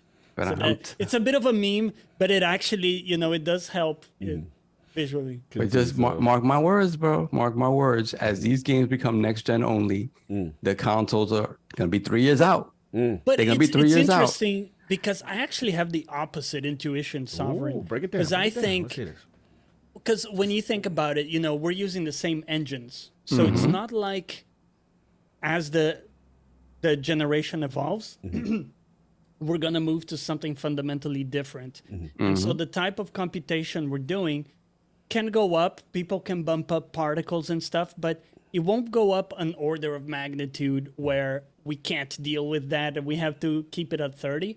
And given that the 60 has become kind of a staple and like people expect that, I think the hit you take when you don't have a 60, as shown with Gotham, is a big one. Yeah. No, they've seen it. So I'm, in terms of the way the public perceives it, I think they're going to figure out any which way impossible to give you a 60 FPS mode. Yeah. I just think more and more they're going to be, they're going to give up more to get there because I see what you mean. The fidelity of the games, like my hope is that pushing the limits of like AI in terms of density, fidelity. Obviously, the PlayStation has 8K on its box. That machine ain't doing 8K nothing. It's not doing 8K nothing. Like, you know what I mean? Like, 8K sound. Yeah. So it is that thing where it's like, my hope is that everybody's like, yo, we got to reach a 60 FPS no matter what this game looks like. We got to do it. But doesn't matter if we're going down to the and then I would say Gotham Knights is a bad example because it's just not an optimized game. Like it's runs just bad not on well PC. optimized. Yeah, it had hiccups on people running it on a 4090. That's and I was like, what is going on? So that's a bad example. But true next gen games. What happened? I said we're going to use it though. We're gonna use it as a bad example. It's the only example in my case. Messy. But yeah, I want to see what happens when the next one comes out. That is like, it's 30 FPS base, and because of this reason, because of that reason, it's the world. You can go into every building or something like that. And it's gonna be interesting. Yeah, I ain't got too much to add on it.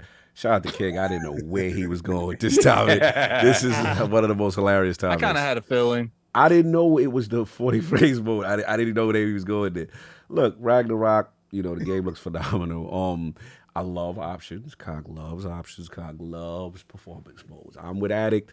I'm ignoring all that other stuff. Whatever's the 60, I don't. If the resolution is what the resolution, I just want that fluid, motion. And I'll take that. But yeah, I mean, look, I like the fact that at least they're offering it, but I'm with Johnny.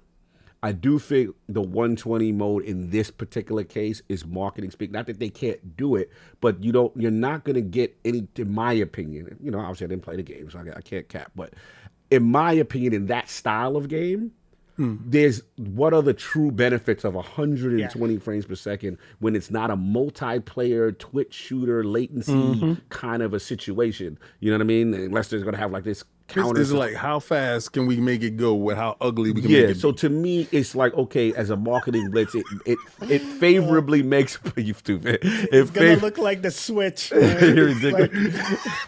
The Witcher. Yeah, the Witcher on Switch. Oh no! Oh man! Look, at the end that of the day, vegetation. The y'all messy. That was vegetation. I will. Yeah, it's gonna be interesting when it'll be interesting when they do the comparisons. It's called Craig mode. Craig mode. It will be interesting to see in the 120 mode how much is sacrificed for them to achieve it. Everything. Not the Thanos. Yo, they just running around with wireframes. Yo, in that Gotham Knights, when I turn on the variable frame rate, right? No, not the variable frame rate, the variable resolution, where resolution goes up and down depending on what's going on, bro. When you run around, you can see the jaggies around them as they run, and only when they stand still does everything come back together. Oh man! Look, man! Shout out to Ragnarok, shout out to the team. But yeah, I'll be doing 60 funny, hilarious topic. That's all I got really on this topic. But we gotta respect Johnny's time because we did give him his half. I know we had one more time, but we gotta give him his half. So Johnny, I know you gotta run. You know what I'm saying, brother? An absolute pleasure to have you in the realm, brother. You were killing it today. I'm sorry I cursed, but I felt really welcomed, and just the enthusiasm, the vibe from you guys, just absolutely love it. I really appreciate, talking about my background and I don't know, making it feel like it's interesting. I'll say it. Very interesting. I really appreciate it, and keep doing what you're doing, and hopefully we'll do this again. Oh, for sure. Oh, for sure. We'll definitely bring you back, brother. This was. I'm sorry, get Addict. Once we get someone in, it's a lot easier to get them back. Yeah. Cause that sounds like a horror movie. Once we get once we get you in. The thing is, it's not like New Jersey. Once you get in, you can't get out. Cognito doesn't like to have people come in until they have like the royal treatment, like the intro and stuff. Yeah. But once you get that once, like we don't do that again. Yeah, then you can come through. Then you come through as like a cameo or something for like a topic. But I love Addict is telling you don't get treated special anymore. Yeah, once you come in, we don't serve you food. You don't say exactly. You just go to the fridge when you want. Just think of it like the mob movies. Like the mob movies. You got the restaurant, right? The high end, you know what I'm saying, or the club, right? The high end club. Yeah. You come through that first time, you know what I'm saying? We did the whole red carpet, but now you come through, you know, so you got that special entrance. What they say, familiarity breeds contempt. So that's where we're going. That's where we're going. No, brother. I appreciate your story, man. Yes. Tremendous. The talent level you have. So go get that album, y'all. Yeah, bro. I'm gonna put his actual page on there because it is really, really inspiring stuff. Check this out. Go subscribe to the YouTube as well. We put the Johnny Live. I did that already. In there. Put that in there. Go check him out, man. Super Thanks, talented guys. dude, and we definitely got to support support. But yeah, again, you know, the gaming, the streaming, everything that you're doing, and again, salute, brother. We will have you back, and also you're on the Best Gaming Podcast. You're on the Best Gaming Podcast. Yeah, I am. And if people like Twitch as well, I'm also there. JonnyPlaysLive. That's JonNY without the H. JonnyPlaysLive 3 times a week. So yeah, if you want to say hi to me, would love that. No doubt. And thank you so much for having me, guys. Nah, brother, appreciate you. Enjoy your Sunday. Thank you so much. This was a lot of fun, man. You definitely have you back in the realm again, brother. All right, enjoy. Awesome. Peace. See ya. Bye-bye. You already know, brother. So you want to get the super chats? Yeah, sir. Hold on a second. It's about to turn up. Let me see. We got John Martin, $5 super chat. He's stupid. Much love, guys. Happy to see Johnny over here too. Cheers, no doubt. We got the rubber knob. $2 super chat. It's all about that 30 FPS filmic effect, y'all. Very filmic, very filmic. Very filmic. Very filmic. Then we got KO3 Black Truth. $10 super chat. Gotta pull out the fraud alert on myself. Been clowning the anime dudes my whole life. Tried Persona 5 and now I'm in love. Game is fire. Yeah, Game Pass effect. Things hit different, don't it? Hit different. Then we got Phase 23 BKN. Why $20 super chat? Digital Foundry is gonna make King look like a fool when it comes to God of War Ragnarok graphics settings. Well, who said that? Phase? Who came for King? Phase. Oh, wait, repeat it. What did he say? It's gonna make him look like a fool. King said Richard Ledbetter coming for you. If you ain't got that HDMI 2, you gonna be doing just like me.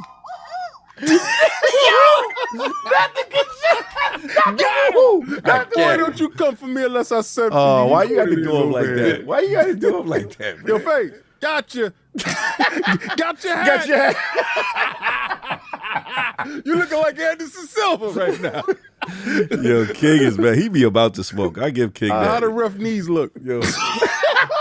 Leave Face. Shout out to Face, man. Shout out to Face. Love you, Face. Don't come for me. Yo, I saw a video on, maybe it was Doctor, but I just saw a video on Twitter saying that Anderson took a dive. Like that last punch didn't drop over. That punch was hard to that face. I think they doctored it because it looked like he whiffed in that. I was like, nah, that don't look right. He hit the hell out of it. He hit him. I think every time one of those Paul brothers win, that's the first thing. It's Doctor. There ain't no way he could possibly win that fight. It was a good damn fight. It was a good fight. It was a good fight. What we have Sir Duck. Member for 28 months, Lord Bronze. King is wild. I'm dead. Thank you, brother. I don't like that he got that controller. He act like that's how PlayStation gamers play. Like, I ain't feeling that. Jim Ryan. Yo, I like who holds the controller to their face. You gotta stop, man. You ridiculous. You gotta get off PlayStation gamers, man. Jump. It's the sounds. What's that sound? Yo, this is when they turn it up, when they boot it up. Yo. Let's play. I don't like the sounds that Drake make, bro. You gotta chill. Soon as they put that God of War Ragnarok in and they try to do that 45 What I gotta ask is, where'd you find this? You don't have babies anymore, so where did you find this? The thing is, I told you PlayStation sent this to me. Yeah, you're part of the media team. Yeah, you're ridiculous. Anyway, continue, son. Continue. That's it. We're caught up. DualSense 2. Oh, we caught up? All right, no doubt. The DualSense 2. That's the $200 controller. This is the $200 break apart put together. Final topic that we've made it. Shout out to Addict. Persona 5, man. What's going on? The streets are talking. What's up? Can you guys hear that? Yeah. No. Yeah, a little bit of a. Oh, you heard something? Yeah. These hillbillies like ramming the engine up when they go down the hill. Turn it up. Yeah, they got these trucks, man. These trucks. I don't hear that.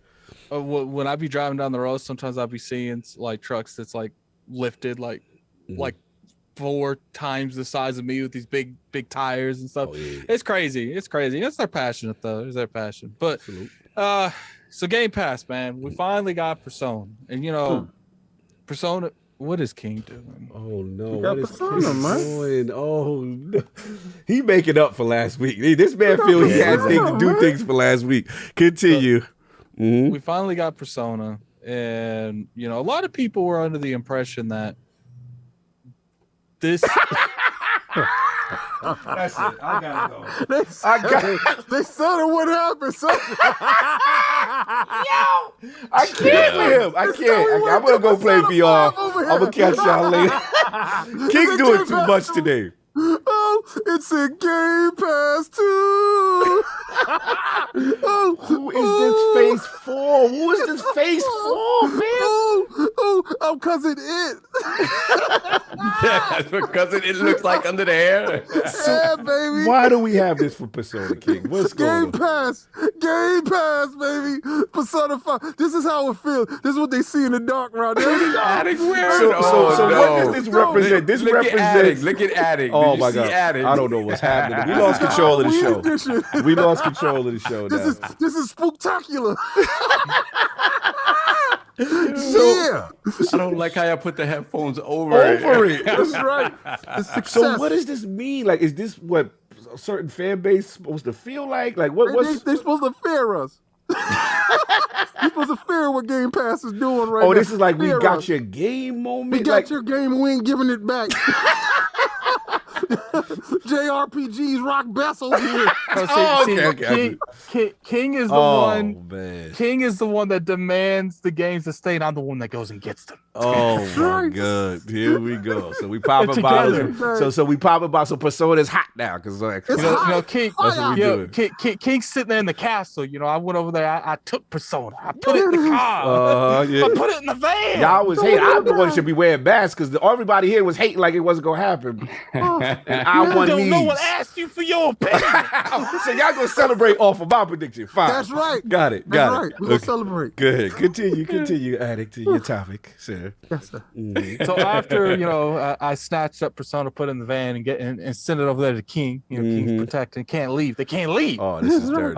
I am looking for the whereabouts of Persona 6, by the way. Yes. So if anyone got those that location, hit me up. Get right in the van. So people said, Persona isn't gonna be no one's gonna play it. No, it's not gonna be played whatsoever. And it's on multiple occasions been on the top 5 to top 3 of the most played games on Xbox. So it's like, look, they're gonna a lot of people are gonna go with the mindset, but Addict, this isn't sales. Well, you know what it can lead to, Lord King David? Sales. It can lead to sales on Persona 6. Interesting. Maybe Addict. Maybe if this is a test bed to see how it do over here before they send Persona 6 over day and date. I know, man. Like it's just like one of those things where it's like people always like underestimating the people who actually play Xbox, and they'll be like, oh, because the games don't sell well, they act like no one plays them over there. Well, stop with your head tilting, bro. What's going on? I can't look at you right now. Y'all doing too much. This is how we feel. We feel joyous. Y'all are so messy when something come to Xbox. Anything that could slander PlayStation, y'all will find. King, are you listening to anything they're saying? I have no idea what you just said. Oh my God! All I hear is Game Pass. Me and King only speak Game Pass. We lost it, bro. We lost the cock. You know what it is that for Addict, this is more so because people were like, yo, they don't play JRPG. So he get to pop his bottles because he saw that engagement. Because I'm looking at it right now. It's the second most played Game Pass. Crazy. That's it. Good. Thank God. JRPGs is crazy. Shout out to Ben. Let me set him up a little bit. Let me give Addict his flowers because this is really what he was. So at the time, Persona 5 has reached the top 10 most popular games on Game Pass, cloud and PC. The US console was 10, PC 7, and he said this is the best performance a JRPG has ever had on Game Pass. So it is a movement. We're not gonna minimize that in any respect. And I'll jump in if you don't mind. So I got a couple of calls. I'll let y'all go. Okay, you can jump in. Thank you, Persona. Thank you, murderer. Yes, murderer Persona and other Joker Persona. I don't know what's going on, but the thing that is impressive is that I told people the thing about people keep saying, why do people deify. We always give him like the Dominus Maximus and all that. Why do we deify him and all this? It's honestly out of respect for what he's doing that past generations and past regimes have been unable to do, right? And the thing is, you can say what you want, but Japan historically has always been kind of a joke region for them, but something they just never been able to make traction. And then also the whole idea of big JRPGs, big Japanese games missing the platform. That was the thing. We talked about it at nauseam. Saw, right? The whole Atlas thing. It felt like they just go to the beat of their own drum, even though Microsoft had a good relationship with Sega. So these are the things that I see, especially the marketing. If you paid attention, they were marketing this like it was a new release.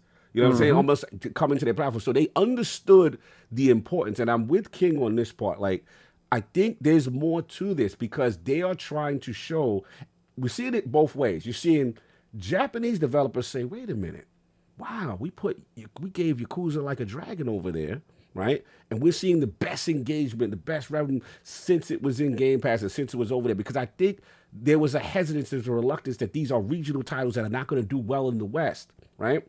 And then I want to even shout PlayStation out. Ghost of Tsushima, I always talking about. Ghost of Tsushima gave people a lot of confidence that you can make a culturally impactful Japanese-style game, and people go, okay, you know what? America is with this. They want this type of content. And now with Xbox, with the JRPGs, they're with it. They want this type of content. And I think this sets things up for the future so that if there's a Persona 6, I'm not guaranteeing Game Pass, but the strong possibility that, this will be on the platform at the same time as launch, so you have that parity. And this is how you make strides in the region. It's been tremendous to see. I love the boots on the ground approach. They've really... Boots on the ground? You stupid. That was good. All right, that was good. I like that. You know what I'm saying? But it's like, it really bodes well for them in the future, and it's not lip service. They are putting in the work. Indie development, and then we talked about even with the Chinese games, they not playing. They didn't like what happened with Genshin Impact. You're hearing the stories there. They like and then when I told people that Naraka Blade Point Fire, I was shocked. They were able to get that game for now. I don't know if it was a time exclusive. We've seen a PlayStation version yet, but that style, that game is huge on PC. Huge. That is a tremendous get. There's continuing. We talk about the Wolong. Again, huge get.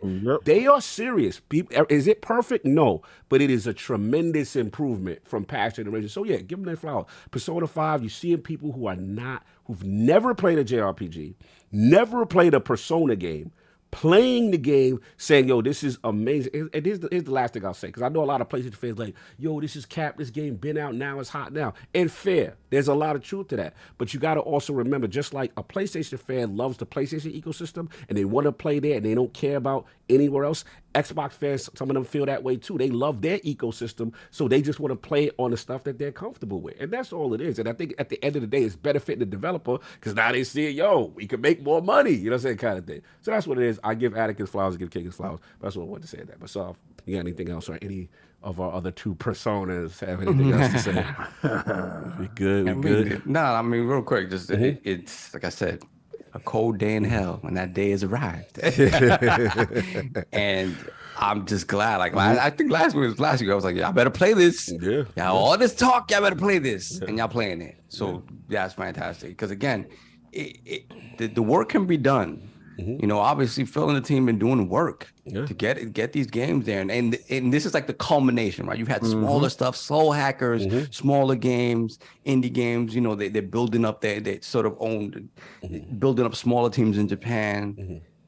But again, like for Xbox to be so RPG focused, period, but not have that foot in the door when it comes to the JRPG, this is huge. Bro. This is huge. And the JRPG is really, there was a time where JRPGs sort of plateaued a little bit and they weren't as popular because people were, they were tired of the grindiness of them, right? And you got to the point where you started seeing more action-based JRPGs. They kind of went away a little bit from the turn-based stuff and they made it more action-y. They made the grind less of a big deal. And all of a sudden they started taking off again. And then the West jumped on them all over again in the way that they had back in the SNES days. And when you have your Chrono Triggers and your FF6 and all the Final Fantasies on the SNES and on the Genesis and stuff, Phantasy Star, things of that nature. So to see this now happening again, and then straight up Persona 5 Royale is probably one of the greatest JRPGs ever. Period. Straight up. This game, it looks like it pops off a comic book. This game's stylish. It is just something special. To you. What I like about it is just the non-willingness to, when they started the Persona franchise or anything related that led to the Persona franchise, their mindset was like, look, when people started demanding to switch up the gameplay and companies like Square Enix caved, they're like, no, we're building on this. Like we could do more to this turn-based playing style than that we're doing. Like we can do more. And they proved that because they went back to the drawing board. What else can we do? And then you got Persona 5. And it to a point, it irritates me because it's like, I'm sitting here looking at Persona 5 and I'm like, man, if Square Enix would have put the effort into building Final Fantasy and not just caving, we're losing some fan base, so let's do something different. Right. But I feel like they knew that was happening, but instead of going through there and just changing stuff, they're like, let's just change it up. Let's make it better. Yeah. And I have to give them that because a lot of companies, you see this going after that casual bag, a lot of the times they will cave. It's not a matter of if they will cave because they see that money they can make and they respect that money hardcore, and it's hard to not chase that bag when they can feel like they can get it easily. Absolutely. Here's the thing I want to say, add on to that is that, what's also helping, this is Phil's greatest thing as far as Game Pass, is that what's else helping is that you're able to bring Game Pass in the amount of subscribers that you have on it as this install base to make it more attractive for them to come over, right? With Persona is more impressive because I felt like that approach worked well with multiplayer and co-op games. Persona is not either. Bro, I'm looking at it right now. This is Xbox Game Pass games, right? So the people who are in the service, what are they playing? Number one is Minecraft, right? Expected Minecraft. Persona is number two. Out of all Game Pass subscribers, Persona is number 2 next to Minecraft. That is impressive. You can't sugarcoat. I'm looking at it. I refreshed it right now. That is crazy to me. So it goes to show you there is a desire for the genre. If you promote it right, you get behind it right, you can't deny this. This is tremendous. Promote it right. Yes, promote it right. You don't do late tweets. Sorry, they did Redfall dirty. Xbox. Redfall dirty. Yeah. Redfall had a good trailer. I understand Age of Empires. Y'all got to learn how to pace that a little better. But this is impressive. You got to tip the only thing about this is that I'm a little because now like they've been spoiled though, right? Because they're re-releasing the old ones. Yes, they aren't really doing too much to them. Yes, the old ones are a whole different cup of tea. It's not this. So it's like it's one of those things. Like if they had built up to Persona 5 Royale. It's hard going back to. I mean, I think Golden is great, but what do you think? Why do you think? I think the reason they didn't do that is if you start with those old Personas, maybe people aren't going to have the mindset. 5 is the recent one. They're going to be like, oh, dude, how much difference could literally be 4 to 5, and the amount of like gameplay mechanics and graphics between those two is like significant. They're scared that they'll play those older ones and not even try 5. Try 5. And then for those of you that don't know and haven't played it yet, all of these are numbered, but they're all separate games. You could start with 5 Royale. I was like, do I gotta go through? He's like, no, just take the drink. Yeah, they're all separate. It has one. They don't go one from the other. No doubt. So are we good, King? You got your bars? Well, no, it's Phil Dominus Maximus Aurelius Spencer understanding that this box is an RPG box, and we doing that now. Okay. Yeah, we doing that because I believe that it has more RPGs than anyone and potential for RPGs in the future exclusively to the box is going to be sickening. So if you don't own a company, you go out there, you try to get the best wares. You go and see in the market what is the best RPGs and the JRPGs that's over there that we don't have. And for the most part, they went over there and they got the whole Yakuza series, right? And it was a point in time when they were all leaving. They left for 1 week, and came right back. So it wasn't profitable for them. They wouldn't have came back. They came back and seen a resurgence again because those people that saw it leaving was like, damn, I didn't get a chance to play. But it came back and they was like, oh, let me get in there now. Persona 5 being top 2, that's a huge thing. I can't believe huge that. thing.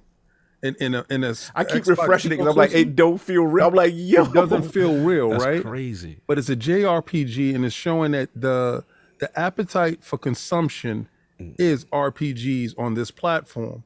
And if you think that's a small feat, these companies see this engagement. Oh yeah, they know that there's a fan base that is hungering for this type of game. Yeah, they're not listening to Twitter and 5 dudes saying not? that nobody played the game when the numbers is right in front of them. Yeah, the numbers say something totally They're not different. listening to 5 dudes on Twitter. They listening to what the numbers actually say. They like, oh, we can make money over here. Let's go. So when people say, "Oh no, Microsoft is just a multiplayer, player box, like just play Call of Duty, just play Madden," it's just like a team sports. It's really an Americanized box. That's not true, and the metrics dictate something totally different. So here's the team, Sarah Bond and the squad, getting these games in Game Pass for you to partake, and then the engagement level on purchasing is probably really high. So future purchases and future entries of the genre should reach Game Pass. And that's something promising, something that we had no hope before, but we have a huge ray of hope right now. So when I said the future was bright before and y'all laughed, it's time to play. Yeah, no. I'm still sticking by my. Oh, you hold it on? My thinking. It just feels like Sony locked that down a long time ago. Look, to your point, if Sony has a contractual exclusivity to Persona 6, I don't know if nothing they can do to break it. So I mean, that's the case. Yeah. But I will say, if there's no prior deal in place, because from my understanding, say there's no leak yet. What's the leaks? The video leaks? Yeah, we didn't see that just yet. Leaks. You know what I'm saying? So if there's not, I do feel that this puts. I'll stay. I know you stand on your square. I'll stand on my square that Persona 6 will make it, because if there's not a contractual thing, so I'll do that. But it's interesting because they got a good argument now to tell Atlas like, yo, bro, because if it's not, now you can negotiate better. That's what I was gonna say. For sure, 100%. If it's not, if it's not, it better come. Dave. Oh yeah, it better. Come on, you miss out on this. It's like I said, like if there's no contractual agreement, and it is one of those scenarios where maybe they'll consider, okay, we're gonna release this later because you're gonna pay us more money to put it on Game Pass. Right. It's just like it's like I said a couple weeks ago. It's like you get to that point where it's like you could continue to let these companies like low-key extort you. Yeah. So it's a hard. Not to interrupt you. I'm sorry. To your credit, to your point, let's just say it solves scenario is correct that PlayStation Persona 6 is exclusive, right, for a time exclusive, whatever, right? It still emboldens Atlas because like, okay, we give you the exclusive, we get that bag from you. And then with the 1 year, whatever it is, here come Xbox, we go get this Game Pass back. It has a second zeitgeist. Yes. There's a second wave of interest, and it bubbles up to the top again. Especially if it's a PlayStation console exclusive, right? And then when the Xbox time comes around, it's Xbox and PC or whatever, like it is now. Maybe even a Switch port or whatever the Nintendo console is at the time. Yeah, see that's the thing. I think they think about that as well too, because I like to see that zeitgeist all at once, everybody just going crazy, and then let's say it's not in any subscription service when it first launches, right? Then the second wave, that second zeitgeist, is when it comes to the subscription services and people who didn't want to dish out the 70 whatever day one now have a chance to play it. Right. I like that zeitgeist as well, but I can see how these companies are like, yo, we'll take the bag from one for whatever reason, marketing. We don't have to worry about marketing. We make it a year, and then all of a sudden now we have a second wave of excitement because it's coming to these other platforms. I don't know. I mean, again, it just depends game to game, company to company. But I'm just tired of this having to wait, because the thing about it is, you know how we are, man. As you gamers, want it at the moment. You want it at the moment when everybody's talking about it. And even though again, I'm older, I'll sit down and play a game whenever it comes out. It doesn't matter. But there is something to be said about it being there day and day, and everybody can have the conversation. Like, because some people, an old game is an old game, even if they've never played it. There's plenty of people that's like, I've never played it, but it's an old game. I want to play it. No, it's a lot of truth to that. There's, I think, one thing about the Xbox ecosystem is they've also have this mindset too, where something new come out and they be like, even if it's day to day, they be like, well, it's on Game Pass. Mm-hmm. You know what I'm saying? Yeah. And they be like, oh, well, we gonna wait until you know what I'm saying? The Xbox Gamer has a lot to play on Game Pass, so they just have the option to say, you know what, we can wait, so it doesn't affect us as much. But yeah, we gotta see. It's gonna be. I will say this though, the reason why I'm still stood on my square is because again, Atlas reports to Sega. Sega has the partnership with Microsoft, and to me, you gotta do what the boss said. And I'm still gonna hold on to that. And I know Atlas is their own little thing, and I know they outside. But if the boss say we have a partnership with Microsoft, it'll be interesting to see if their influence is like get over there. So we'll see. Get those games on little man. Yeah. Anyway, that's all I got. Y'all good? Yes, sir. All right. Super chat it up. So let's get out of here. Or should I go to the poll first? Let me see. Pillows. Yeah, we don't got a few. Let me see. Nothing crazy. Okay. 1 second. We got Nova 30M3.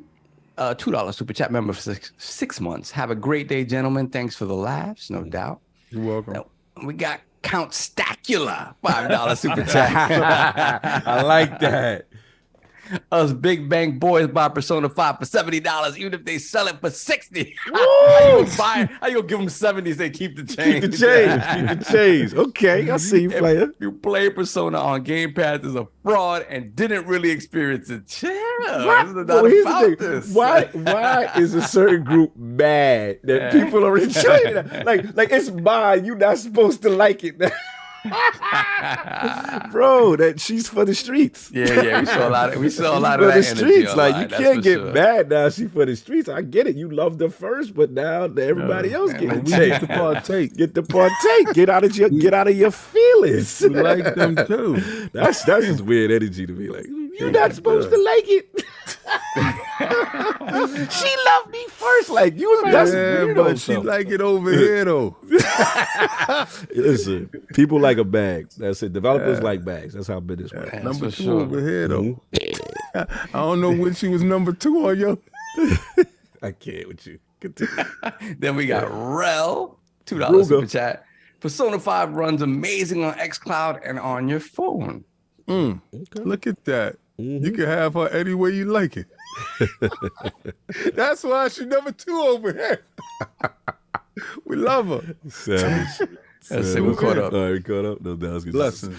All right, new poll with the recent statements by Phil Spencer of a potential price hike looming in the near future. Which do you think is the most likely to happen first? Oh, God. Choices are A, Xbox games increase to $70. B, Xbox consoles increase for inflation. C, Game Pass subscriptions increase in price. Or D, I don't care if all 3 happen. I'm out and I'm going to PC. Shout out to all the lords in the realm. Shout out to JonnyPlaysLive. Held it down. Tremendous. Seriously, the man is super talented. Go support his channel. We're gonna put the links in the description. You know what I'm saying? Go support the music, the engineering, the game, and the stream, and all that.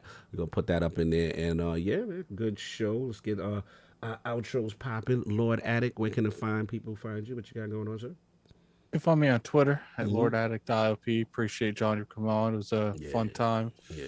We've got some stuff planned for you guys, man. We got some stuff planned for you.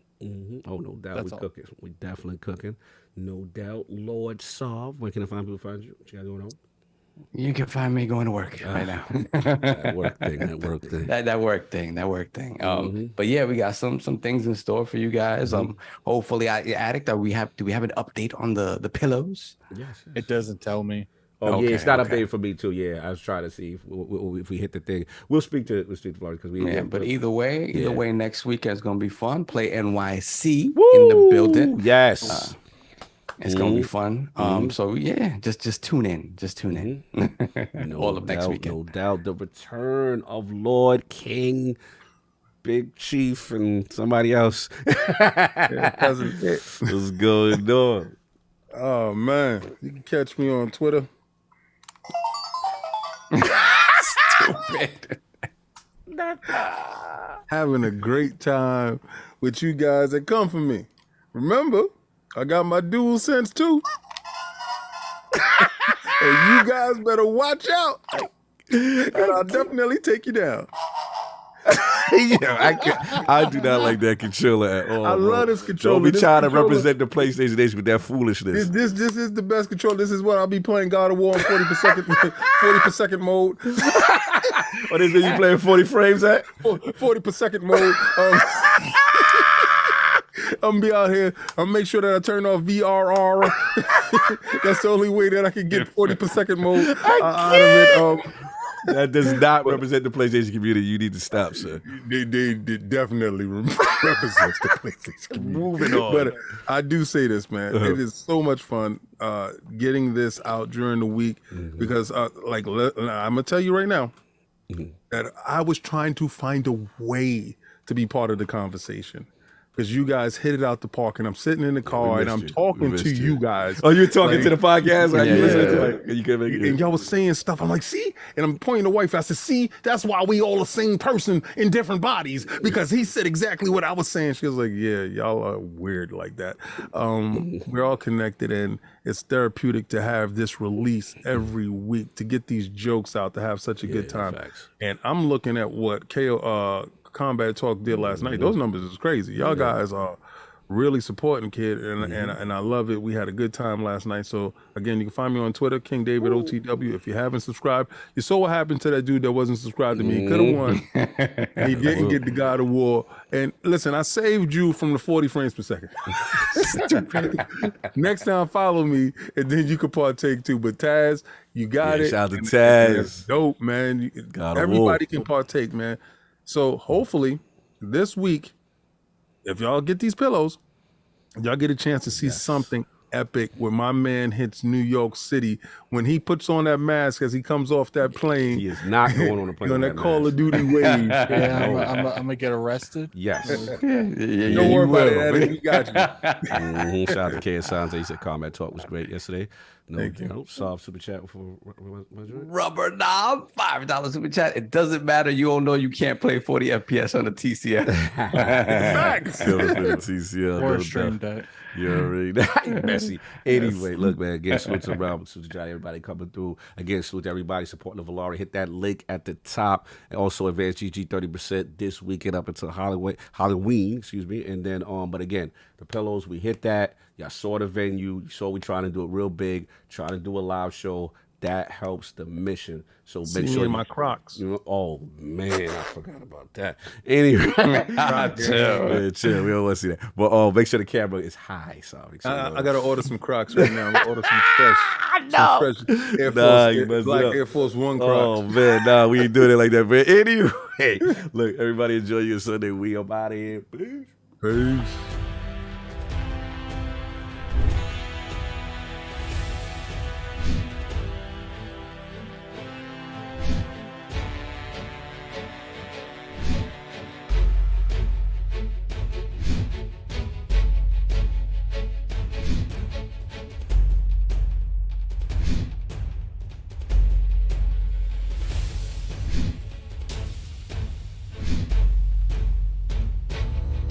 You